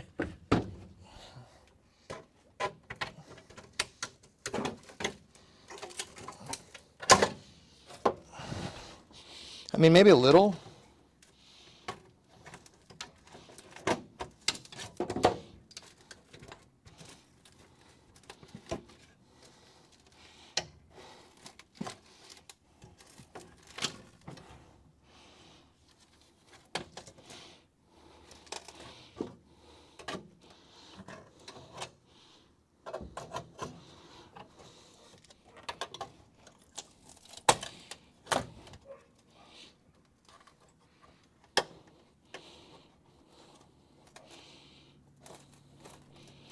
Where'd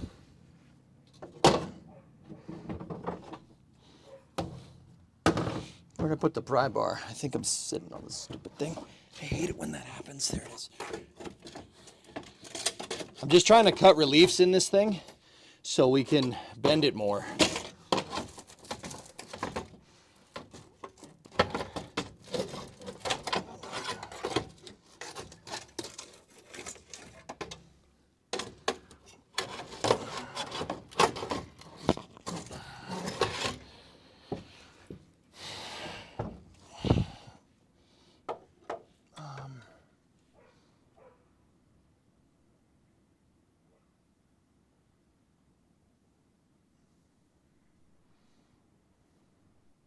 Yeah, it's a Flintstone car. Can you guys hear Titan barking? He's out there barking at something.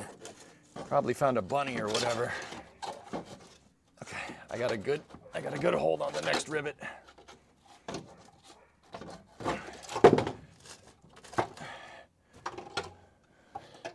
Let me get at this with the snips more.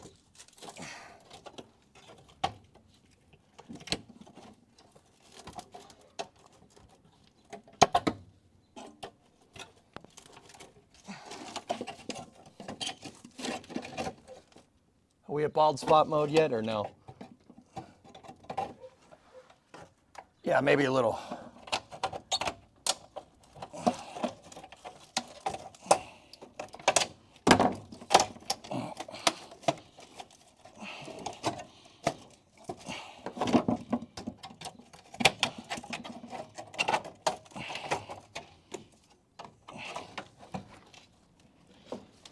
Yep, we're at full bald spot. Okay. Balder than any man. Crazy creations are his plan. Does the spot more a mess? Yeah, well, what do you want?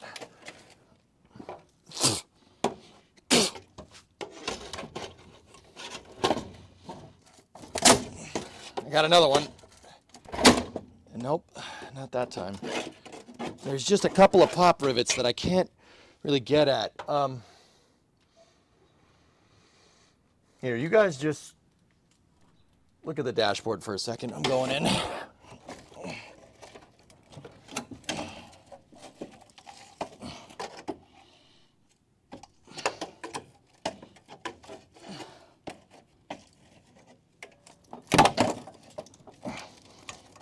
Just imagine me getting rivets out, okay?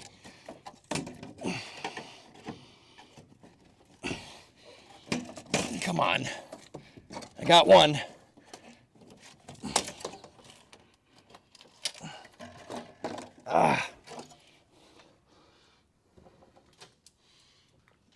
There's just one or two more. Maybe we could actually drill them. Ow! Got me through the glove. Stupid thing.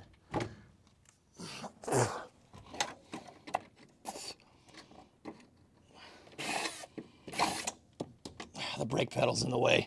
I can't really get at them, dudes.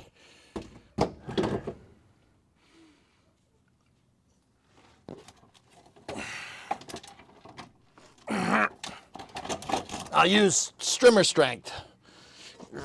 Pull it out. Probably not. It's probably not a lot of that.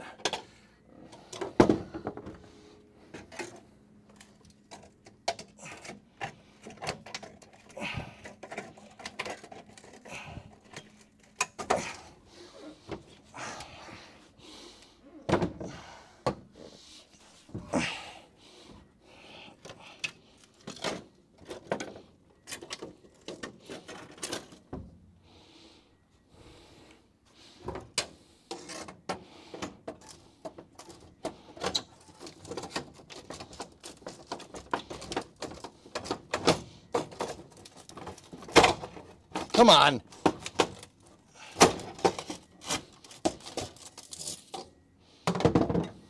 I don't know.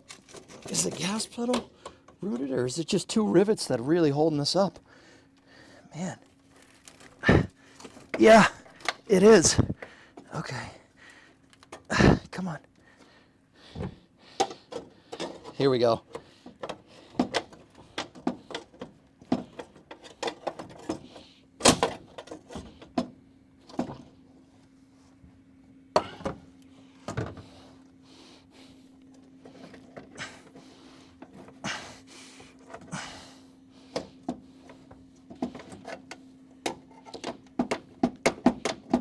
Almost there. The trans tunnel is getting in the way again. This is a fight.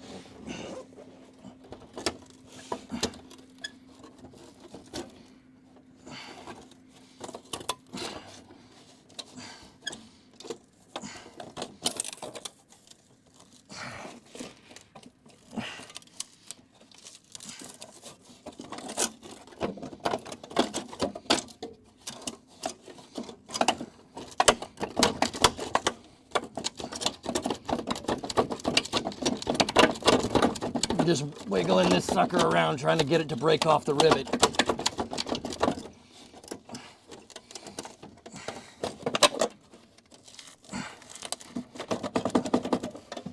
Okay, I think I can pry at it from there.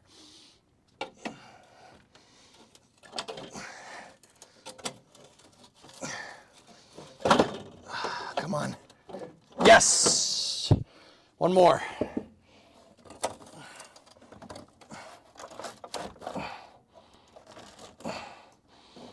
Make sure I save my damn gas pedal. One more, dudes. Man, I'm really going bald back there, huh?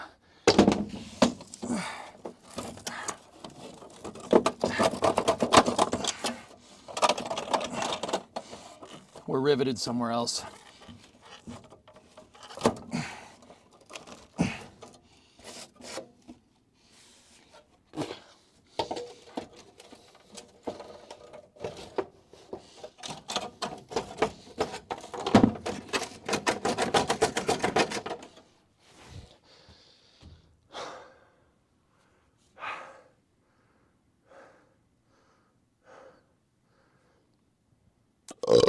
Oh, that was good. That was good.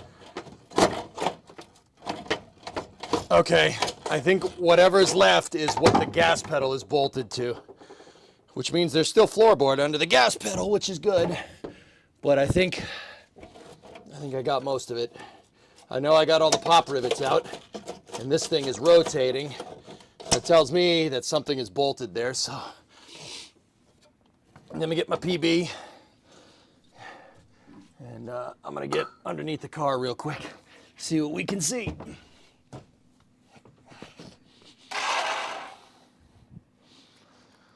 Oh, damn, dude. That was a little bit of a struggle.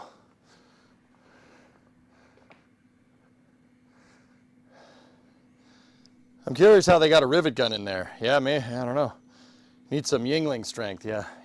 Hydrate, yeah. Yeah, that's a good idea.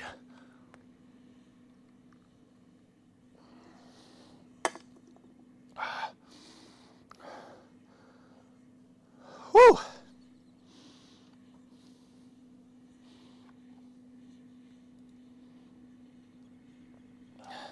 How's the temps? 75 degrees, dude. 75 out, it's sunny, not a cloud in the sky. I want to get some water. Same problem as the person putting the panels in the first place. Yeah, right? Yeah, how did they get the rivet gun in there?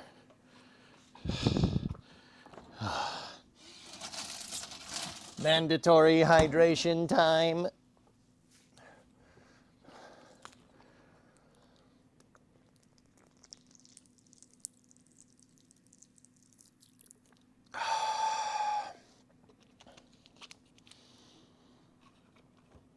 Talk about Cleater's performance the day, get down a cylinder until May the 8th. I thought he was 10th.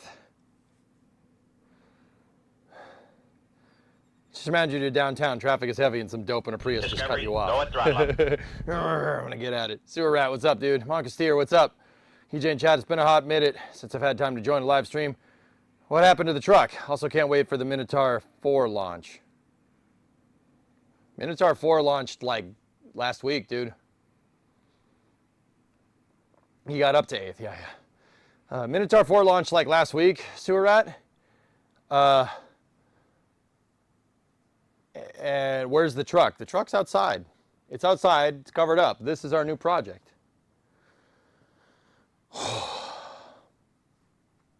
Yeah, that's I was waiting for the other shoe to fall, and that's where it fell. It fell in the driver's floor pan. Good news is they make parts, but yeah, seeing the frame rail through the floor is not great. What? Monkas, but why? Why? What do you mean why? Truck's outside and covered up. It's nice and safe, don't worry.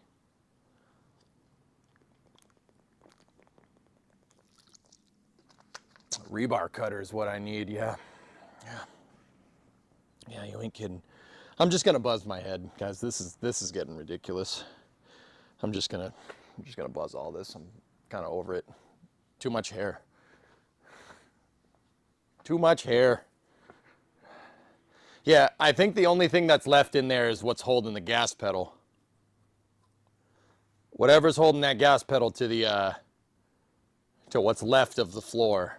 You might be able to just pull it right the frick out because it doesn't seem like there's much, but I'll still get under there and look. That's what I do. 8th comb. That's, yeah, I'll set it. Yeah, pretty much mutter. I might do that today. It's starting to get bad. I got a mad scientist thing going. All right, this white devil thing has gone far enough. Nobody messes with the dew. There, that looks a little better.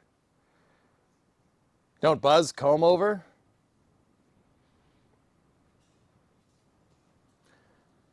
I quenzuacha it's male. Can't help but think you referred to me as a white devil. Yes, this is how they know you. Leave that part out from now on. The hair's on point. Oh, thank you. Thank you. I grew it myself. All right, let's just dial that one back a little bit. There we go. Raiden, what's going on? Minotaur 4. Oh, there's another Minotaur 4. Cool. One launched last week, dude, but they didn't stream it.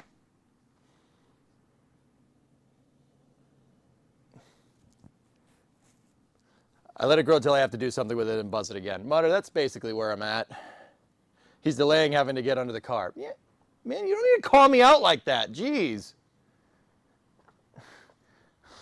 It's dirty under there, man. I don't want to go under there. Whatever. Whatever. Get my damn gloves. Or like wings. Snickers. Snickers it can't be though. I mean, hold on. Maybe we can. China. Nah, doesn't work. Doesn't work. Different hairdresser. Different hairdresser.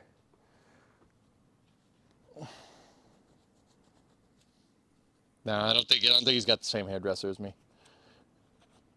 Not orang enough. Yeah.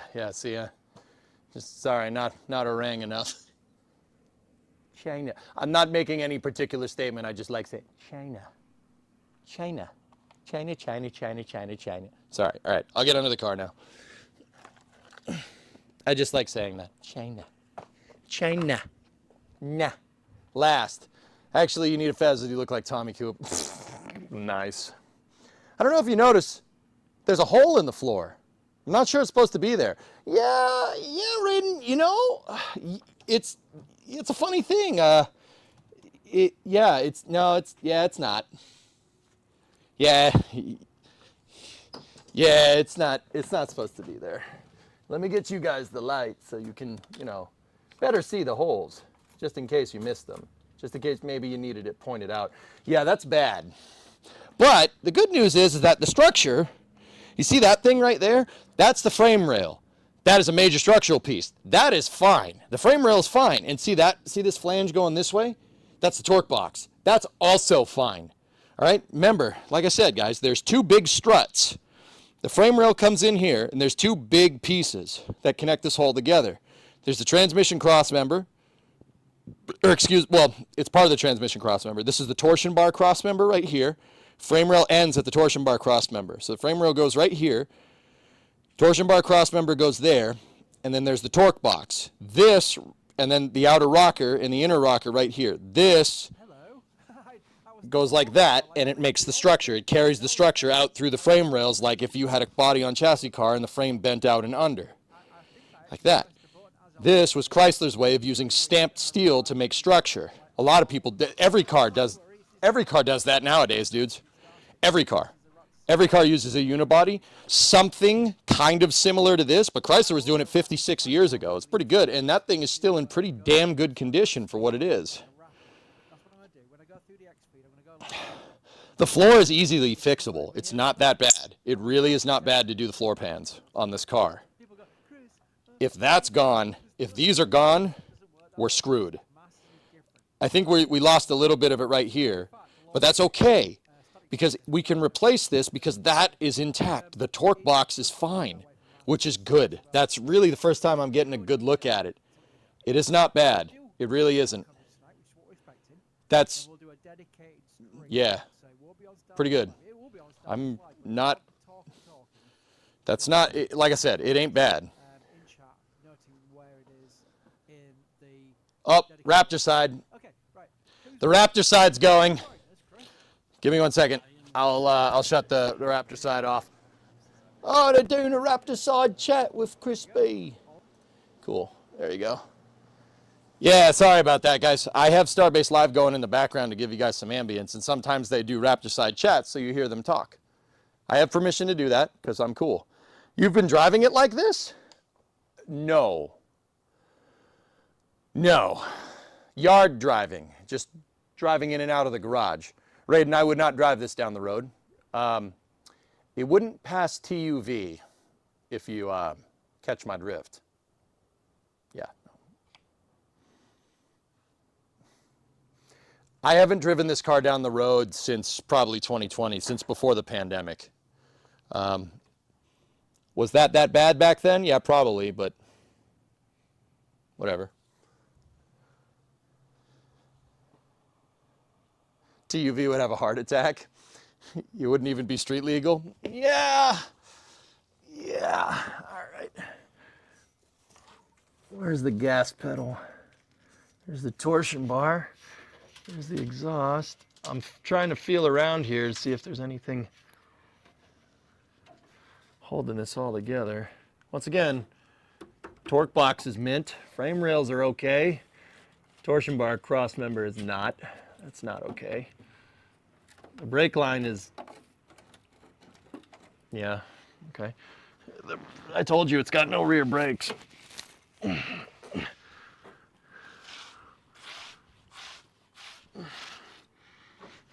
right, where's that gas pedal?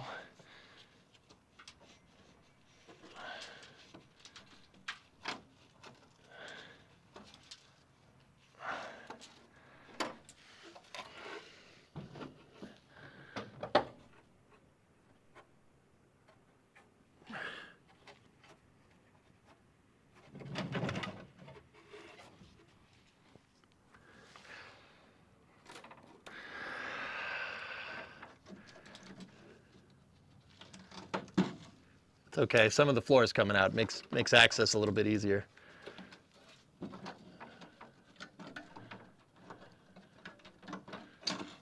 Discovery, go at throttle up. Who's that?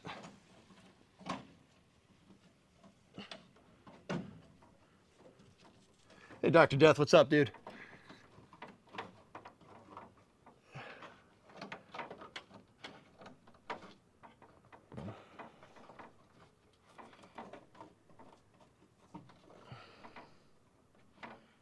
I feel pop rivets.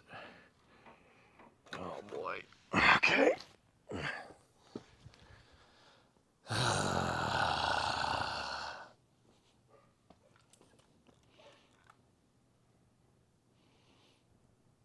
Okay.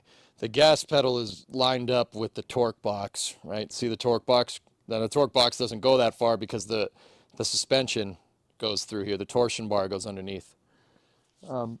So if you're German, like you guys are talking about TUV, this works, the suspension on this works like a Volkswagen Beetle, only a Beetle had torsion bars that are going this way. This has torsion bars going this way for the control arm that goes that way. The Beetle had torsion bars that go this way, that twist on the sideways axis of the vehicle. The reason why is because it was using trailing arms. So yeah, that's the trailing arms are the only way they could fit the suspension in with the engine in the back. So it uses torsion bars front and rear, but it's just slightly different than this. These torsion bars are longitudinal, they go this way. You'll see it when we up. I might need to get in like right here, guys, so let me see what I can do here.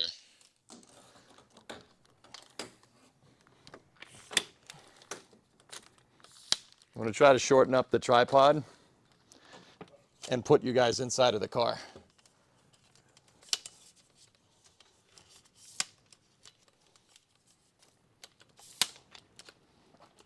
Probably should have switched cameras before I did this, but that's okay.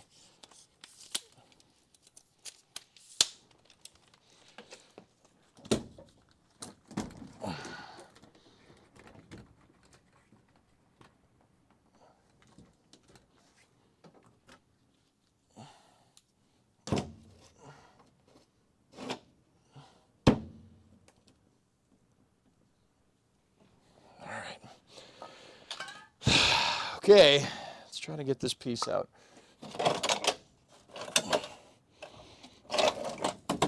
Yeah, it's still bolted to what's left of the floor.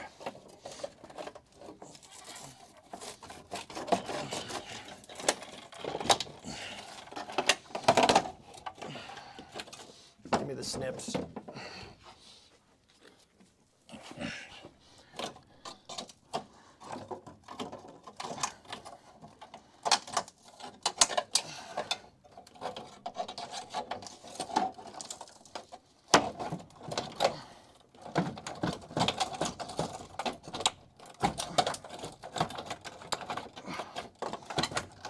There's just a little bit of floor that goes down here.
Come on, baby. There we go.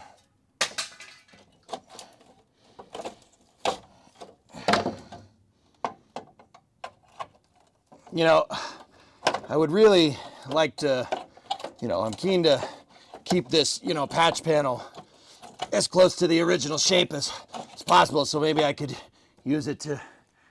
Nah, I'm just kidding. I'm cutting the crap out of this thing. I hate this thing, and it needs to be out of the car.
is this thing still attached to? There's nothing left here.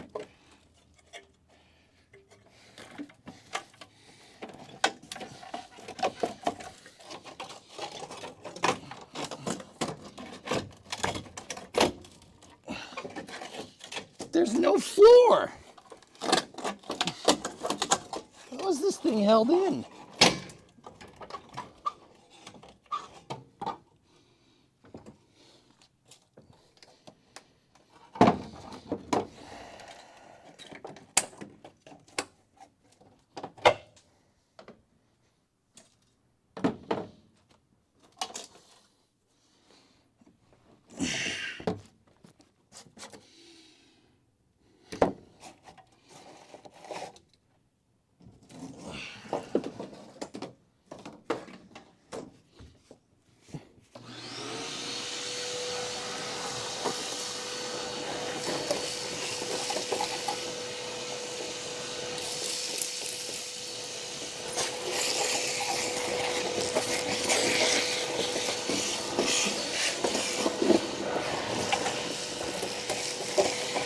I'm just vacuuming up pieces of the damn floor.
I'm just trying to see where that thing's bolted in. I can't really see it.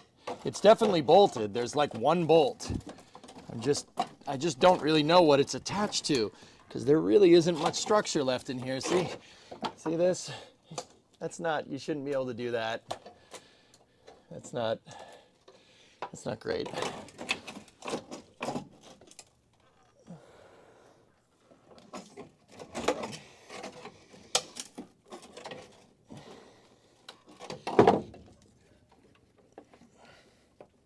Oh, there's a bracket. There's a plate underneath this. Oh no. No, that's the brake line. All right, I got to go underneath the car again. Hold on.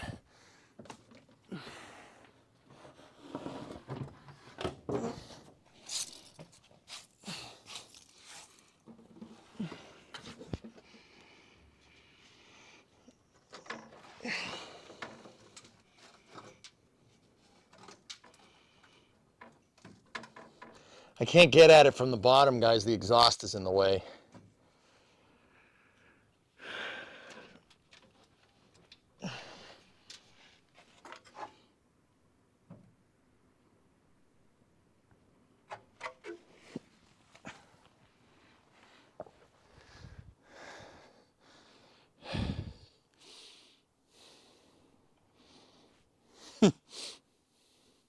Get under it with a Sawzall. Yeah, what if it's studded though? Nice, a puppet show.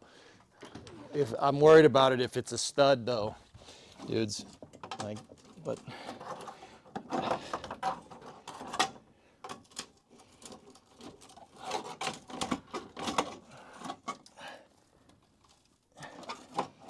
oh wait, no, I might be able to get at it if I bend this stupid thing up.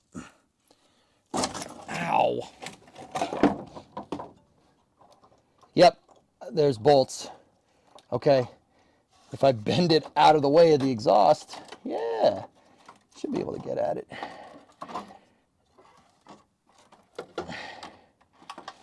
I can see them.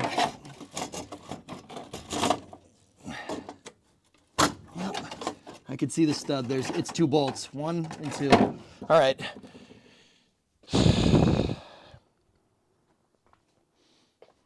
always one more bolt. Yep. Here, I'll hold it up with a pry bar. What's the ow count? Maybe 1 or 2. It's not too bad. I just don't really feel like jacking the damn car up to get under there, but we might have to.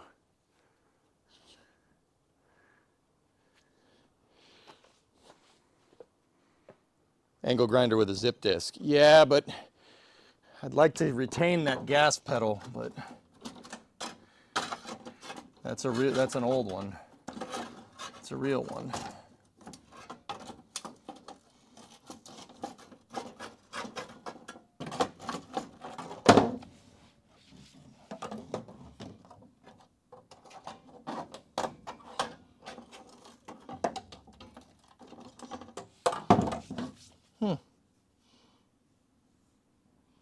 For some reason, like, I can't really get at it underneath, but here, let me get another light. Let me get another light and see. Oh, that's a big hole. Yeah, it's sizable. It is sizable, chat, for sure.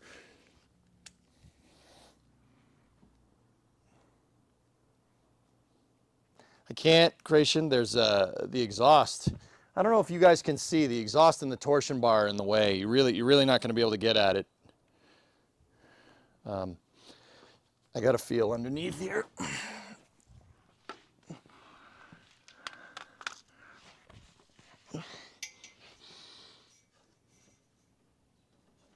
I found one. I got it. They're not very big bolts. 3/8 maybe. Okay. I will attempt to hit this with PB. Maybe we can get it to seep in if we spray it down through there.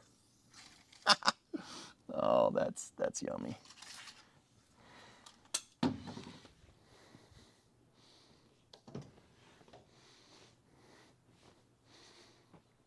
Just cut out everything you need to and then separate the gas pedal.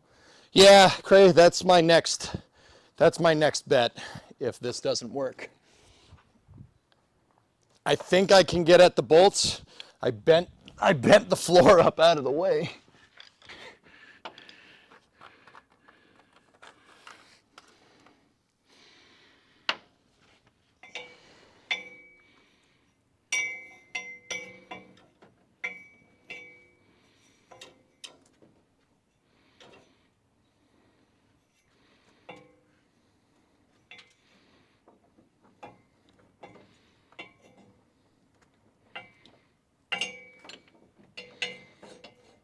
Nope, bigger than 3/8. 9/16, or no, what's up from 3/8? 7/16.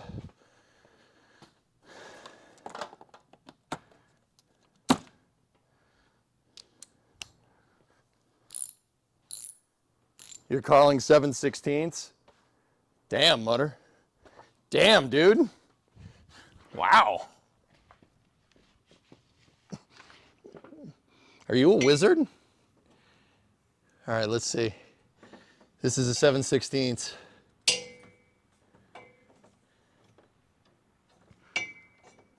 I need an extension. I can't really get at it.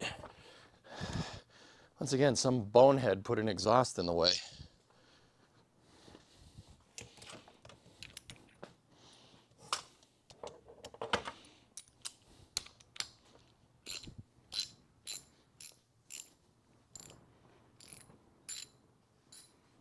This is so much better than going to the gym. Yeah.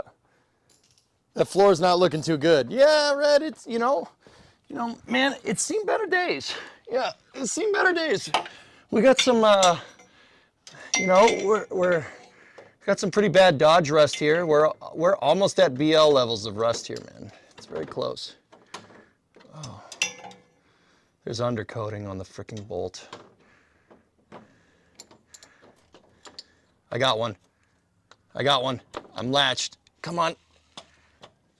Come on, turn. Oh, are you kidding? No way it came loose. No freaking way. There's no way that's coming off.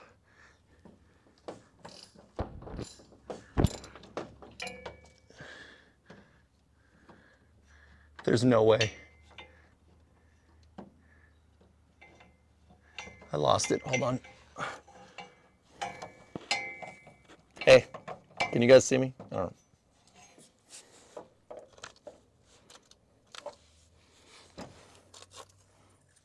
What's up?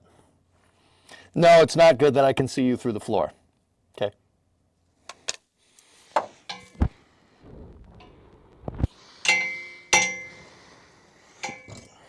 But it does give a pretty cool camera angle, though. I had one. It was going, but I got it. Either I broke it off or I can't find it again.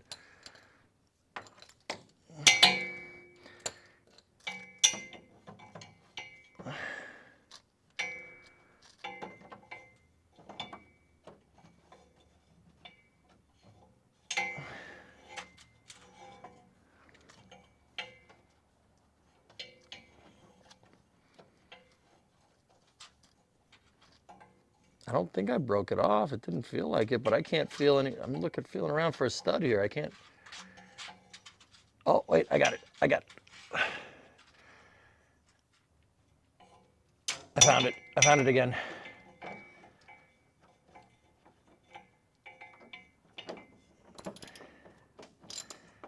We are so back.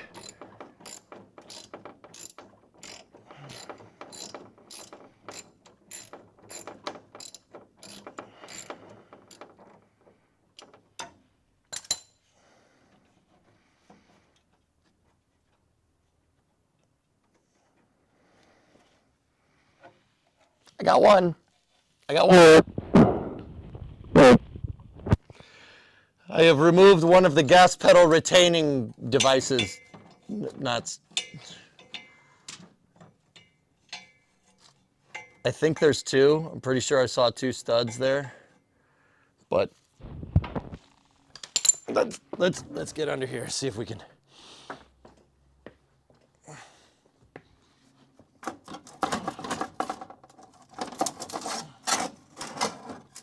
Yeah, there's one more.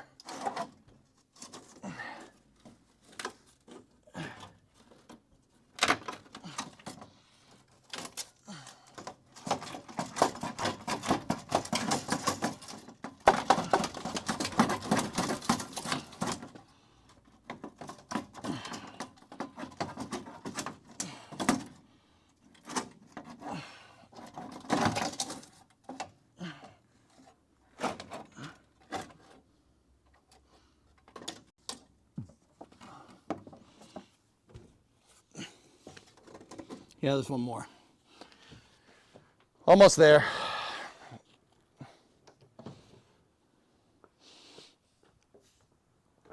Ah. Okay. I found it. Oh, nice. That was actually super quick.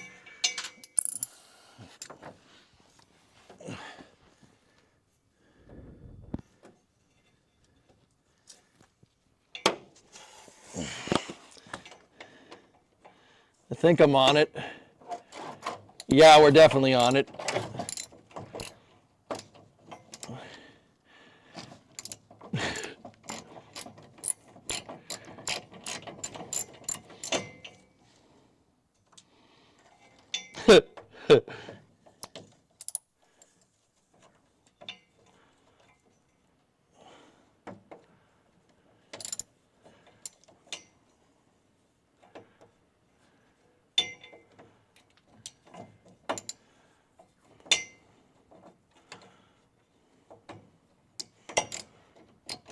Okay, the exhaust is in the way. Guys, we're not getting at that. The exhaust is very much in the way. I'm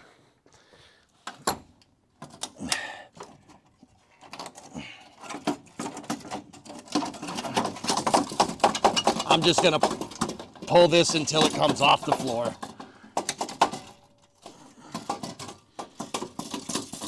Let's see if we could just fatigue the metal around the nut. Like, I would normally be worried about where we, finding out where the OE position for the frickin' gas pedal is, but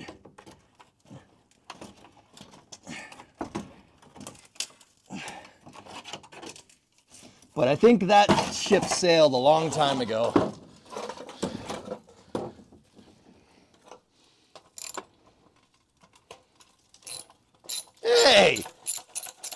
came loose. Hell yeah.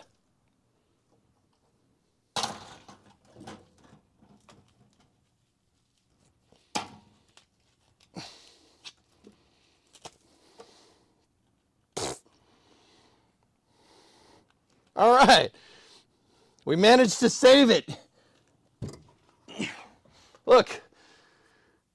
We got it. With both nuts. That'd be $8, baby.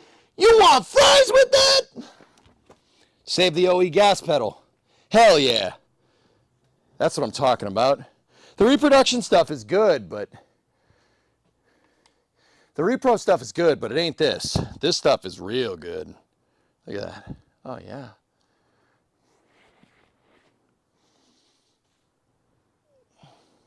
Saved them. And it looks like the floor has pop holes in it for where the gas pedal goes. So, but see how it's recessed? It's recessed for the carpet and stuff. That's okay. You earned a beer for that one? Hell yeah. Hell yeah, dog. Oh. I'm getting that stupid freaking thing, that stupid pop riveted panel out of here. Get out of my car. Get out of here with these eye holes. All right, vacuum fest. Hey, the PB blaster did soak around it. That's good. Okay, so that's the extent of the damage on the driver's side. There were some victories, some losses. You're looking at a loss right there, but that's okay. You just left with nuts. Actually, I got a lot of the smell out. Right now, it just smells like PB in here.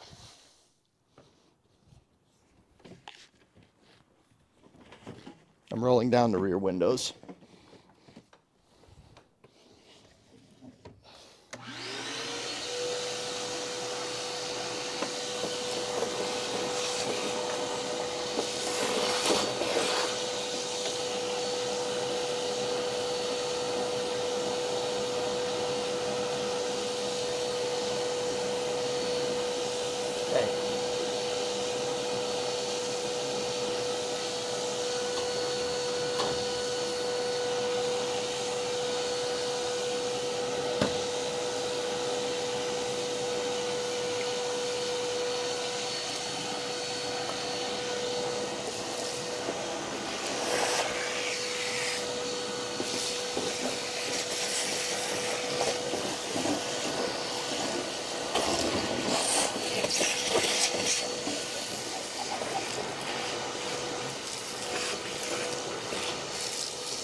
All right. You guys want to look? Here, I'll show you. So, hang on. Come on. Or, you know, that could just not work. Come on, get off the... There we go. All right.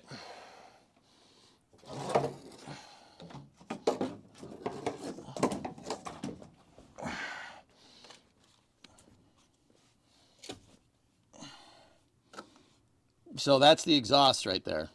Yep, that's the torsion bar. That's the frame rail. There's the torque box. That's the torsion bar cross member. That's what I was talking about. Yeah, that's not good. Other than that, yeah, I mean, the floor is definitely shot. Like, I don't think I need to mention that. But yeah, there's the flange for the floor shifters. See it right there? It's a circle. I didn't bend at it too much. So if you want a floor shift car, that's the linkage for it would go through right there. There's some holes left over from the rivets. But overall, really. So where we'd really start have to worry is if this was rotted. It's not. It's fine. Frame rail flanges are okay. A lot of structure goes through here. A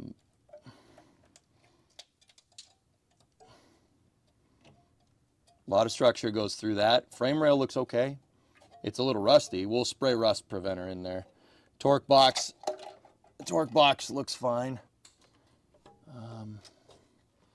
Yeah, this is a problem right there, but you could see through to the end of the frame rail right there.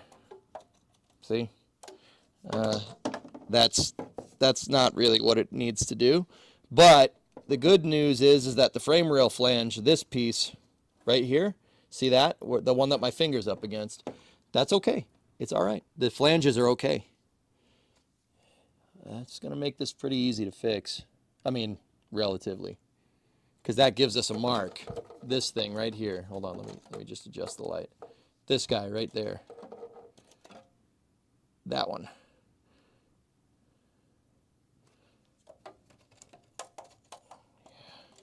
See, there's just road grime and stuff that gets caught up in there.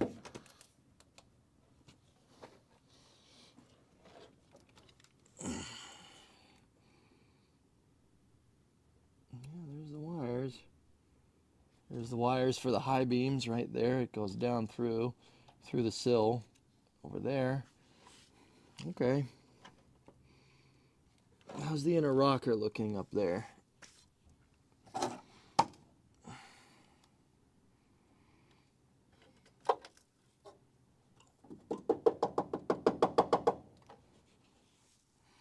Not bad.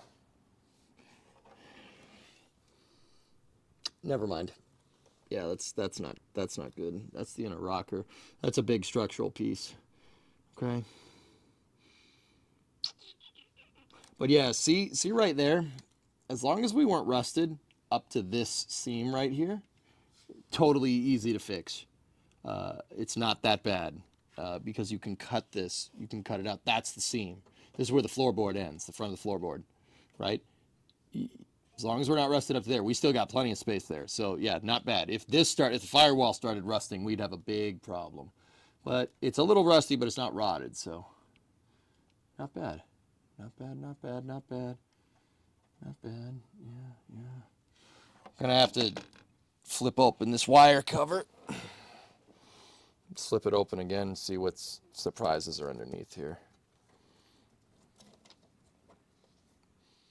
Top of the rocker doesn't really look too bad.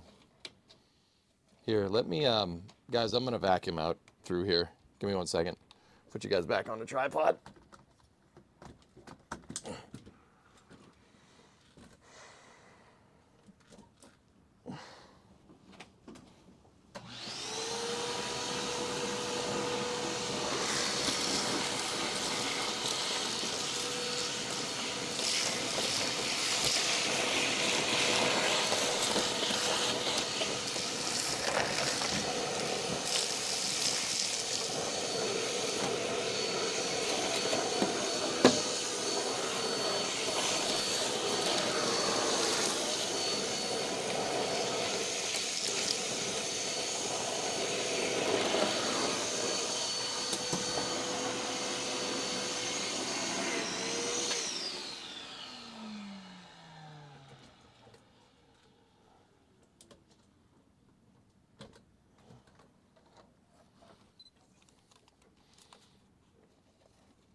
Right there is no good. So right here is right there and right there. See that? That's where the spot welds, the plug welds were, or what's left of them, are for the torsion bar cross member. I would say we need to drill those out, but there's really not much left. Anyway, so, you know, okay. There's also spot or the plug weld right there. See, that's the plug weld from the factory for the seat mount. See? Actually, I'm not sure what that plug weld is for. Either way.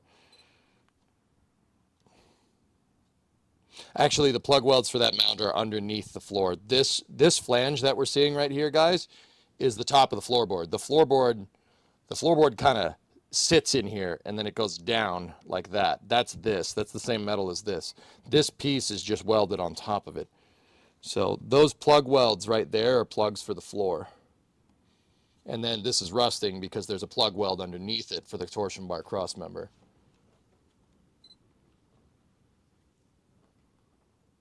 Oof.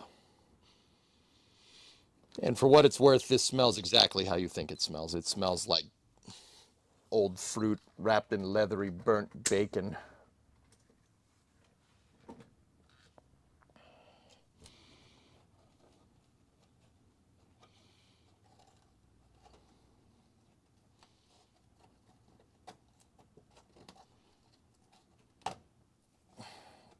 This is just some old seam sealer from the panels.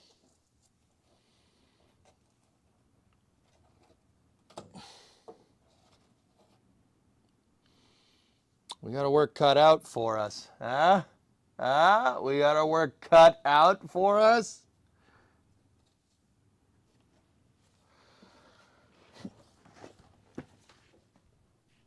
Are you going to fully replace that floor? Yeah, most likely.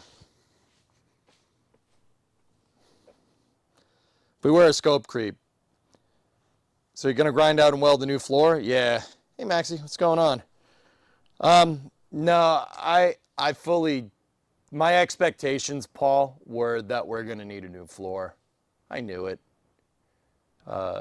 It's just where that goes, how far that goes, we have to figure it out.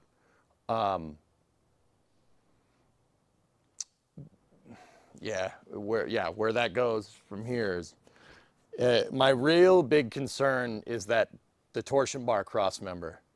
Torsion bar cross member and then the inner rockers on both sides. Outer rockers too, but yeah.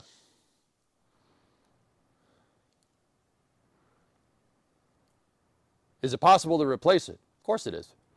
Jens, I don't know how it is where you're at, dude, but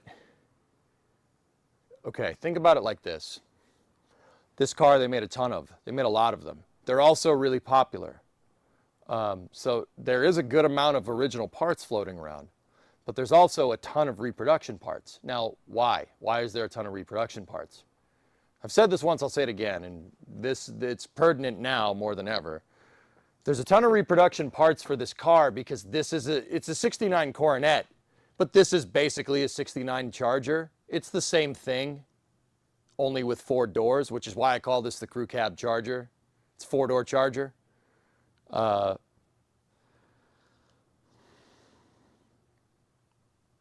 Looks like half floor pan replacement. Yeah. So because it's a Charger, dude, because it's a Charger, tons of parts. People love 69 Chargers because of the Dukes of Hazzard and Fast and the Furious, etc., etc. And Fast and Furious was a 70, but 68, 69, 70 are all the same. Same car. Same thing. They just look different on the outside.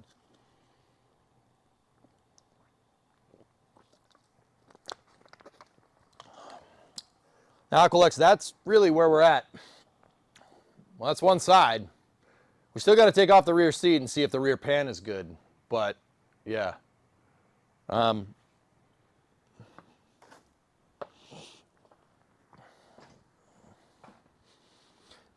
you know, all told, guys, they make these pans. They make them. My big thing is, like, if I buy a full pan, right, how do we get it in there? How do we get the pan in there? The post is in the way. So how's that going to work? Like, how are we putting a full floor pan in this thing? The floor pan goes from here to behind the rear door. How is that going to work? I don't think I could fit a full floor pan in here. Because when the floor pan was installed from the factory, there was no roof on the car. From the windshield, the windshield is not wide enough, dude. The floor pan goes out to here. Now on a two-door car, you don't, this freaking bee is back. On a two-door car, you don't have the post, so you can get a full floor pan in there, but I'm not 100% sure how we're going to do that.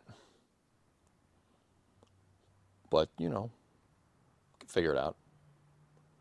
I ain't worried. Like I said, this is all fixable. Everything is fixable. They have parts. They make the parts for this thing. It's actually easy to fix this car. Now, a truck like the 59, you had to make your own parts. Get a sheet of metal and hope you can bend it, you know? From underneath or cut it up. Now, slow your roll. Slow your roll. Hold on, Aqualex. That's a good idea. Just give me a second. They make half pans for this car. They make half of them. So the floor pan was originally stamped from left side of the car to the right side of the car. It's a big pan, right? They make half stampings for this. They do. We could do with half stampings. The trans tunnel on this car is fine. So the trans tunnel is the blue part to the right. It's okay. Trans tunnel's in good condition. It's just the outsides of this that need to be fixed. I just thought it was just the driver's footwell. This car needs a lot of work, Muppet. It's more than that. It needs new outer rockers on both sides and probably new inner rockers, judging by that amount of rust. That's a big deal. It's going to be something that's going to be hard to do. Lift it in from underneath. Problem is that you lift it from underneath, the cross members are in the way. There might be a way to do it.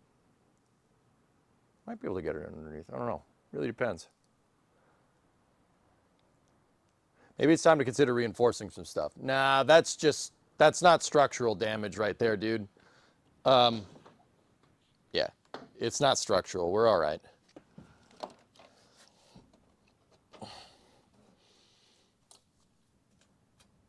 This is just aesthetic. The structure stuff, with the exception of the torsion bar cross member, is actually okay. Shy, we got a lot of structure in this thing, man. I can't believe it. I thought this was going to be way worse. Yeah, it's not that bad. Dude, trust me. Go look at B-body Mopars from the 60s. Like, look at the resto videos that you see on like YouTube and stuff. There's nightmares compared to this. This actually isn't too bad.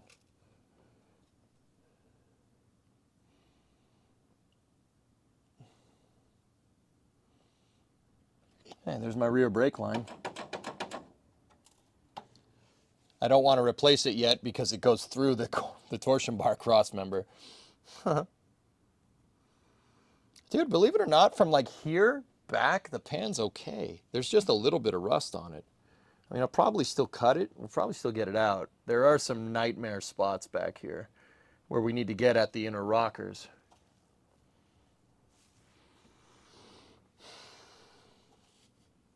Okay. Okay.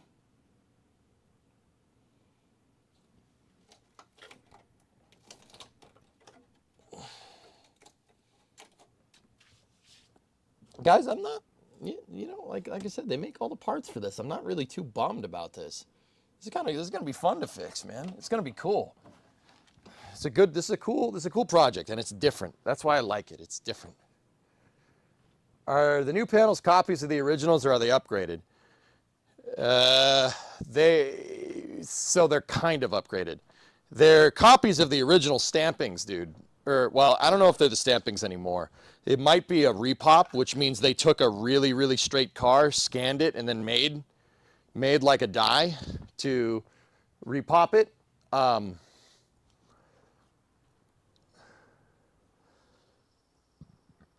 Is the floor pan tacked to the frame? It is. The floor pan is structured. It's not. It is, but it's not. Like the torsion bar cross member and the frame rail and the torque box and the outer rockers are the most structurally, like, those are the components we got to watch out for.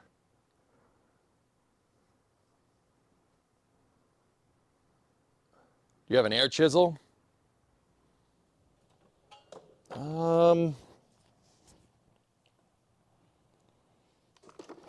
What's this?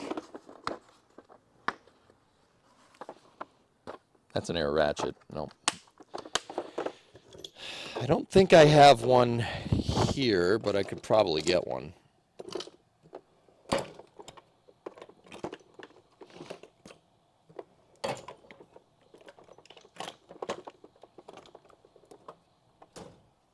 The floor pan is like plywood on a wooden frame.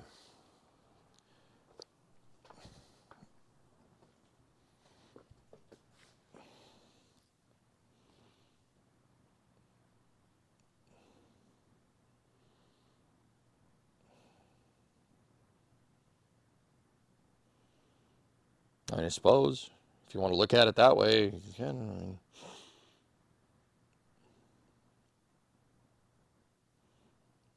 you know, you say that, but this car is still pretty damn straight,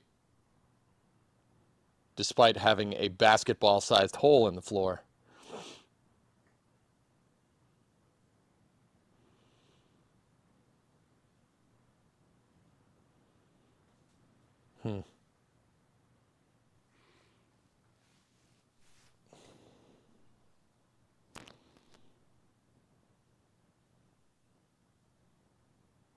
I think we should check the other side just to be sure.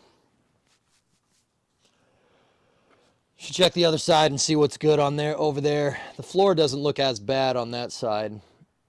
I think this is definitely the worst spot here, but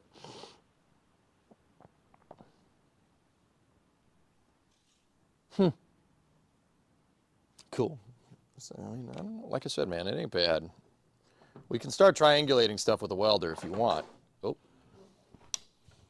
I knocked the light over.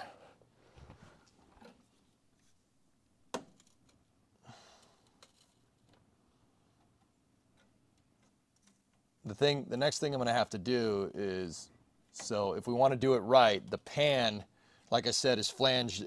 The pan has a flange that's attached to the top of the inner rocker. If we wanted to do this right, we'd start sectioning it out. But, yeah, it's not bad. The cross member, the torsion bar cross member is what I'm really worried about. This is big structure up in here, and it looks like it's not really even attached. Oh yeah, it is. Barely. It's hanging on. It's struggling, but it's hanging on by a thread.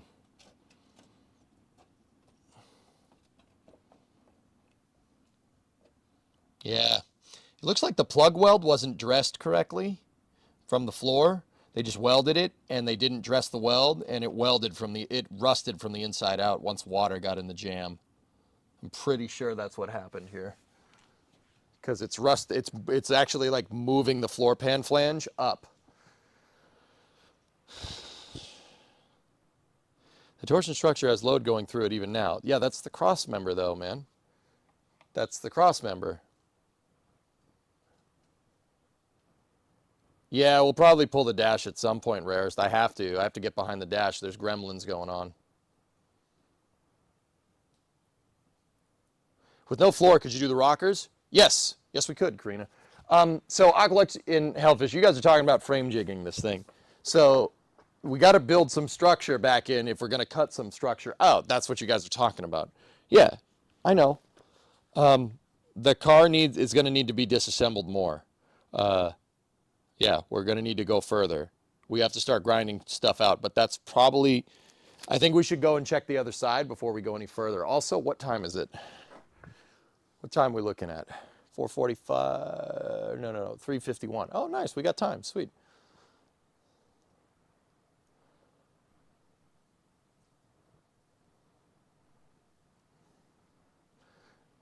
Once again, though, the structure, you know, it's crazy. We've lost a lot of structure, but we haven't lost all of it. The car is still straight.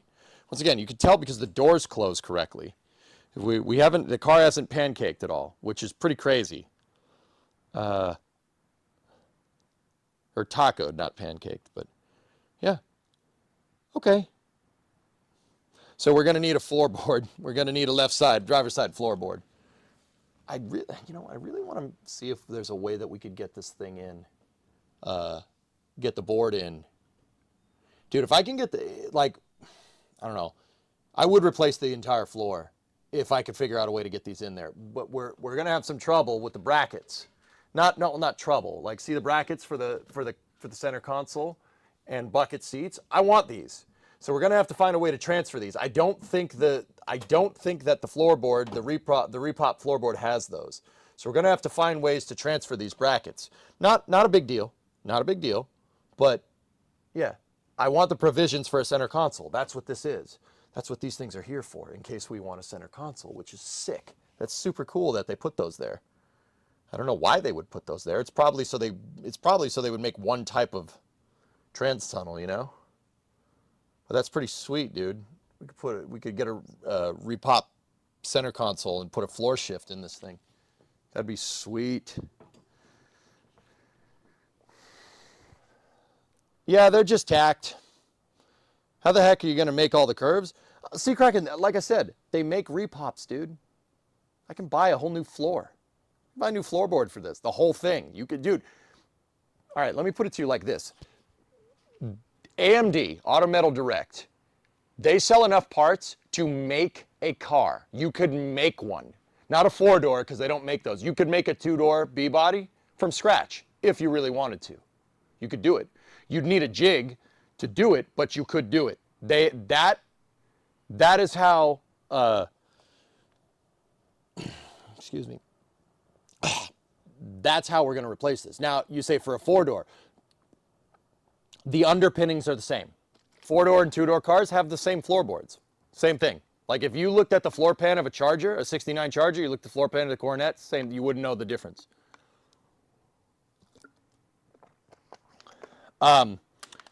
Yeah, that is the reason why I'm working on this car.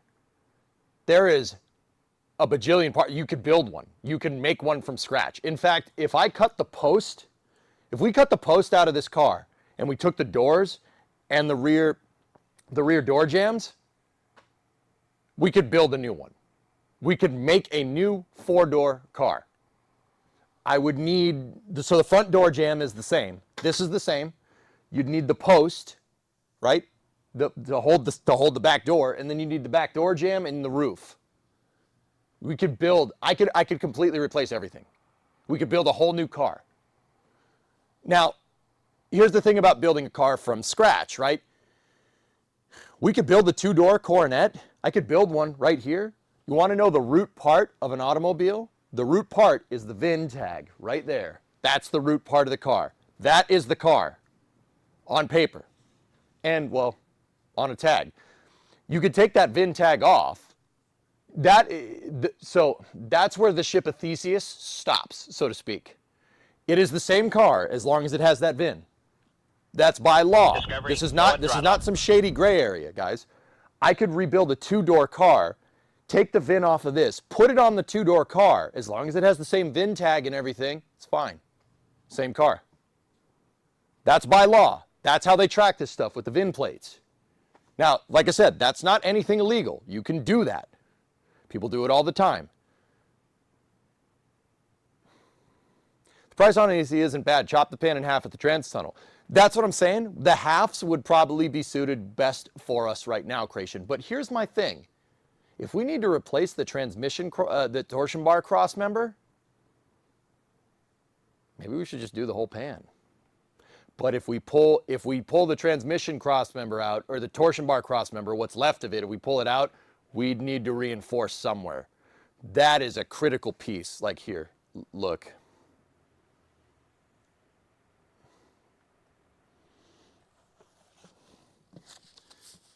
So the torsion bar cross member is this piece right here. See that? See that big crossbar that goes from one side to the other? See that? That's the piece that we're having problems with. These two front pieces right there and there, those are the torque boxes.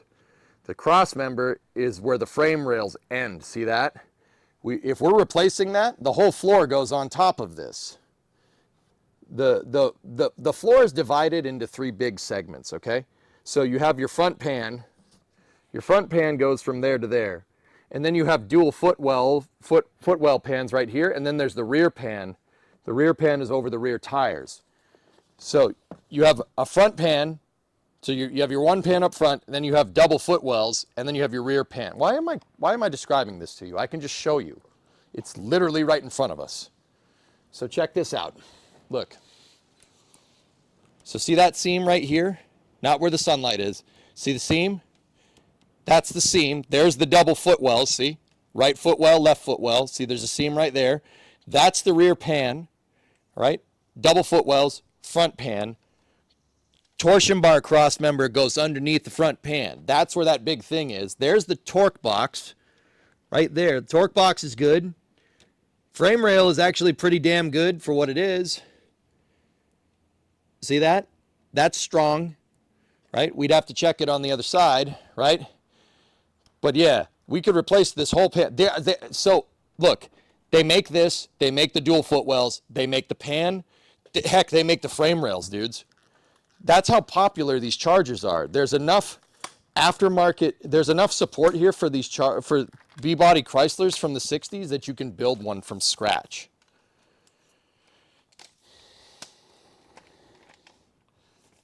All this can be remade.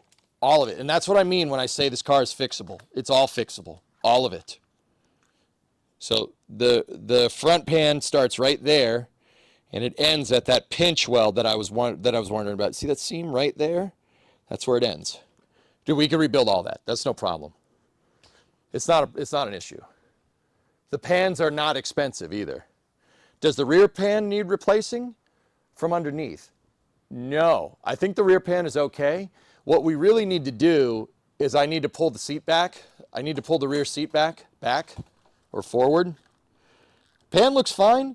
I do see some daylight coming through right there from the rear wheelhouse, but the rear pan seems fine. It's actually not bad.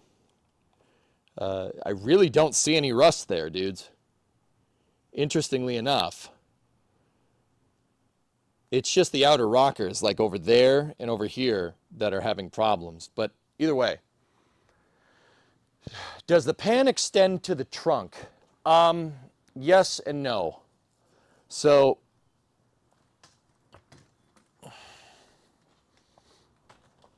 okay. So let me move the vacuum out. There's a lot of my car inside of this vacuum cleaner. Yes, that's a sentence that you just heard. So, Aqualux, here's how this all works. Let me bring you guys up to speed. So, can you guys see that spot weld right there? That thing. See that spot weld? It's kind of crusty. So, those two right there. See them?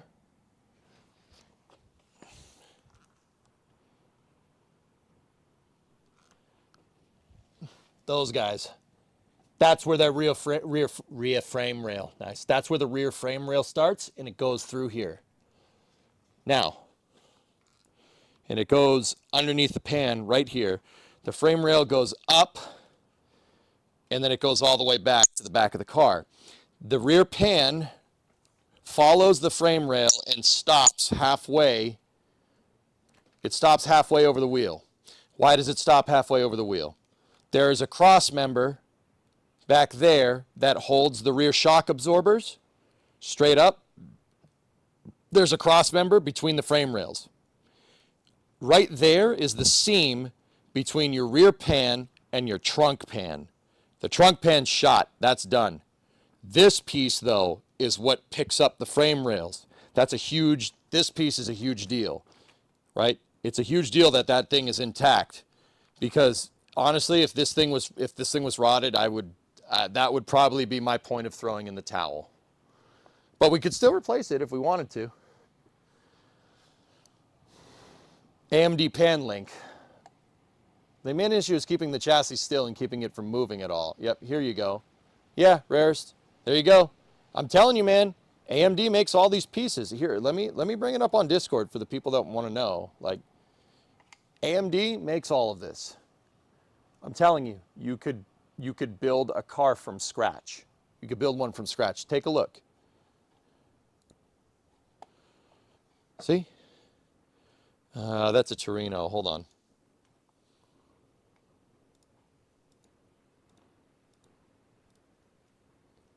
Look. So, check it out. There it is right there. There's the pan. See the pan? Oh, the AMD one comes with the brackets. Dude, look at that. Bro, sick. It comes with them. You keep saying AMD. Auto Metal Direct, dude. So there's the pan halves, right? And if we zoom in here, see how the pan has that flange right there? That's what's picking up on the inner rocker right there. And then see this provision piece right here? That part is all gone. This is where the transmission or the torsion bar crossmember goes down. And the transmission crossmember is actually bolted to the torsion bar crossmember. This piece is gone on our car. But you can get pan halves. I might end up doing the pan half because, once again, I don't think I can fit that whole thing in there. Get a pan half and what? A 7950? So look, check it out. There's the rear footwells. I was just showing you those. That's where the cross member is spot welded to. There's the rear pan. So see what I'm talking about? That's the rear pan. You know what? Like I said, it ain't too bad, but the rear pan goes up and there's a seam on top of the cross member. So the wheel would be right here. The floor pan won't have RTX. Question, if you do the full pan, how do you get it in there? That's something I've been trying to think about, dude.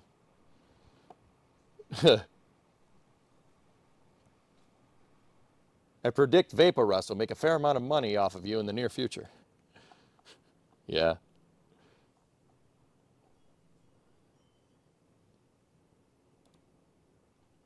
But dude, it doesn't even stop there. There's the wire covers that we were tilting back.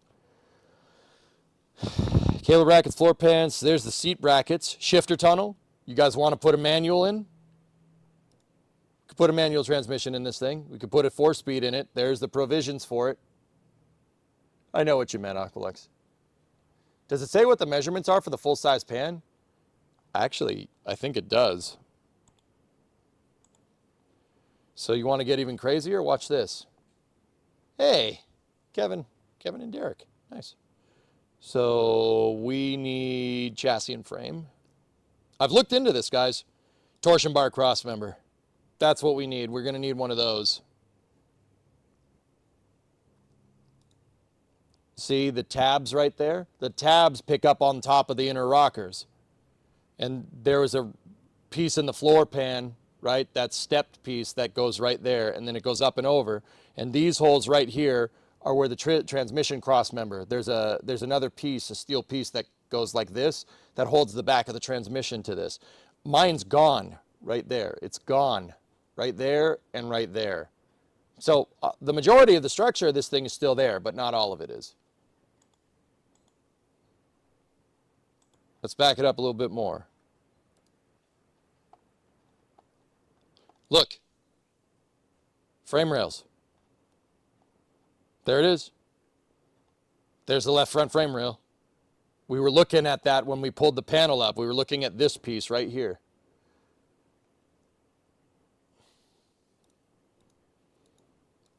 You can buy them brand new. Like I said, man, that's the reason why. There's the rear frame rail. We might end up having to get one of these because my rear frame rail is shot from like here back. We might have to. I don't know. It depends. Let's start with the main structural components of the car. Now, the other thing we're going to need is rockers. We need the rocker parts.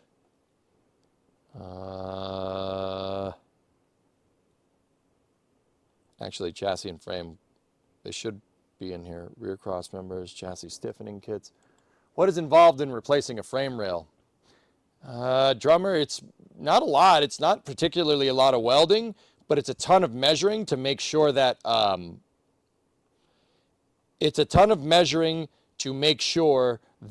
your frame rail gets welded into the same spot. Where are the rockers? Where's rockers? Tail panel, rocker panels. Here we go. This is it.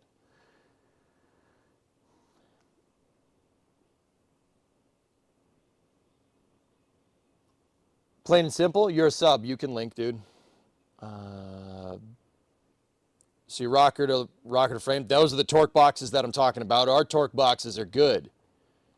In a rocker right there, that's what I'm worried about. We're going to need one of these. It's not a particularly complicated piece, but we do need it.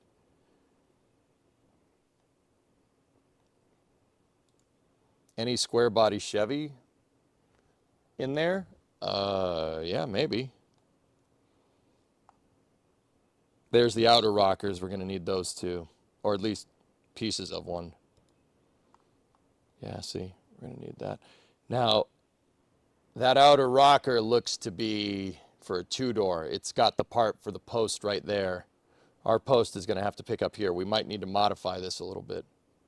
That's okay. That's a two-door rocker, but it's okay. That's okay. It's not a problem. Not an issue. I don't know. Auto Metal Direct is the name of that website, dude. Odd Rod, it's called Don't Part Cuss Save New Cross Member. I'll have to look, Plain. But link it up, dude. All right, let's see. AMD makes all kinds of stuff for older cars, yeah. So here, let's go back here. Don't part out that CUDA. Save it with a new cross member. Yeah, see? That's what we need to do. That is exactly what we need to do. So it said don't part out that CUDA. If it's an A body, it's the same thing. A bodies have the same structure.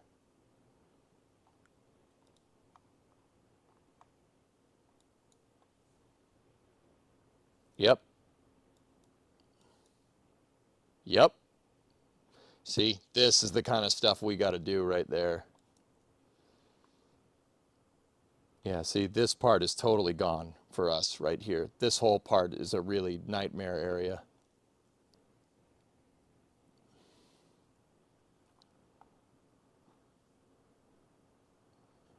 How did they redo this? See, look, that one, the plate on top of the rail is gone. Our plate is still good. I see the cart they built to bolt the suspension. Yeah, they built it. They're on a jig. There really isn't any way around this. See the inner rocker? We got to replace that one because I think it's all rusty. If it's rusty right here, it's probably going to be rusty right there.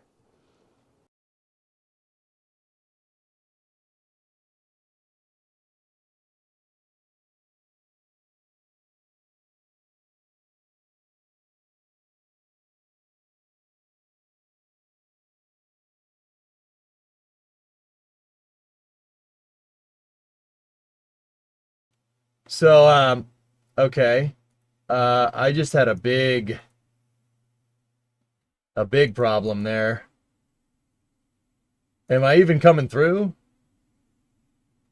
Can you guys even see me? There we go.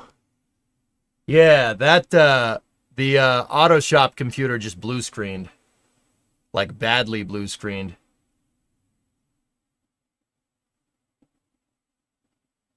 Look at the fixture that they built. I know about the damn fixture. I get it.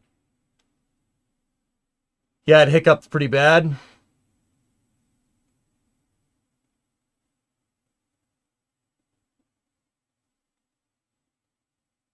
The auto shop computer B-sodded pretty badly, dude. Pretty badly. I'm wondering if power out? I don't know if the power's out. Freaking Windows 98! Get Bill Gates in here! You said Windows 98 would be faster with better access to the internet. It is faster, over 5 minutes. I don't think we lost power or anything, but yeah, the auto shop computer just took a dump. The mice got to it.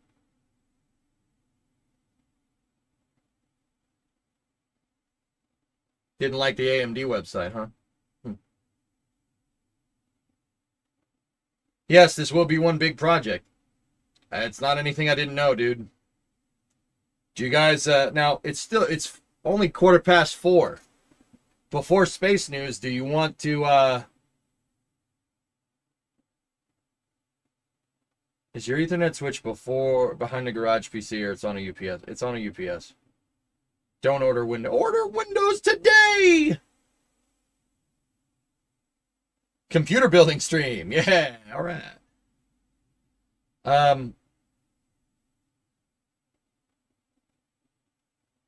Yeah. Well, we've been going in the shop for a good while. So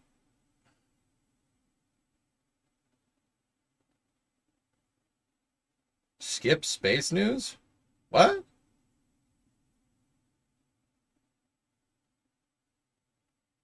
All right. Well, let me restart everything out there. I'll be right back. Hold on.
Okay.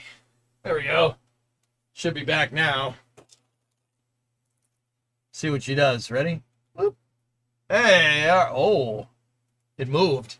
Corbin, it moved.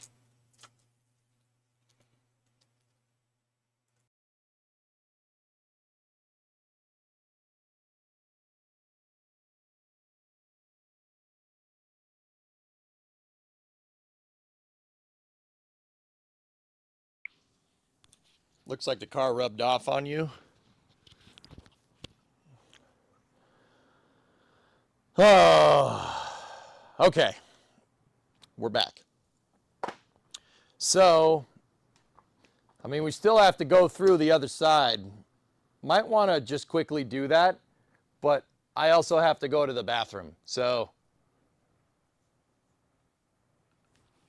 wait, can you hear me?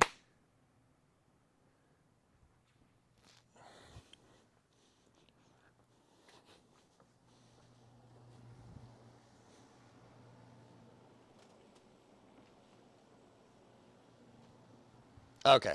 Yeah, it's muted. Or it's unmuted. We're good. So, yeah. Okay. We still need to get to the other side, but I have to go to the bathroom. I'll be back 1 second. I'll be back 1 second. Got to use the bathroom. And then what we'll do is we'll use the last 30 minutes. We're going to inspect the other side, see if we can get the panel out over there, and get a kind of full assessment of what's going on. You can fix it. It's just work. I'm here. Where am I going? Except going to the bathroom. I'll be right back.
Move it, 2579.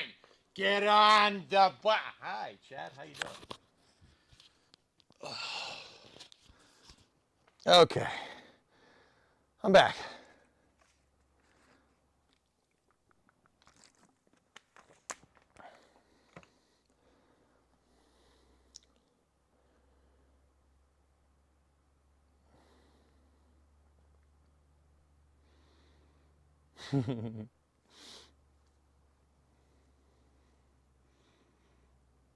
Are you back? Yeah, I'm back. Yeah, okay.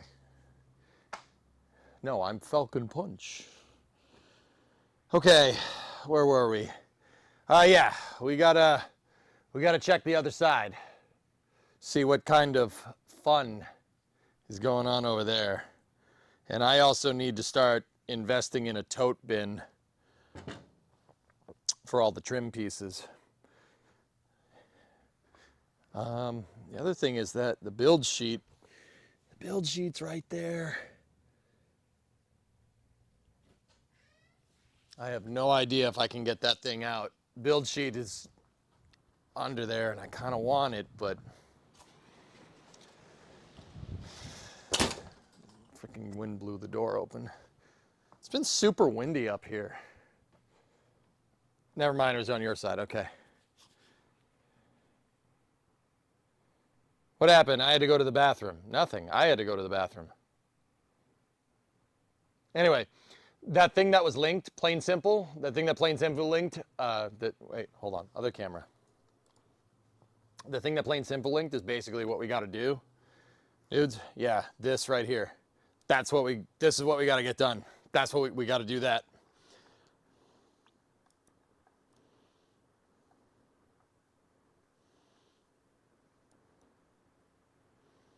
Yep, that's what our cross member looks like. Yeah, the jig. There are pieces, there are holes in the frame, pickup holes for when this thing was going down the assembly line, dudes. That's what they're picking up off of there. We can do that. See the jig hole? See that hole right there? In fact, if I flip back over to the front cam, we should be able to see some of those holes. Right.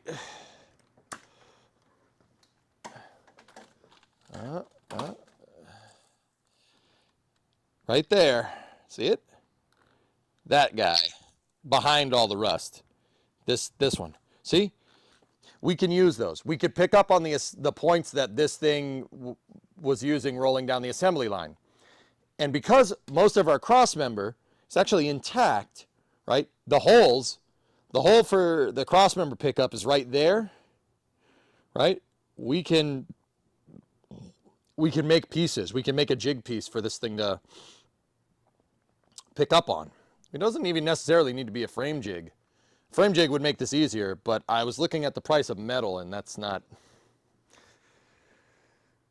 that might be a little bit prohibitive. Been super windy there too. Yeah. The original build sheet. Yeah, Tessa. The original build sheet's under the seat, dude. I don't know how we're going to get at it, but maybe if I can just pull some of these springs back. Hold on.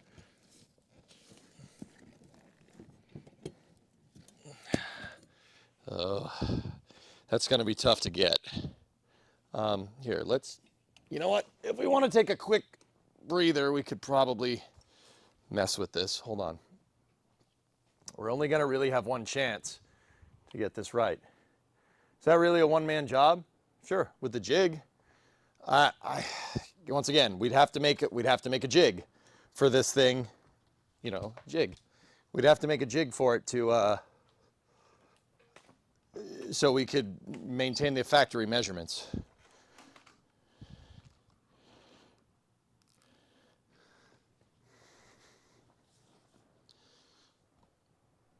Would a beefy wood frame work?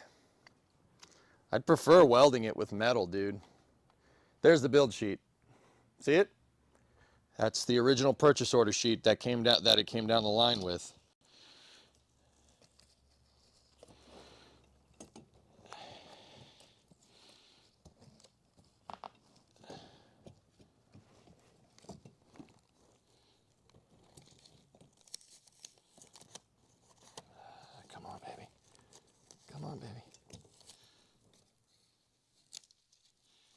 it's a little torn up. I don't know how the heck we're going to get at that thing.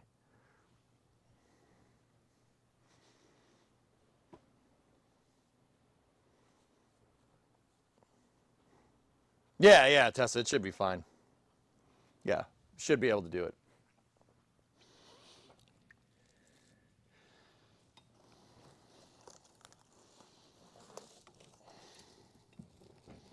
Here, let's see.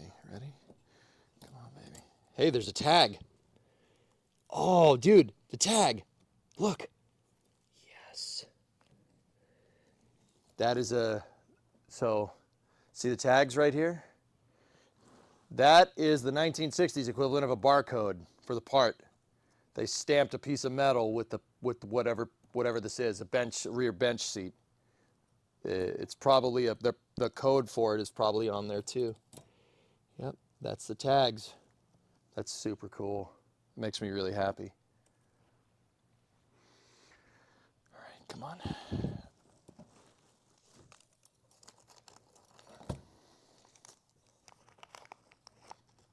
Just get it in front of the springs.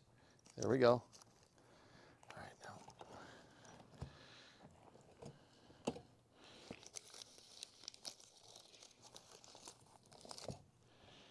Come on. Come to Papa.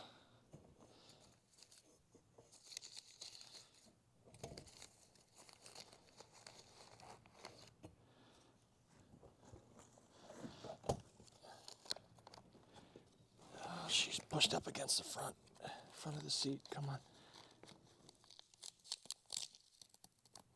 Nah, it's gonna rip.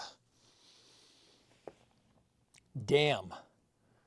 I'm not sure I can get at it. But that's the original purchase sheet. It's already pretty torn up, dudes. But this would tell you all the moldings for the car, all the options, colors, paint code, suspension. It's a power steering car.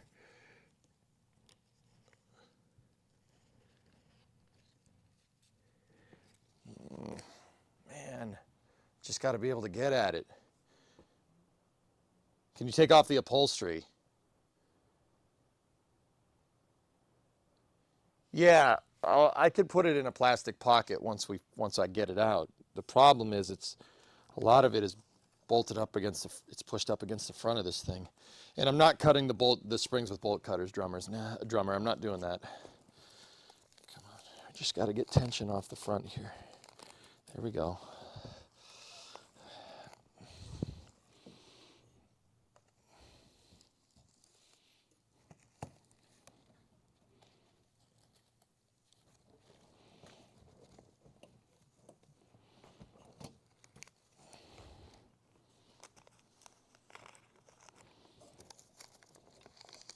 Well, I got part of it.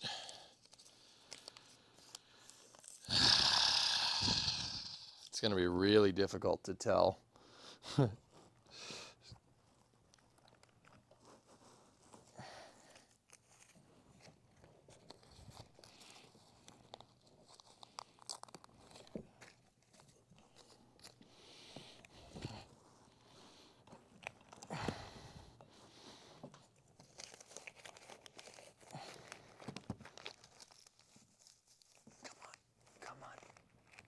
It's stuck.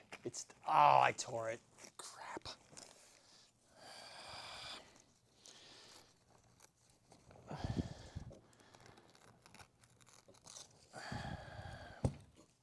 Well, that's what's left of it. Balls.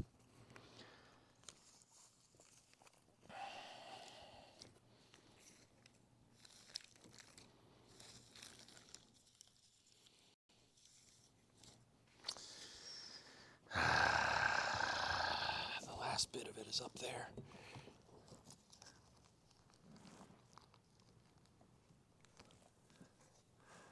Dinner's done, okay. Give me a second, baby.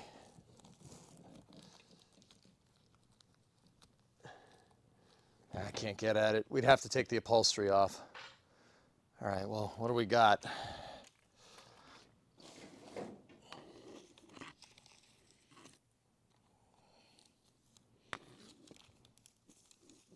The build sheet that's at my parents' house is in way better condition than this.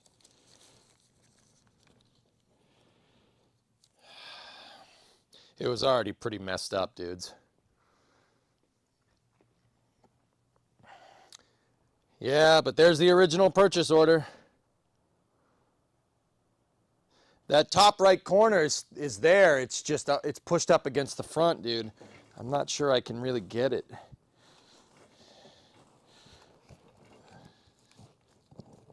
Hang on a minute. See, it's still up in there.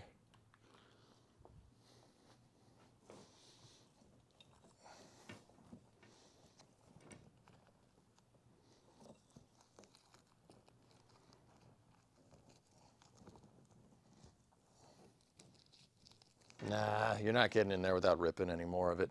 Guys, I have a more intact build sheet at my parents' house. I'll get it. I'll get it the next time I'm up there. But yeah, this is what would have came down the assembly line, and this would have ticked off all the options. So like, take a look right here. You see, it had option 77, which is a power steering car. See? So the guy coming down the assembly line would have seen this and would have put a power steering box in. See? Option 7. What other options can we see? See, it would have told you exterior moldings, power items, which this car basically had none of, heater, AC, glass. Oh, dude, rear armrests. Nice. 65, option 65 for foam seats. No locking gas cap. This place is a prison. Heater control lamp was an option on this car. That's pretty cool. What else we got?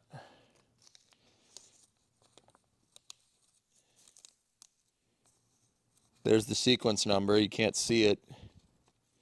Engine 44. See, engine 44, transmissions 3.1. 4.4 is a 318. 3.1 is a torque flight. That's a 904. So 3-speed automatic.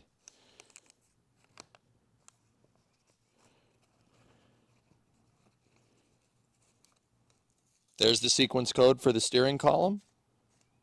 It's hard to tell what it is though. Carb 16, trans 637. Axle 013, so 7 1/4 rear end. Wheels EB3, and then it goes off the page. Cool. You could see everything that came with this car when it came down the assembly line. That's cool, man. I just wish I wasn't in pieces.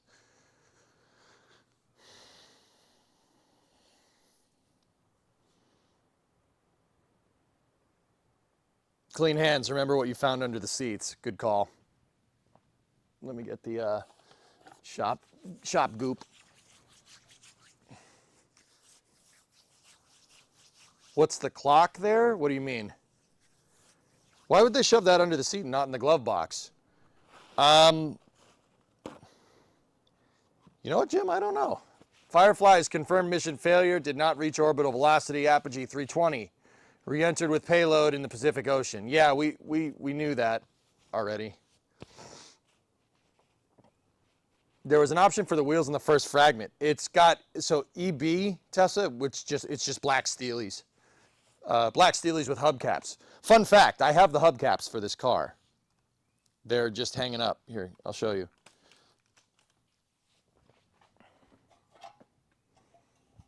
See?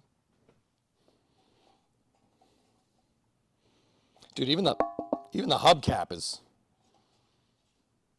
look at this thing. It's like 2-3 pieces of metal. Metal hubcaps, dude. Pretty cool. I have all 4 of them too. Those were the ones on the car when I got it.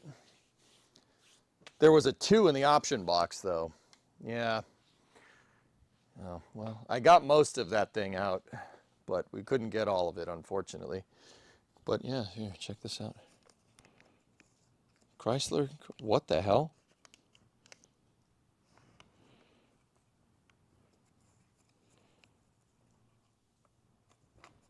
Oh, check it out, dudes, look.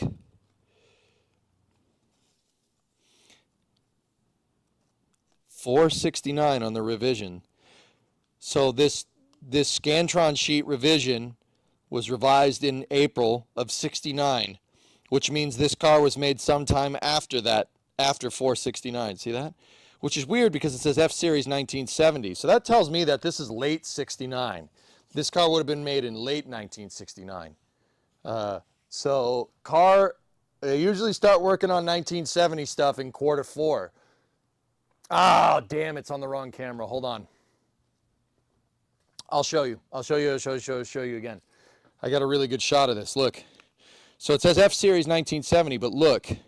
The revision on the form revision is 469. See that?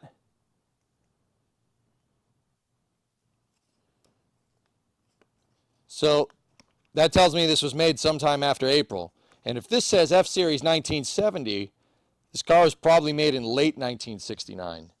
That's my guess. I wish I could get at the top part of the sheet because then I could see what else is there, but... Discovery, go at throttle up. Discovery, go at throttle up.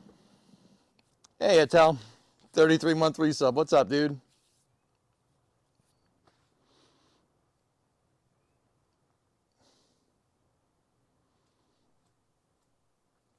So yeah, I don't know. I don't know what the production run of this car is, but I don't know when Chrysler decided it was a new year, but the top right part of this sheet is still stuck. It's still stuck up in there. See it right there? It's still stuck. I'm not sure I'll be able to get it out.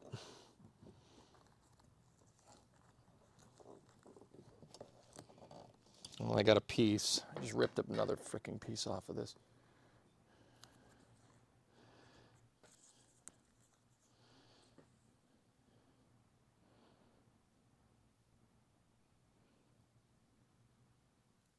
Handling. We'd have to take the upholstery off the seat. Enjoy your dinner. You have to go. All right. Yo, man, glad to see you in the shop. Thanks, man. Yeah. We're working on this thing, Etel. We got to check the other side, dudes. Let's do that before we got to go. Did you say you have a copy? I have another copy of that exact sheet, guys. It's in way better condition, and it's at my parents' house in a laminate. So it's not laminated inside of a laminate pocket. So, yeah, I'll save this one, and we can compare and contrast. If we ever take the rest of the upholstery off of this seat, dudes, if we need to reupholster it, we'll get the rest of the build sheet. But for now, I'll take this 56-year-old piece of freaking paper, and I'm going to put this in my office where I know it is.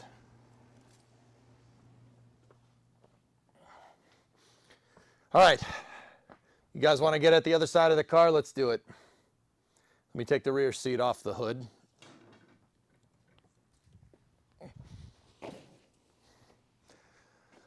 Let's do that before we got to go for Space News. Etal, it's good to see you, man. Coronet might be a unicorn like the 97 and Mixmaster 69 and 70 parts.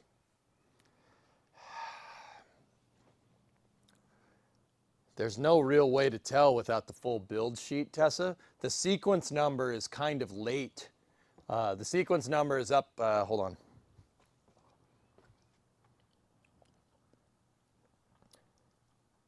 Uh, 175,000. So that was the 175,000th car to roll off Hamtramck's assembly line in 1969. So that's kind of late. If you look at the total production run, this car was made in Hamtramck, Michigan. So at the Lynch Road Assembly, which made B-body Chryslers. It was a Studebaker factory before that.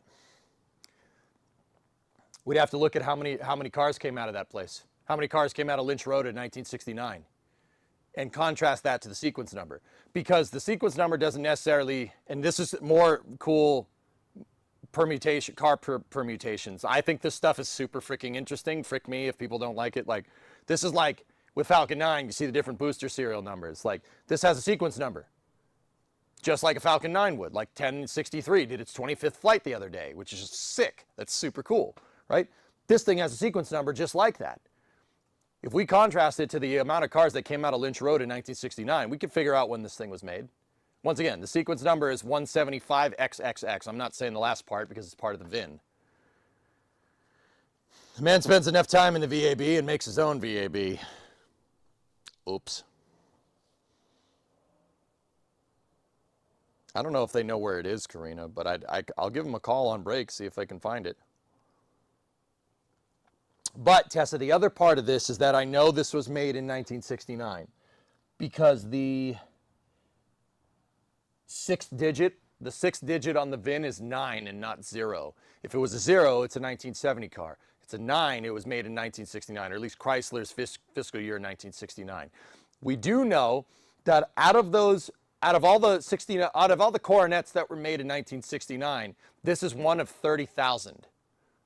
There were only 30,000 Coronet 500s that rolled off the line in 69, which is pretty cool. Not a high amount of that 30,000 is sedans. This car is probably one of 5,000, which is kind of cool.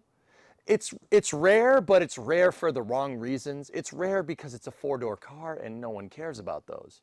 The 2-door cars are the ones that are sought after. But yeah, this is one of 30,000 because they only made 30,000 Coronet 500s, coupes, sedans, and convertibles in 69 for the people that care. I think this stat is super cool. This is data that I really appreciate. Okay, Mr. Crown, what do you got? On average, there were 2 million B bodies made per year between 65 and 70, 13 million total. It's a good car. It's a really, really good design. I'm just saying. Crow, what do you got? In 69, around 1969 to 1982, Plymouth Superbirds came off the assembly line at Lynch Road, Detroit. The Roadrunner had a production in 69 with 2,128 convertibles being made that year, according to Wikipedia. Additionally, a total of 81,125 Roadrunners were built in the domestic market that year, with 3,295 in Canada and other countries. Yeah, that's Plymouth stuff. So Lynch Road was an overflow facility, Crow. It's an overflow facility for Dodge Main. Dodge Main was the main Dodge plant. It's actually a prison now and a Chevy plant where they make electric Humvees, which, no. So they had Dodge Main, and then just up the street down Lynch Road, they built an overflow facility. So Lynch Road was making Roadrunners, they were making Daytonas, they were making Superbirds, they were making Coronets, they were making whatever. Any type of B-body that would come down the line. With the tooling that they had, they could make whatever. They could make Plymouths, they could make Dodge, they could make Chryslers, doesn't matter. Interesting, Sneaky.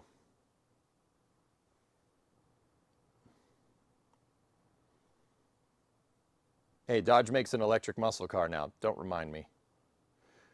Let's see what's under the trim plates on the other side, dudes.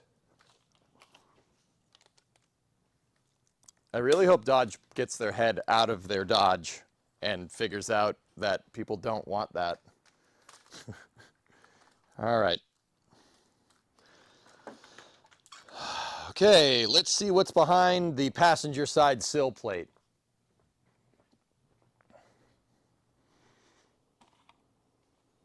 Let me get the screwdriver. Let's try to take the sill plates off.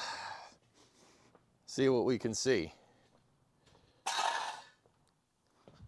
Okay, so first off, we're missing a screw there. Let's see if this one will decide to go. Hey, all right. No struggle. Sweet. There was only one. Wow. Wow. Okay. Damn, dude. You guys seeing that? She's mint. Yo, that is not bad at all. Funny that Stellantis CEO got fired. Oh, they sold. Please tell me they canned Tavares. I hate that guy. Oh, guy's a chud.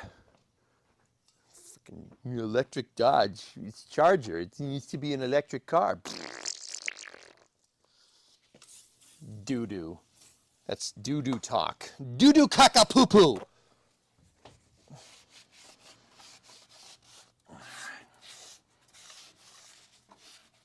Bro.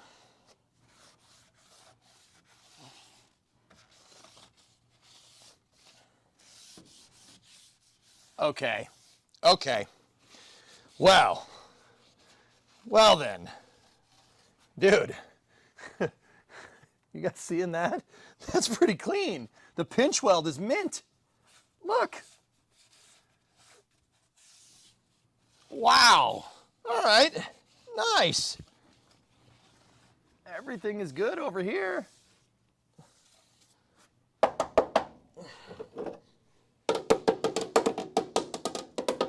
All metal. All right. How's it looking under here? Perfect. Dude. Wow, we lucked out there. Oh, dude, look. You can see this. Oh, you can see markings from the factory. I think those are QC markings. Look. Cool.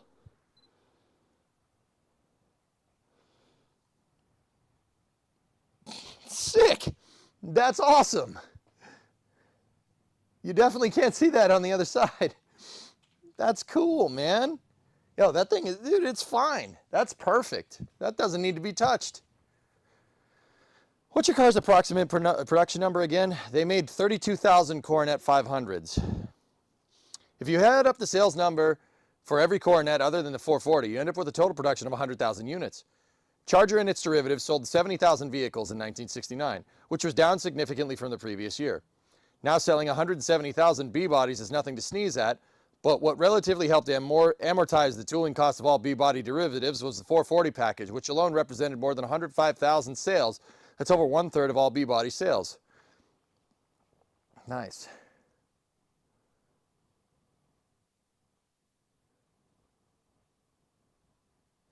Do you follow a formula of some plans on this restoration, like keeping tabs on a spreadsheet? LM, the stream is my documentation, more or less, dude.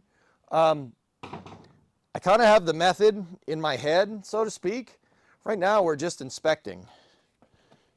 This is, here, let me see the condition of the rocker. Hold on.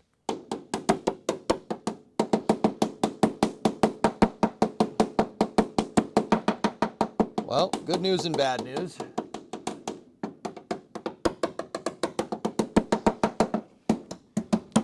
Oh, hold up. Found something. Yep. Yeah.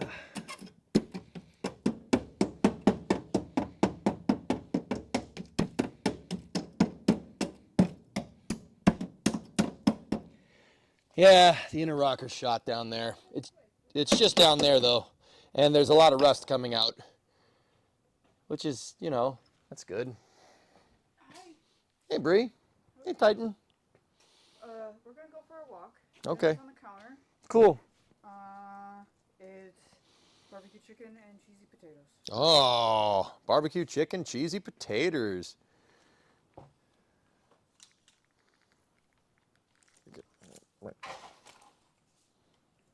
Titan? Where you going? Hey, come here.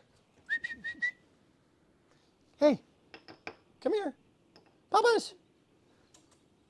Taito. Hi. Hello, buddy. Hello, my dear. That's a Taito boy. Can you give kisses? Good boy. Did you give kisses? Hello. Hello, how you doing? How you doing? How you doing? Hello. Hello, how you doing? How you doing? How you doing? How you doing? Oh, yeah, he's a floppy boy. He's a floppy boy. I'm a sleepy boy. Yeah. But if Mom doesn't walk me, I'll be in a wave pool with you. Yep, that's right. Love you too. Enjoy your jaunt.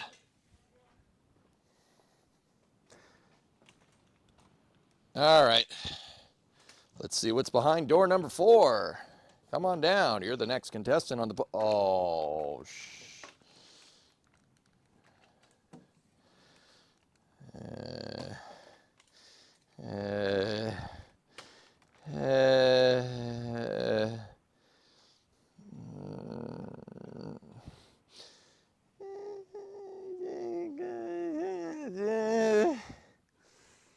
okay.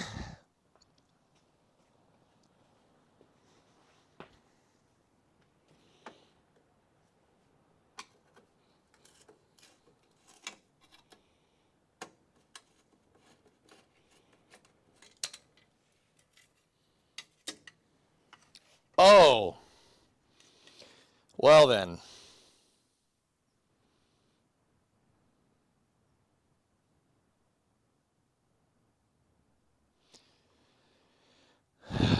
That's going to be hard to fix because the jam, we don't have the door jams. Okay. Okay. Yeah.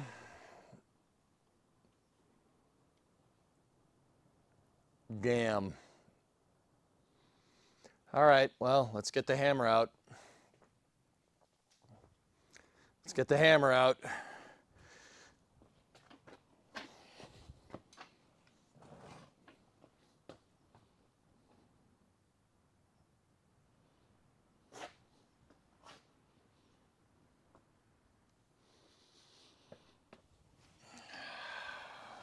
This is gonna...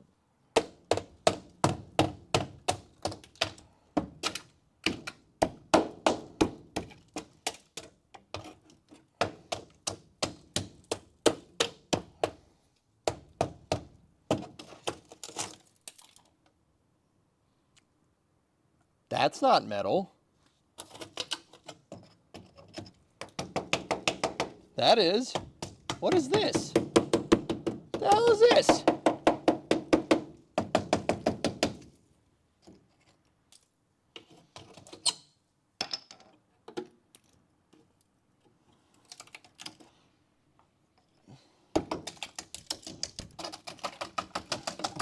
How does this rust here?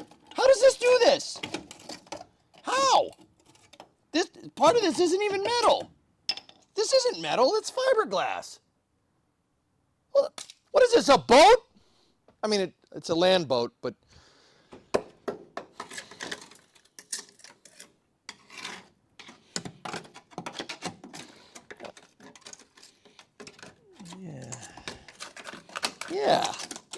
Yeah, that's great. It's lovely.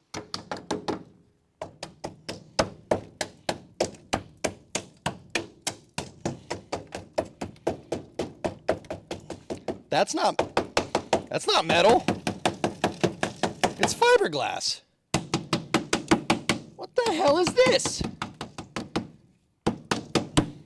Oh, jeez. Yeah. There was such promise with the front rocker over here. But, yeah.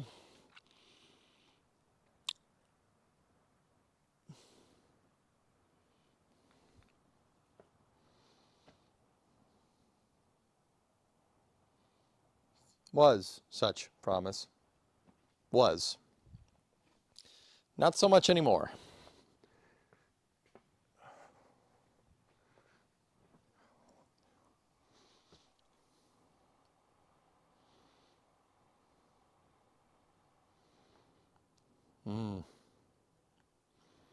That's poop from a butt. Yeah. Yeah. Yeah. Yeah. Yeah. Okay, that's all metal.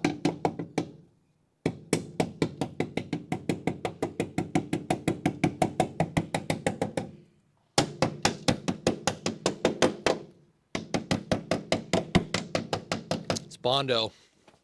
This is Bondo. What are you covering up, Mr. Bondo?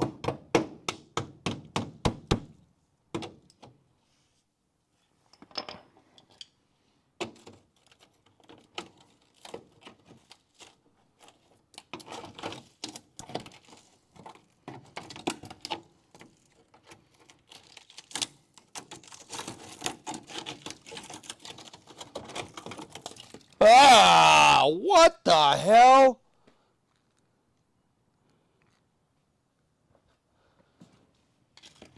What is this?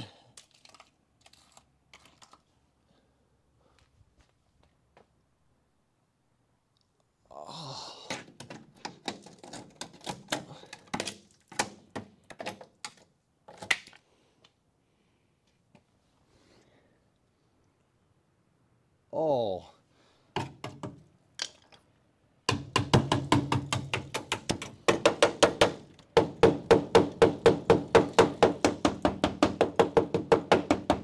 Oh no. Oh no. Guys. Hear that? That's metal.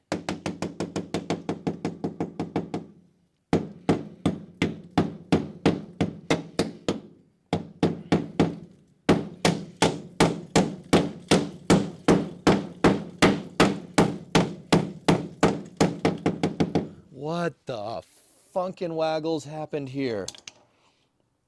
Why is this tech screwed in? There should be retaining bolts for. What the?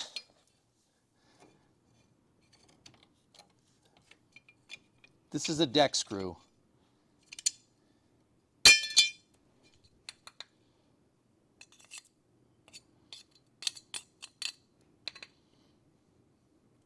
Okay.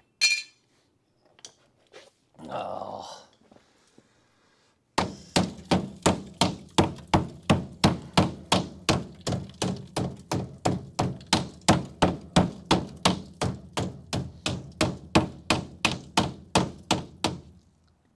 Oh no. Oh, we got a big problem.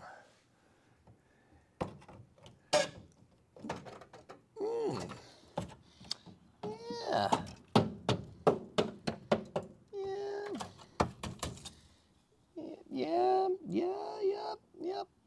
Yep.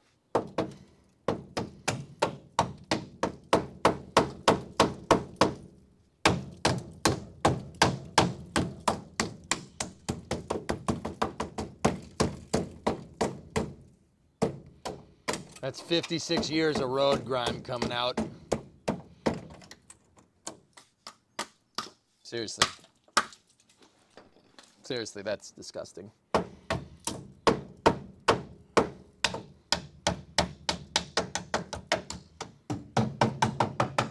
Okay, that's still metal.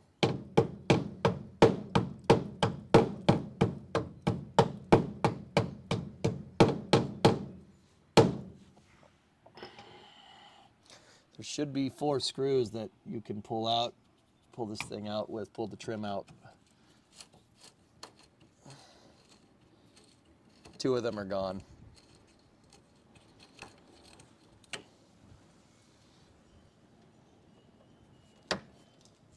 There's tech screws.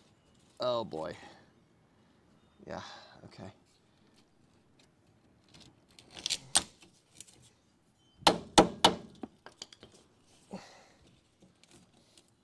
Oh, okay.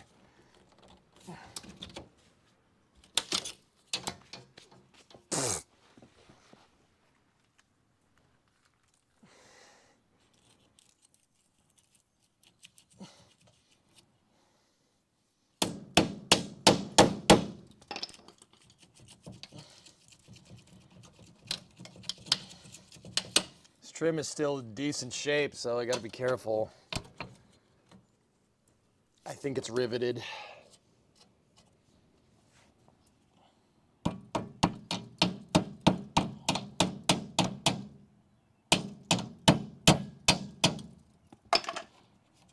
Yeah, there's a rivet in there.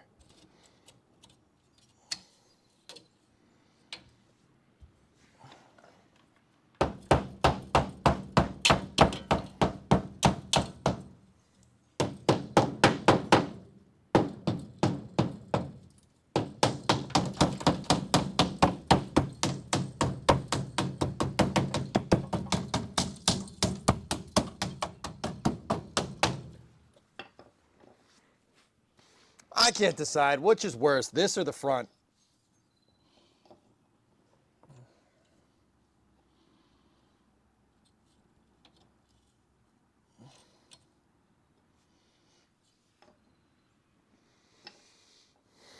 Wow. This is...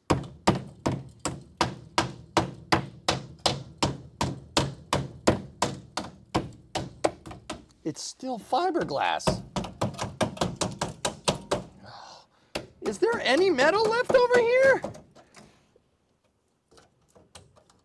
Oh, yeah, there we go. I found some. Yeah, see, there's some.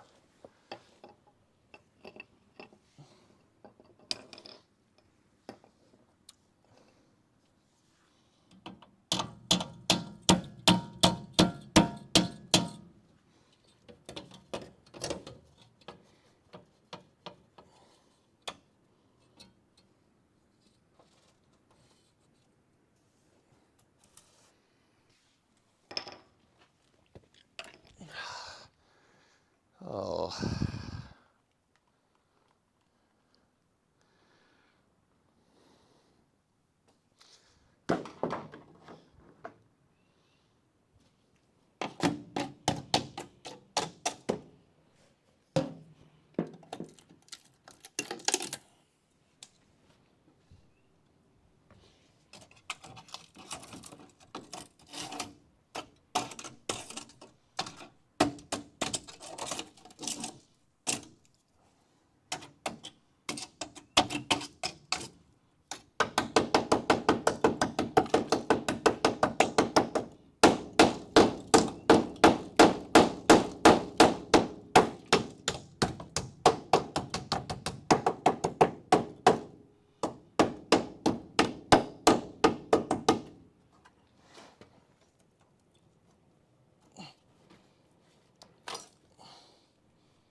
Damn. That's bad. I mean, still fixable, but that's, yeah. Like I said, that's not ideal. Hmm.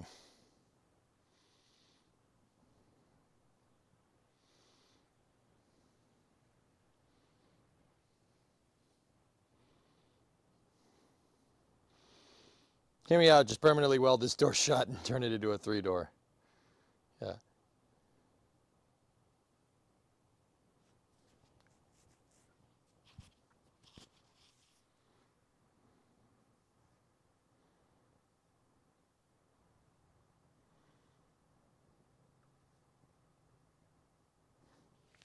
I think I got most of the fiberglass out, dudes. I'm pretty sure I got all of it. That's what I was really going after. A lot of it is not great.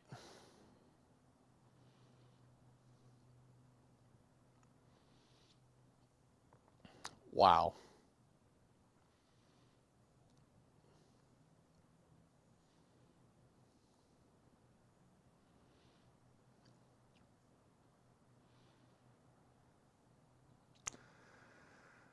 Oof.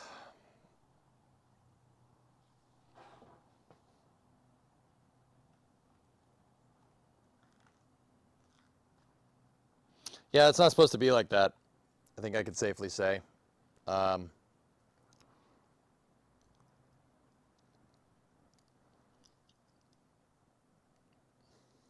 think we found some problem areas, dudes.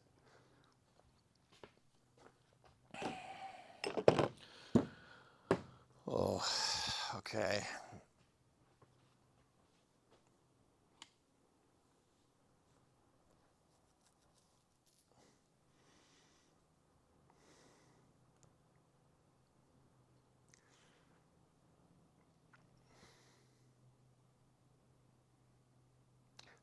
That was way worse than I thought it was. Can it be patched? Yeah. Yeah. Yeah, it can. I can fix that.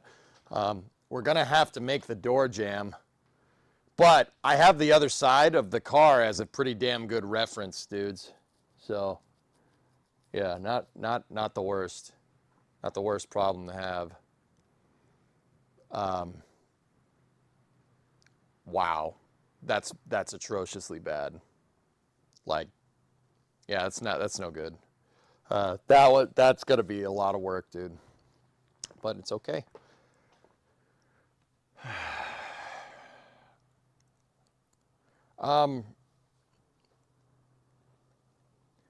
This,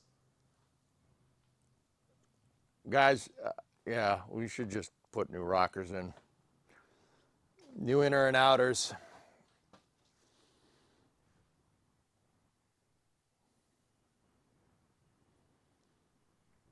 I mean, the front right is, we got lured into a false sense of security. The front right is so good. It's like perfect.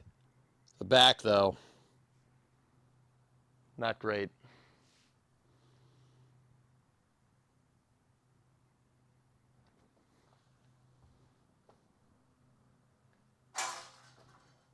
It's a freaking bee again. Didn't you sting me enough, dude?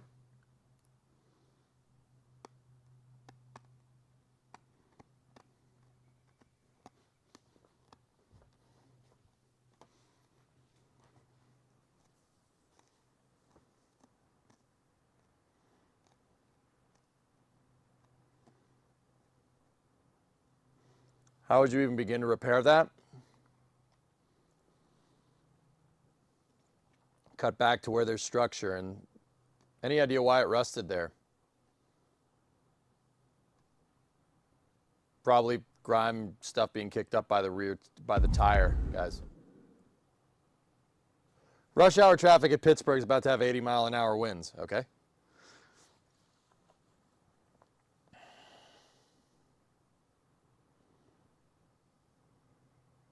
Freaking ashtray in the back seat, too. Do I see an AR platform on a stand in the back? Nope. No, you don't.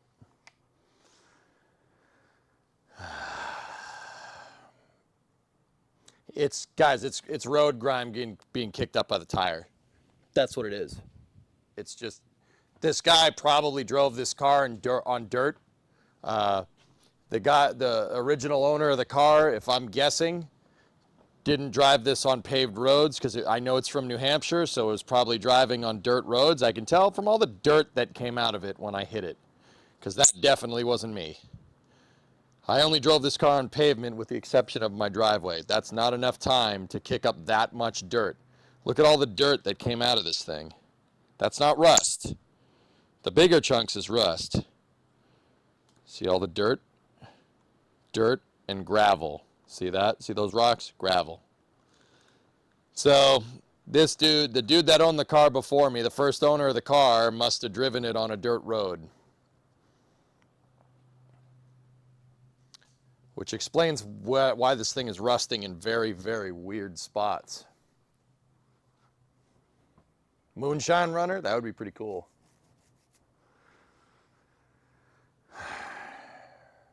That dirt belongs in the radiator. Yep. Yeah, it looks like Martian soil. Yeah, you ain't kidding, man. Okay. Well, the good news is that I have the other side of the car. I have the other side of the car to use as a good reference point for what this thing is supposed to look like. We're going to have to do our fair share of patching on this side as well, but that's okay. The next step here would be to take the rear seat out. I don't know how to do that, to be honest with you.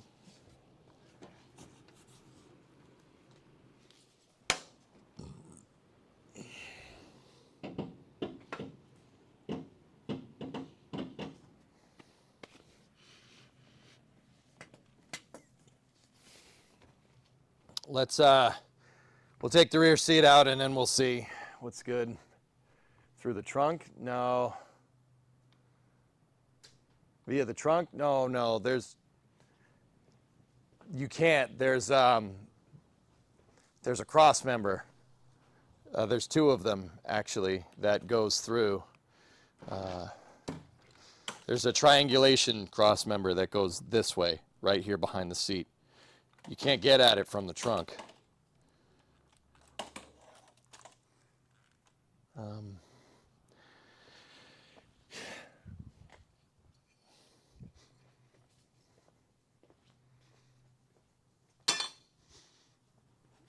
Probably just push the seat up. Two locks in the top corners. Yeah. Let me take a look.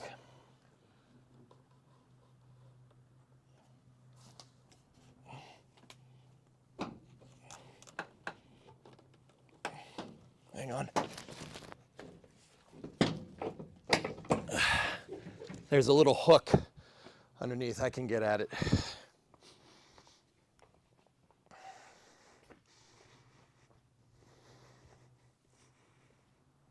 You got to push this sucker. Now, there we go.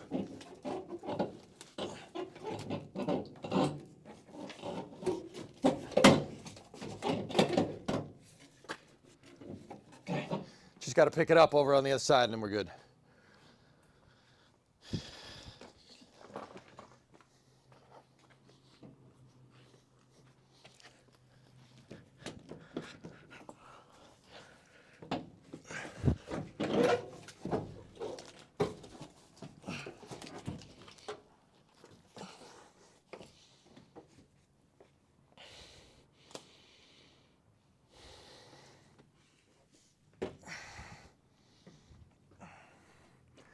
How's it look, dudes? It's the first time I'm seeing it.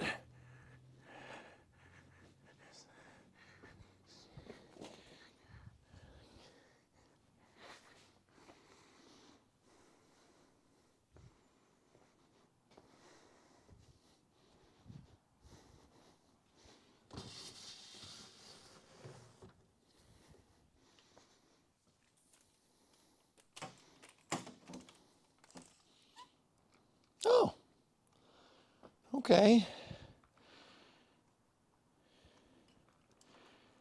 Oh, that's good news. I needed some good news, dudes, after the fiasco down there. The rear pan is fine. Oh, sweet. She's fine. Maybe a tiny little bit of crap over there where the wires are, but...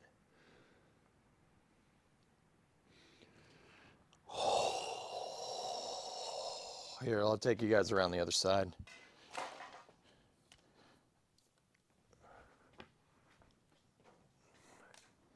Or, you know, the wire could just get unplugged.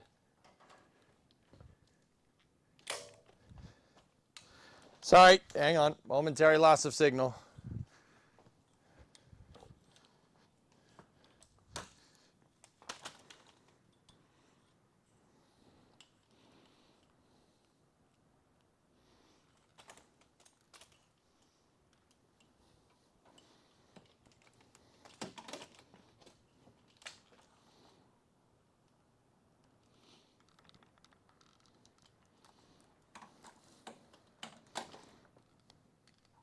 Who put this damn post here? Jeez.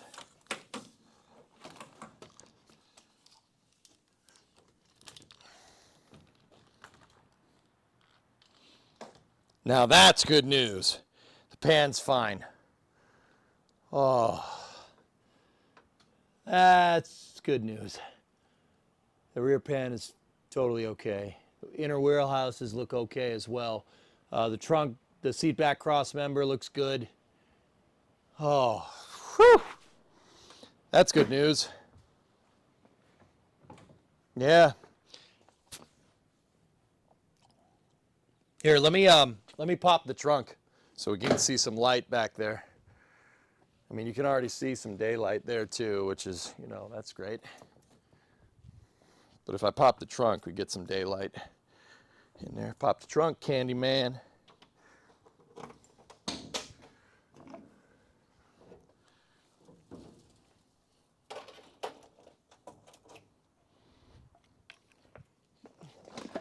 Huh. What do you think? How's it look?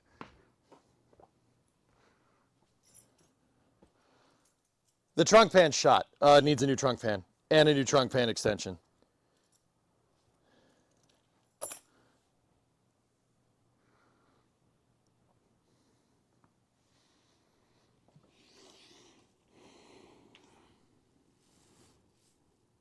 It's not bad.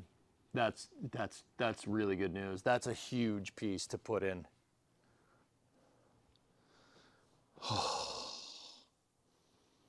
A lot of surface rust on the rear pan. That's not surface rust, those are holes. Those are holes, dude. The trunk pan's gone. It needs a new one. We already knew that. I showed you guys that already. Yeah. See this? You guys can't exactly see it. I'm touching the top of the gas tank. These are pieces of trunk. Yeah, trunk pan's gone. It needs a new one. No problem. That's not bad. The trunk pan that's not bad to fix, dudes. People do trunk pans on this all the time. I'm looking at the wheelhouses. The wheelhouses, the trunk latch cross members, C-pillar. How's the C-pillar looking? I can't really see it. Really? Okay, dude, not bad. Not bad. Really, not bad. It's okay.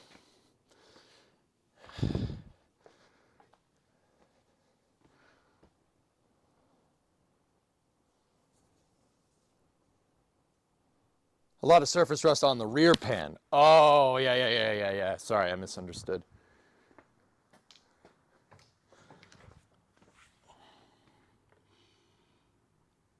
Here, let's get the vacuum. Let's vacuum it. Clean it out. Let's see what we got.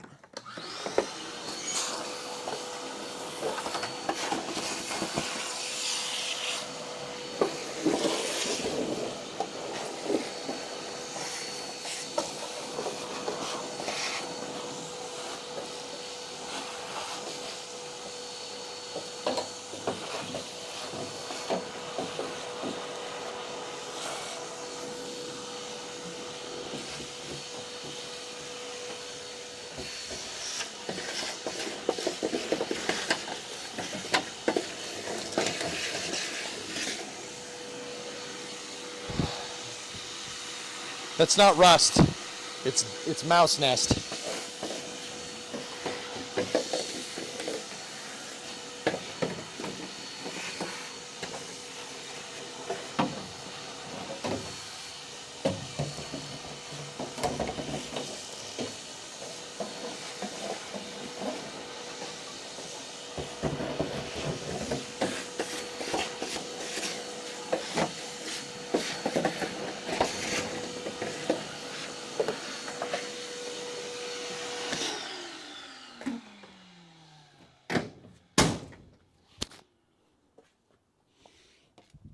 All right, what time is it?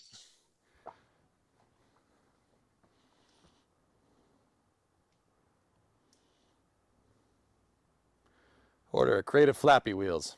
Yep. All right, dudes. Well, I need to start figuring out what we need to replace and frame jigs and stuff. But we did get the interior out, what's left of it. A lot of good news and a lot of bad news.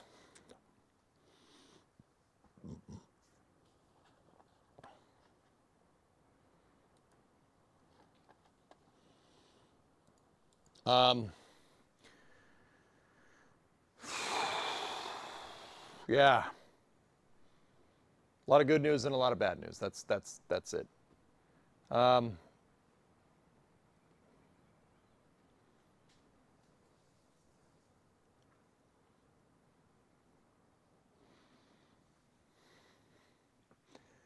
Yeah, that back left, the passenger side rear door, I was kind of shocked how bad that actually is. Once again, I'm not, because I don't want to, I'm not going to abandon the car. Nah, we won't do that. We've got to fix it. We're going to fix it. It's not a problem. It's just going to need a lot. The rear pan and the rear footwells being intact is super, super huge. That's a real big one. That's a big plus. Rear frame rails look pretty good, except for the very back. I'd have to look under in certain areas for the different spring perches, but yeah, not bad. Like I said, on YouTube, I've seen way worse than this, dude. Way worse. Cars have come back from way more death than this. What the heck is that? There are bolts in the bucket seat mounts over here. Oh, I wonder if there was bucket seats in this car. Interesting. Well,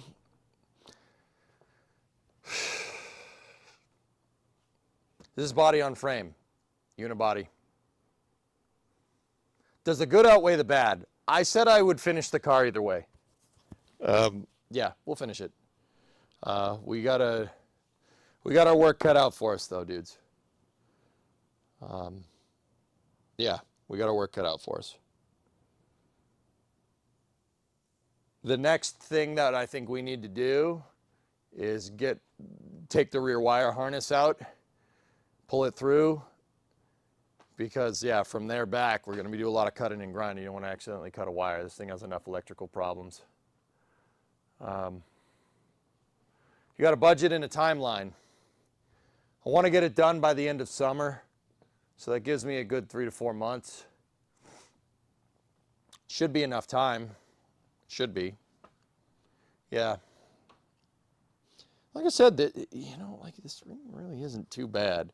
We didn't get to check the passenger side footwell, but I'll do that on my own time and I'll show you the results.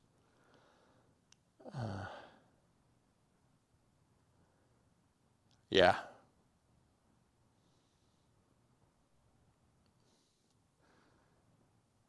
I need to think how we're going to do this. Or what we're doing with this thing. Like, it's not what we're doing, like whether I'm getting rid of it or not getting rid of it, guys. I gotta think about where to start. Yeah, where do we start?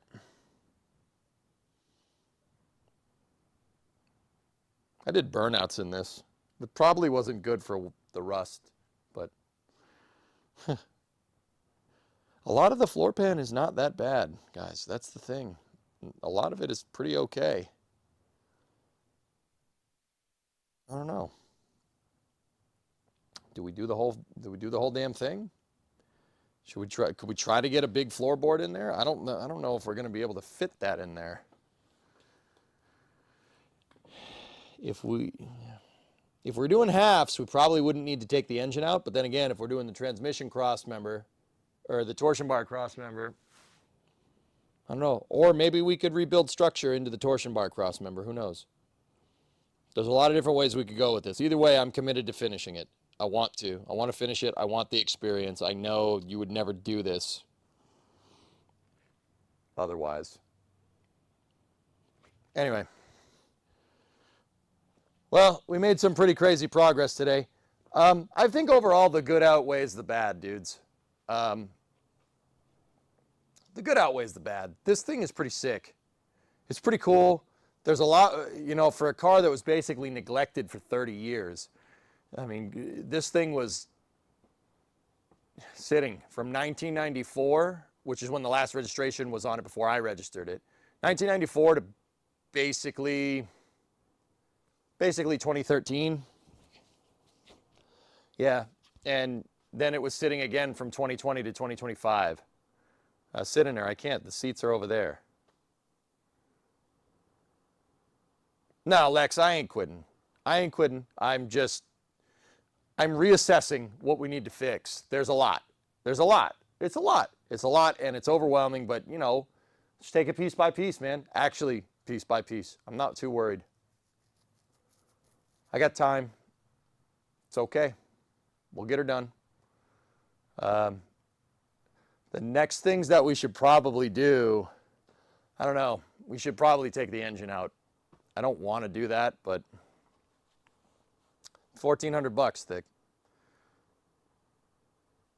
Engine trans, rear end out, suspension out, jig, then cut, cut, cut. Yeah. Yeah.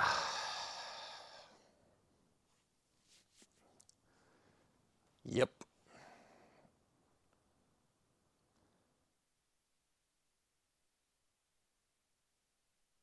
Yep.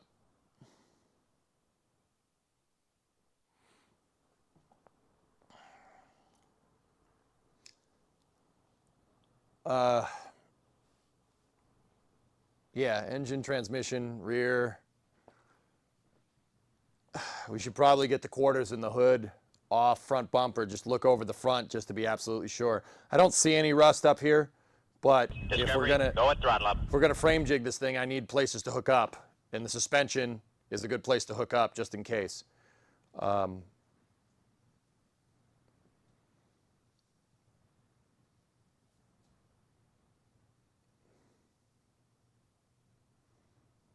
We basically need to keep the structure of the car, dudes. We need to make sure that the components that are good stay in the places that they are, so when we cut the bad components out, we can fix them completely.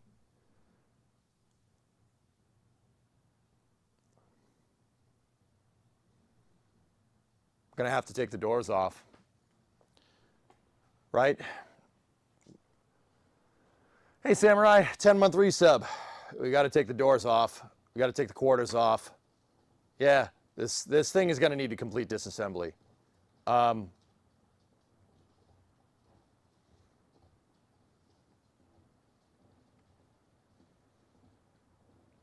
That's going to suck. It's going to suck doing that, but does it need any support to go in before disassembly? No. It needs to, yeah, it needs to go down to the shell if we're going to do this right. Because we have to mimic what the assembly line was doing. That's what I want to learn. That's what I'm really after. I need to mimic what the assembly line did. It's the only way you're going to assemble this car correctly. Now, obviously, if we really wanted to do that, we'd cut the whole damn roof off. I'm not doing that. So we have to kind of mimic what the assembly line did, but modify it in a way that doesn't create insane amounts of work. Fortunately, the roof is fine. The roof's okay. The glass all around is good. And I honestly don't think we would need to take any of the glass out if we wanted to do this, but maybe. I don't know. It really depends if there's any rust behind that windshield. I don't trust myself to take a windshield out. I've never done that. Might need help on that one.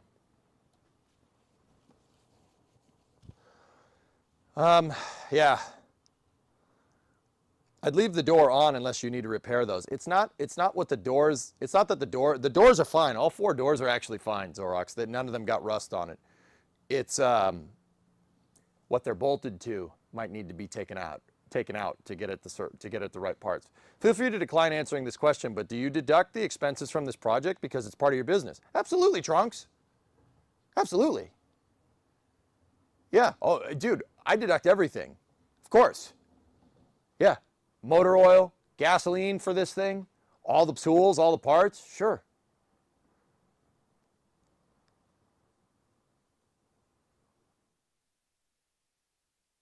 To replicate the assembly line, you're going to need a longer shop. Yeah, you're not kidding.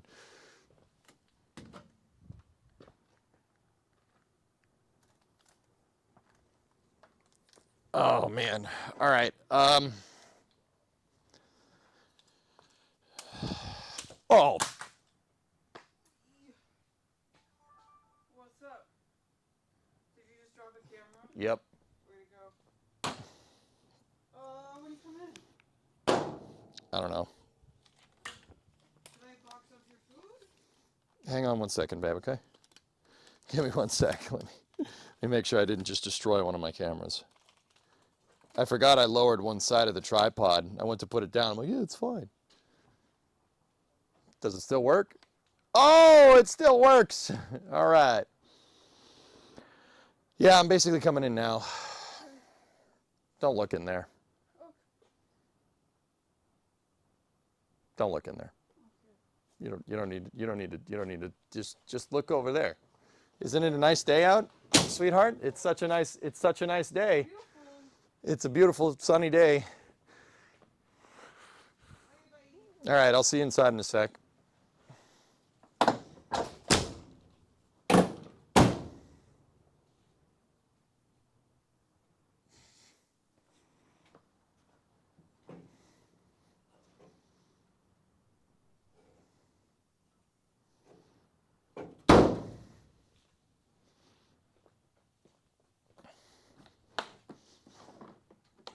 Yep. All right. Well, guys, I've been avoiding this like the plague, but I think I really can't avoid it much longer. This thing needs to come apart. I don't like taking vehicles apart. I did that once. Nothing fun came out of it.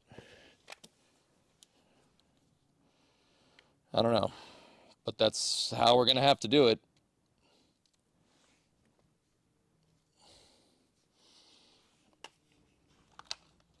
Anyway, yeah. Yeah, once again, I might sound a little bummed out, but I'm kind of overwhelmed. Like, this is a lot. It's a lot, but I think we can do it, but it's a lot. Oh, here it comes. Oh, it's going to be a rot.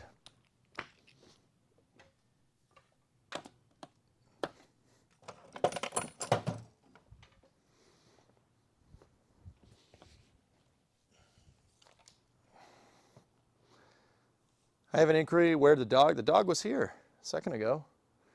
And that was probably like 3 or 4 hours ago. But all right. Well, if we're gonna take this thing apart, we're gonna do it right. We'll do it right. We'll do it right. Yeah, that's a lot. You'd be surprised how much parts are in one of these things. Doesn't seem like much when it's all assembled right there, but it is a lot.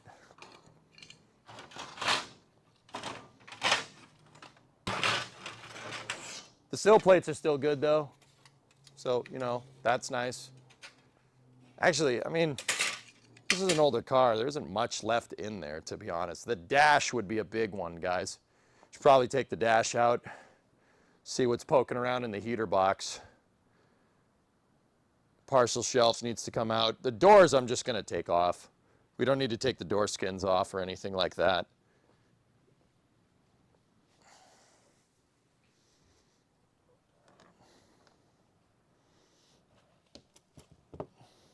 Is there some kind of protective layer you could put on the floor pins to help seal them up against rust, like a Rhino liner?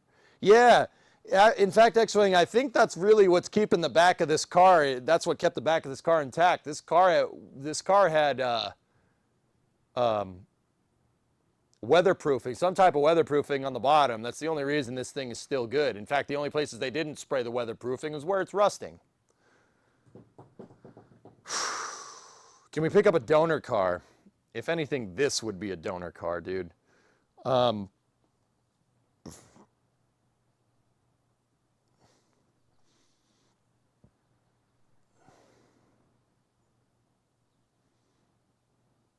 Man, this is going to suck. This is going to be tough to take apart, dude. I've never made a frame jig. I got to figure out how to do it. We're going to need metal. I need 2 long I-beams. I got to put 2 long I-beams under this, triangulate them, make sure that they're perfectly level. Yeah. And then, oof. And then make it pick up on all the jigs. Make it pick up on all the jig holes.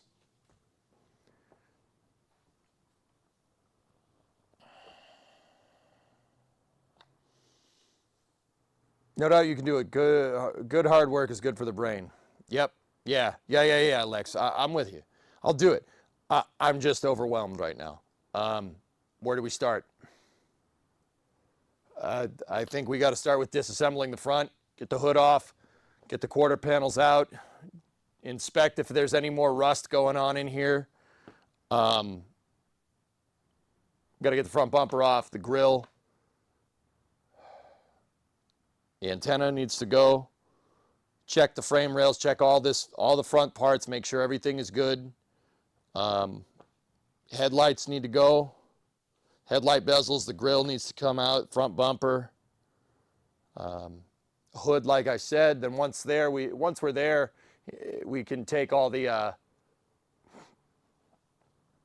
we could take the 318 out, and then we could probably take the 318 apart and figure out what's wrong with it. If there is anything wrong. If not, we'll just slam it back together. From there, 4 doors need to come off. The trunk needs to come off. And then I think that would be the place to start jigging it, because yeah, that would be the place to start. We got to get the hood off, quarters, engine and transmission, drive shaft, 4 doors, trunk pan.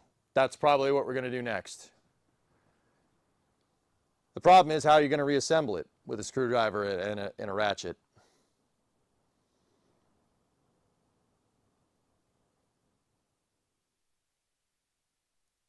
Crap, I'm overwhelmed. Damn it. I hate getting like this. But it's probably better to be like that, so we're not, so we're managing expectations, you know? How long did you leave this car for it to get to the extent of the damage? I left it outside from, I bought it in 2013. It was inside until 2017. And then 2017, basically until now, it's been outside. And then before that, Baron, from 94 to it was stored outside.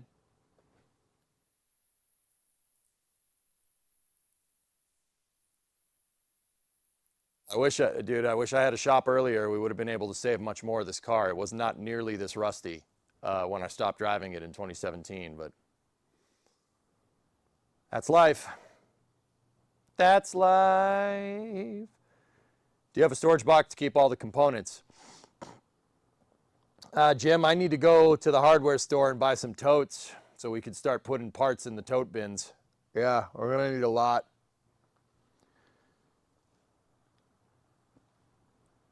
I had a friend who built a 389 tri-power Trans Am in the 80s with a skate key and an adjustable wrench. You got this. Yeah, Sean.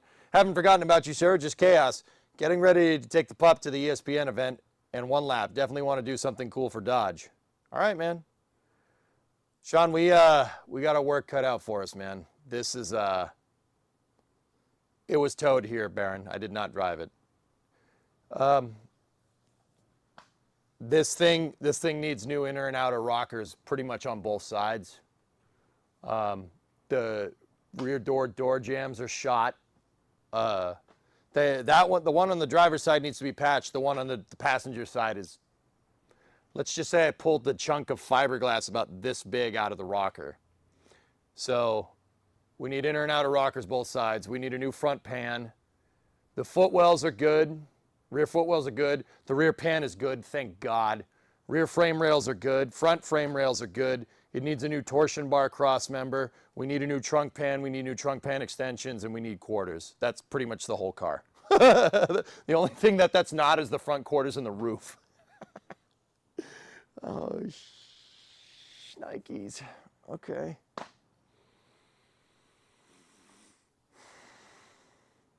Makes the story even awesomer.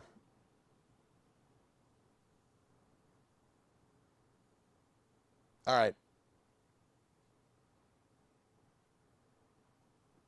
Don't see it as a lot of work. See it as a lot of content. You're right. You're right. You're right. You're right. You're right. Positive. Positive. Positive. Positive.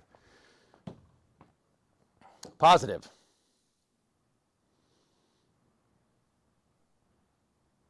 Positive. Positive. Positive. Positive. Positive. All right. The last thing I'm going to do is back this thing out. Yeah, that's the last thing we're going to do. We're going to back it out, and we're going to see how much car is on the ground. Let's see how much car is actually left. We're going to do that because despite all the problems, despite all the ridiculousness,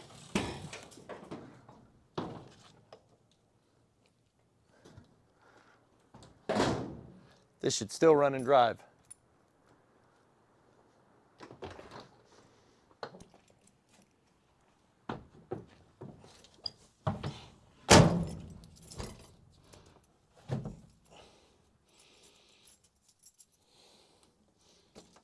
What?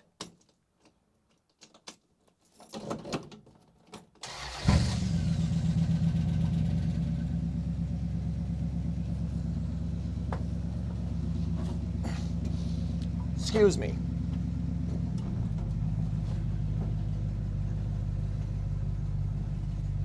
Hey, the brakes still work. Hey, why is there a hole in the floor? Oh, man.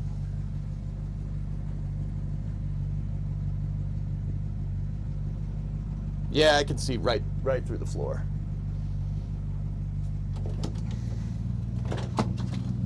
It's weird sitting on the floor of this car. Oh, God, okay.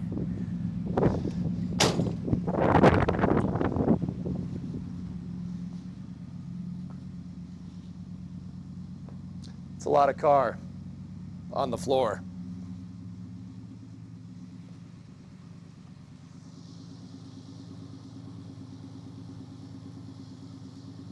Runs good though, right? We got that motor dialed in.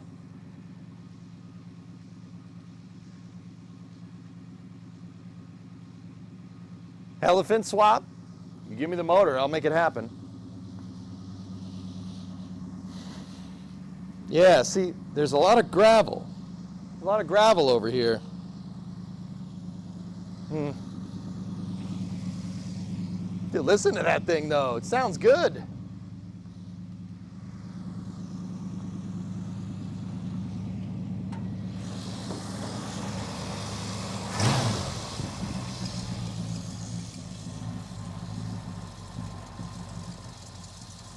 Don't die on me. Just, you want to sit there and you want to idle, don't you? Yeah, you do. Yeah, you do. You just want to sit there and idle. You don't want to die on it. Dude, listen to that thing. Yeah, a little bit of transmission fluid. That's why I put the catch pan there, though.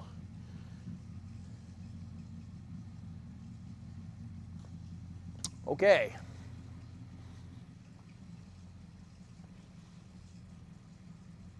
All right, guys. Well,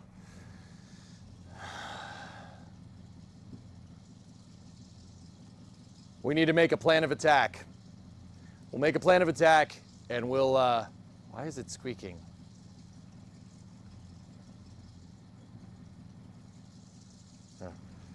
We need to make a plan of attack, and we'll go from there. Damn, dude, damn.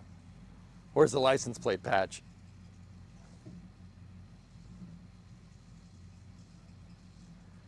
The transmission is leaking a little bit, Chris. Yeah, just a smidge. And it looks like there's a little bit of oil leaking too. But we mystery oiled it, so it's fine.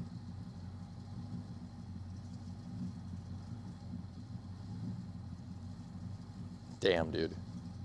All right.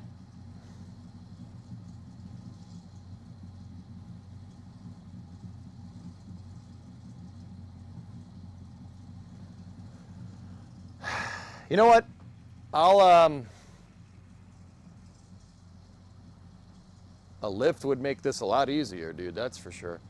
You know what? We'll bring it back in here. I scooped up a lot of car off the ground the past couple of days.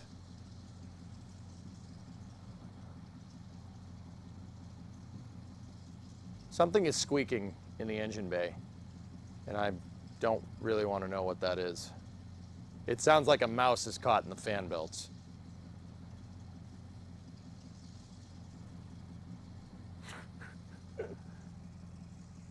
Why not part it and get a new shell? Because I want to fix it. Faust, this is a good car to learn on. Because I don't know how to do this, and I'm looking to pick up a trade of reshelling cars, you know?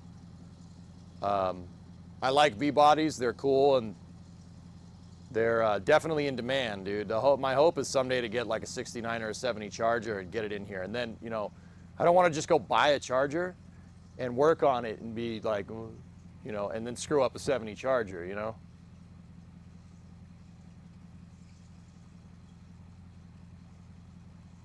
But yeah, you know, honestly, the right move would be to find a two-door and just part it. But I don't want to. Let's learn. Let's learn. Let's learn how to reshell one of these things. It'd be cool, man.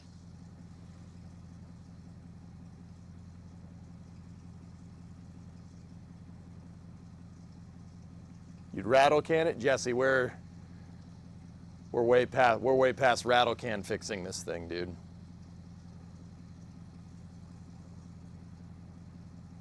What is the wheelbase? It's a B-body. B-body Chrysler. I have the dimensions right in front of me. Hold on. I bet Mark Warman knows how to fix it. Mark Warman would be able to fix this thing perfect, actually. Yeah. Of course he would. Save all the rubbish that's coming out, put it in a jar, and see how much you end up with at the end of the rebuild. Oh, I already threw a lot of it away, dude.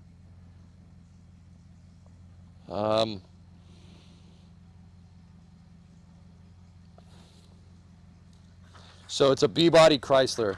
I don't know what the wheelbase is off the top of my head. I think it is 117. That sounds right. That sounds right, Sean?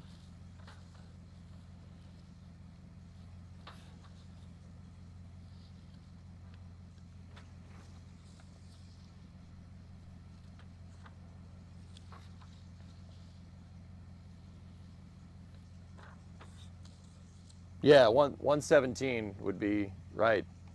That was my shed. You guys saw my shed over there. Sorry, I hit the wrong button.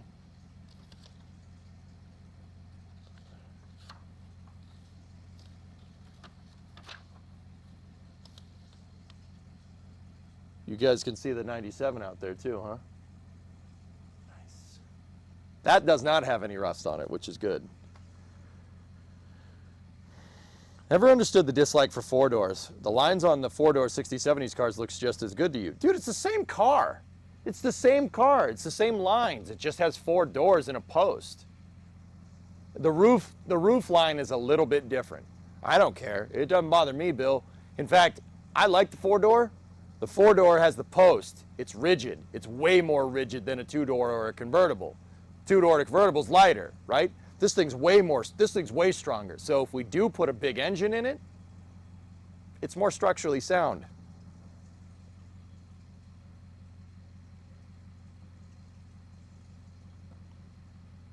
Triangulating your location. Plymouth, Massachusetts.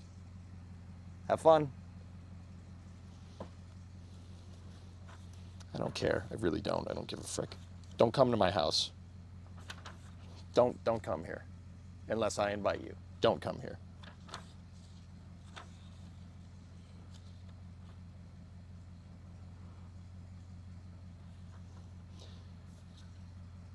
Last gen Chargers 120.2. Drop body on Charger platform, old school looks, modern platform underneath. Be there in a minute. Nah, I don't want to do that. I'm not grafting a Mercedes E-Class to the bottom of this beautiful American car. We're not doing that. Because that's what a Charger is nowadays. It's a freaking E-Class. I'm not doing that.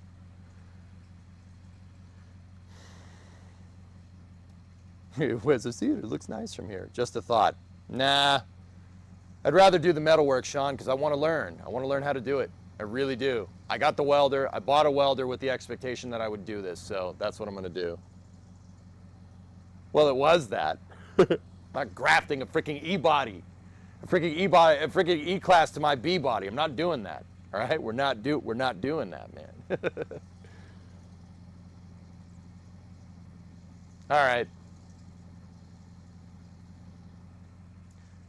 I beg you, get some suspension for this so the thing is not a boat. Man, hell no. Torsion bars forever. Come to Alabama, we have tons of metal work to do. We do have tons of metal work to do. Man,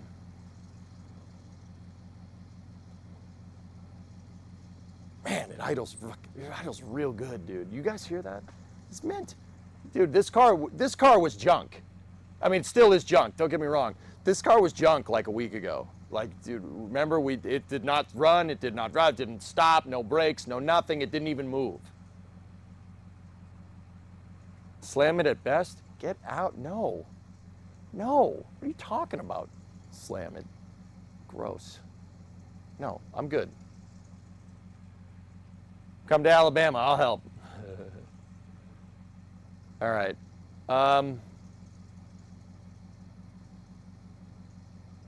Yeah, we'll do it. I gotta figure it out. Anyway, what time is it? It is 6 o'clock. Crap, we missed the start for Space News. Did you figure out the short near the steering wheel? I did not, no. Squat it. Get out of my life. Bag, stance, drift bumpers. I gotta go eat. Dude, I wouldn't mind a little bit lower, just a smidge lower. I'm not slamming this, that's disgusting. Just a little bit lower. Yeah, just a smidge. Carolina squat, it's not a pickup truck. And look, my pickup truck, see the back is actually up in the air because that's how it was, that's how it should be. Back should be up in the air, should be raked for trucks that actually do something, not a truck that just drives around like that.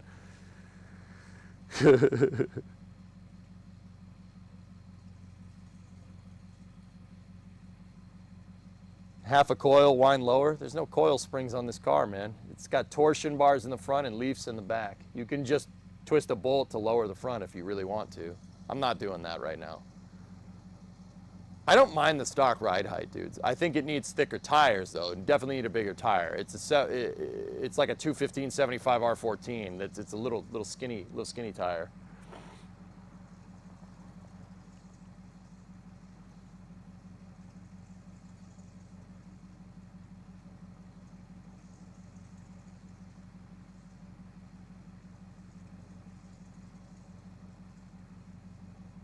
Where's the car? It's outside. It's just idling out there. All right, dudes. So here's the thing. I got to clean all this stuff up, but yeah, I'll bring the sucker back in. I'll bring it back in. I'll clean it up after the stream. Long as just enough to lose the fender gaps to look good. Yeah, I'm talking about like maybe an inch or two. They make suspension kits for this, dudes. We could put a 4-link in it. People make 4-links for this, and we have the welder to do it. That'd be pretty sick. 4-link the rear end. And dude, there's even IFS kits for this thing. You could put coils in the front and get rid of the torsion bars entirely if you really want to. Coils, this thing with coils, like fully adjustable suspension, and then a 4-link out back. This thing would thrash at the autocross. You know, I kind of don't hate that idea. Here, let me get the car back in. Actually, you know what? I'll just clean up. I'll clean up and talk to you guys at the same time.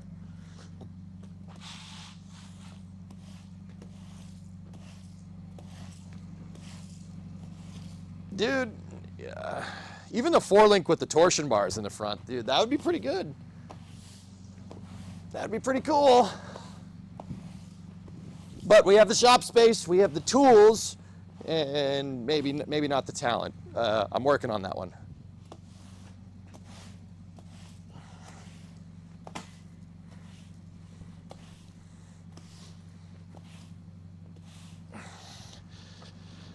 Shop gets so damn messy, dude.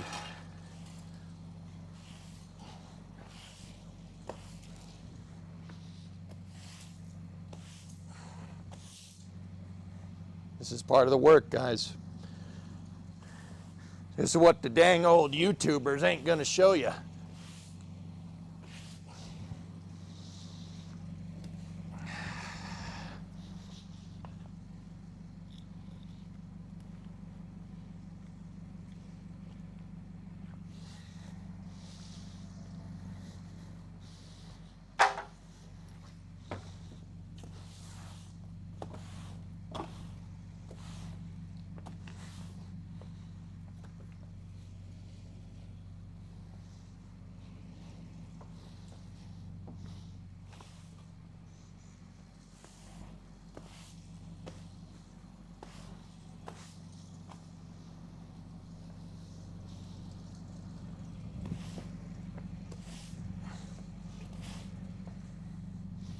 There's so much car on the ground.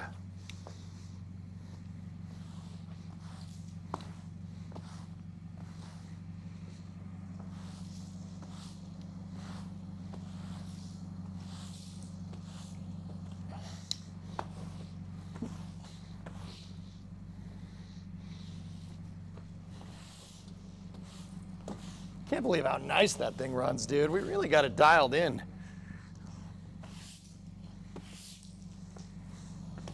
I mean, can you guys hear that through the freaking mic? Runs fine, except for the squeaky noise. I don't know where the squeaky noise is coming from, but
gotta clean up that too.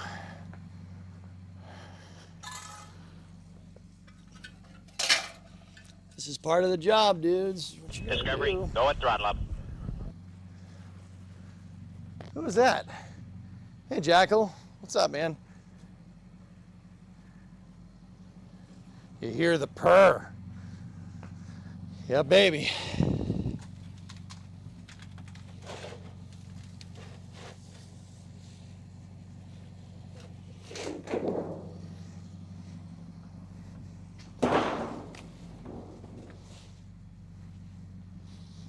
Almost done cleaning up, dudes. Long time? Where have you been, dude? How's things? It has been a little bit, hasn't it, Jacqueline? Yeah. You still racing or what, dude?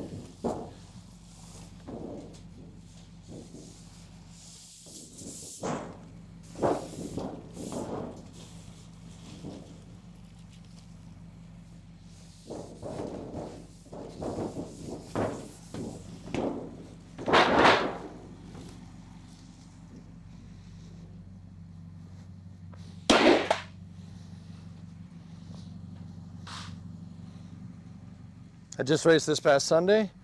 Long time busy with personal things. Well, we got a new project here. Let me show you. That's good, man. I'm glad you're racing. Hopefully the personal things are Discovery, good. Bad, go at maybe. throttle up. Up. Ugh. Watch, I'm gonna shift it into driving. Just gotta brake. Ready? Oh, it didn't.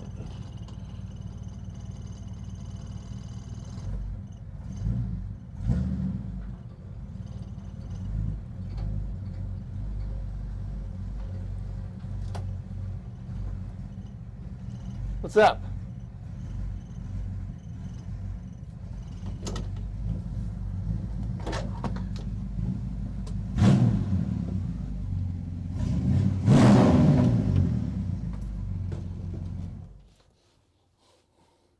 Will it start back up?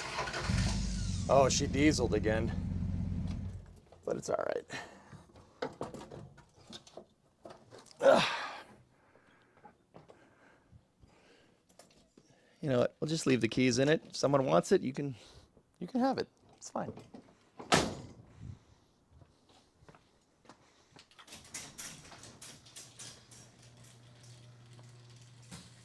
Still smoking. I can see the extent of the damage did affect you, but we'll be here. I'm not worried, guys. Like, we'll do it, man. Like, Yeah. Yeah, we'll do it. It is what it is. We got to take it apart, dude. Yeah, Sleepy. She diesels on start, which is really weird. Should save some of the rust dust and put it in resin for the gear stick knob.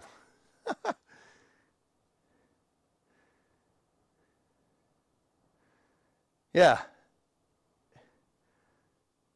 So all the rod you've seen, it's all fixable? Yeah, Crow, for the most part. It's only fixable because this is a B body and because Chargers are so popular.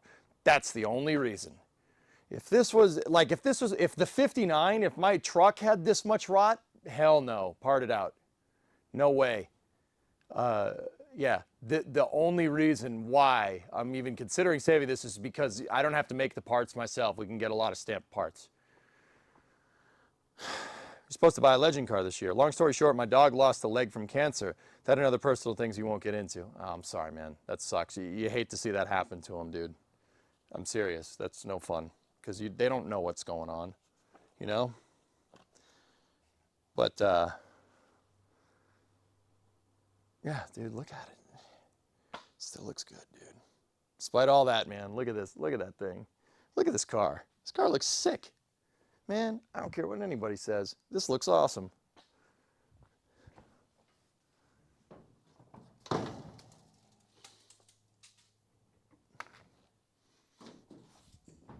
It's cool. It's a cool car. Anyway, Vin, would you just look at it? Oh, would you look at... Yeah, right. Would you just look at it? Oh, would you look at this? Why does it almost sound identical to the Ferndale from Summer Car? Because it is a Ferndale from Summer Car, dude. The muscle car, Fleetari's muscle car in Summer Car is a 72 Coronet. This is a 69 Coronet. It's the same car. What color are you thinking for the paint? I like the B3 blue, Crow. I like this color. I think it looks good. I don't know about the black stripe down the bottom. I don't know. Not a fan.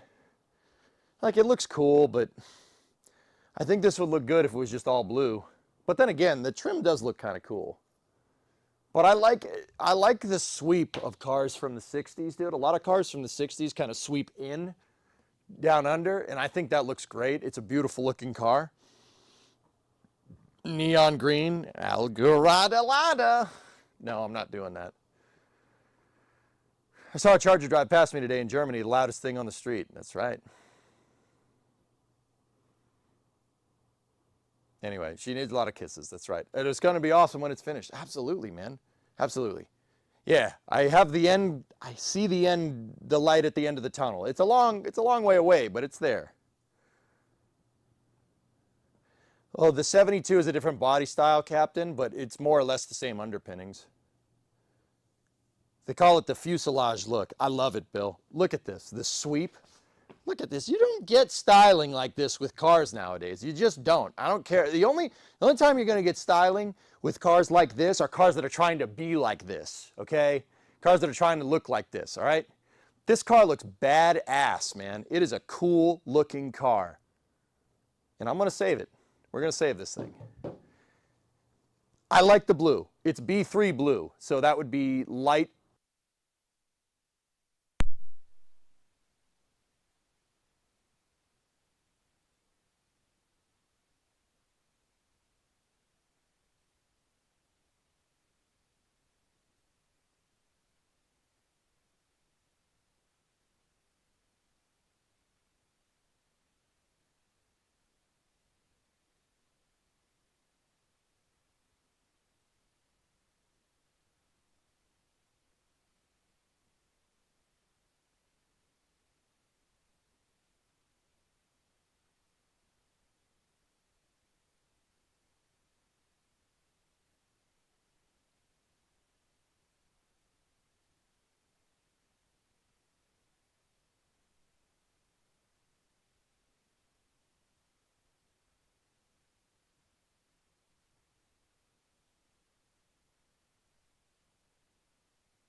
Okay. I'm back. There we go. I think DJ told me to steal third. Yeah. All right, guys. So, how long have we been going? We've been going for 9 hours already? Boy. I see your garage is a lot more organized this time around. Yes, I took a week off a couple weeks ago to organize the whole thing. Yeah, it's way, way better. So, all right, where do we stand here? Let me see. We got no rocket launches tonight. If only mine was. Dude, I took a week. I took a week off from streaming. I just did Space News for a week straight. No games for a week. Organized the whole damn place. What's the latest on Nozzlegate? The payload and upper stage re-entered. Element they didn't make orbit. They were short. Which kind of is what we thought. Game time. Did we just get sent to the office? You did. You did. Dude, look. Man, sorry. I love the shape of that car. I don't even care that it's 4-door. The 4-door looks sick. Looks like the car everybody drew as a kid. You know what I'm saying? Alpha launch failed, Cheeseburger. Yeah. Yeah, it failed, dude. I'm going to hit the showers. Yep. So what do you want to do? What sort of car is it? So, Billy, that's it's a 69 Dodge Coronet. It's just believe it or not, it's just a regular mid-size car from the 60s. Should I post the 53 Coronet I found here, or no? I have enough Coronets for now.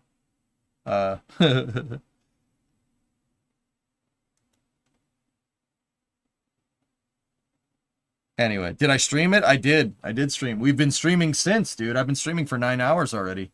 So, okay, two things, guys. I installed Red Dead last night. We could play. I could take a break. We could come back. We could play Red Dead, or I could take a break, come back, and we could do Space News. Whatever you want. There's not much since yesterday except for Firefly, dudes. We kind of already did that.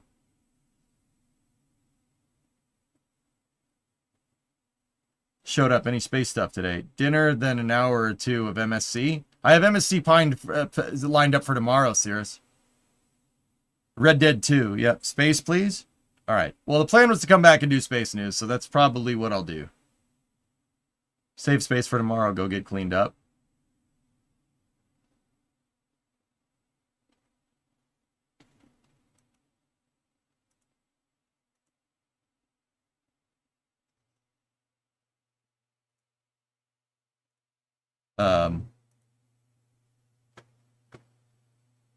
Red Space Redemption.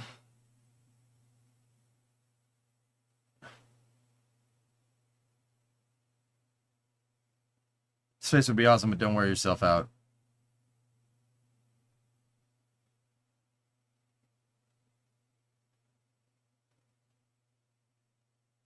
Hi, on Brake Cleaner Space News.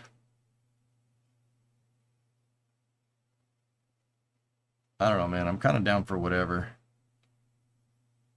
Hey, Car Toys. 112 month resub. You're past the Space News slot. Yeah, we pretty much are. Yeah. Let's, I'm gonna do some dinner and then I'll do some Red Dead, fellas. Okay.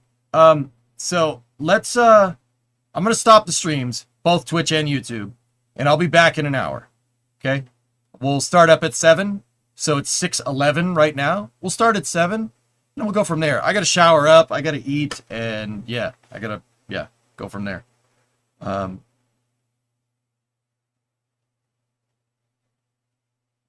yeah, Jack, all at the same time. Whatever. Okay, stream taking a ride down to KFC. All right. Whatever happened to Icarus? Got bored. Anyway, I'll see you guys in an hour. Stand by for loss of signal, as expected. Yeah, I'll see you at 7 for Red Dead. I hope you enjoyed seeing how bad the car actually is today. It's a lot of work. But we'll get there. We'll get there. We'll do it. I'll do it. We'll do it. All right. Have a good one. Etal, thanks for watching, dude. Thanks for popping in. And what time do you start up, dude? You're starting up soon, right? We will fix it. We'll fix it. Shut up and fix it. That's my rule. All right. I'll see you guys in a little bit. Thank you very much for watching. We'll be back in an hour.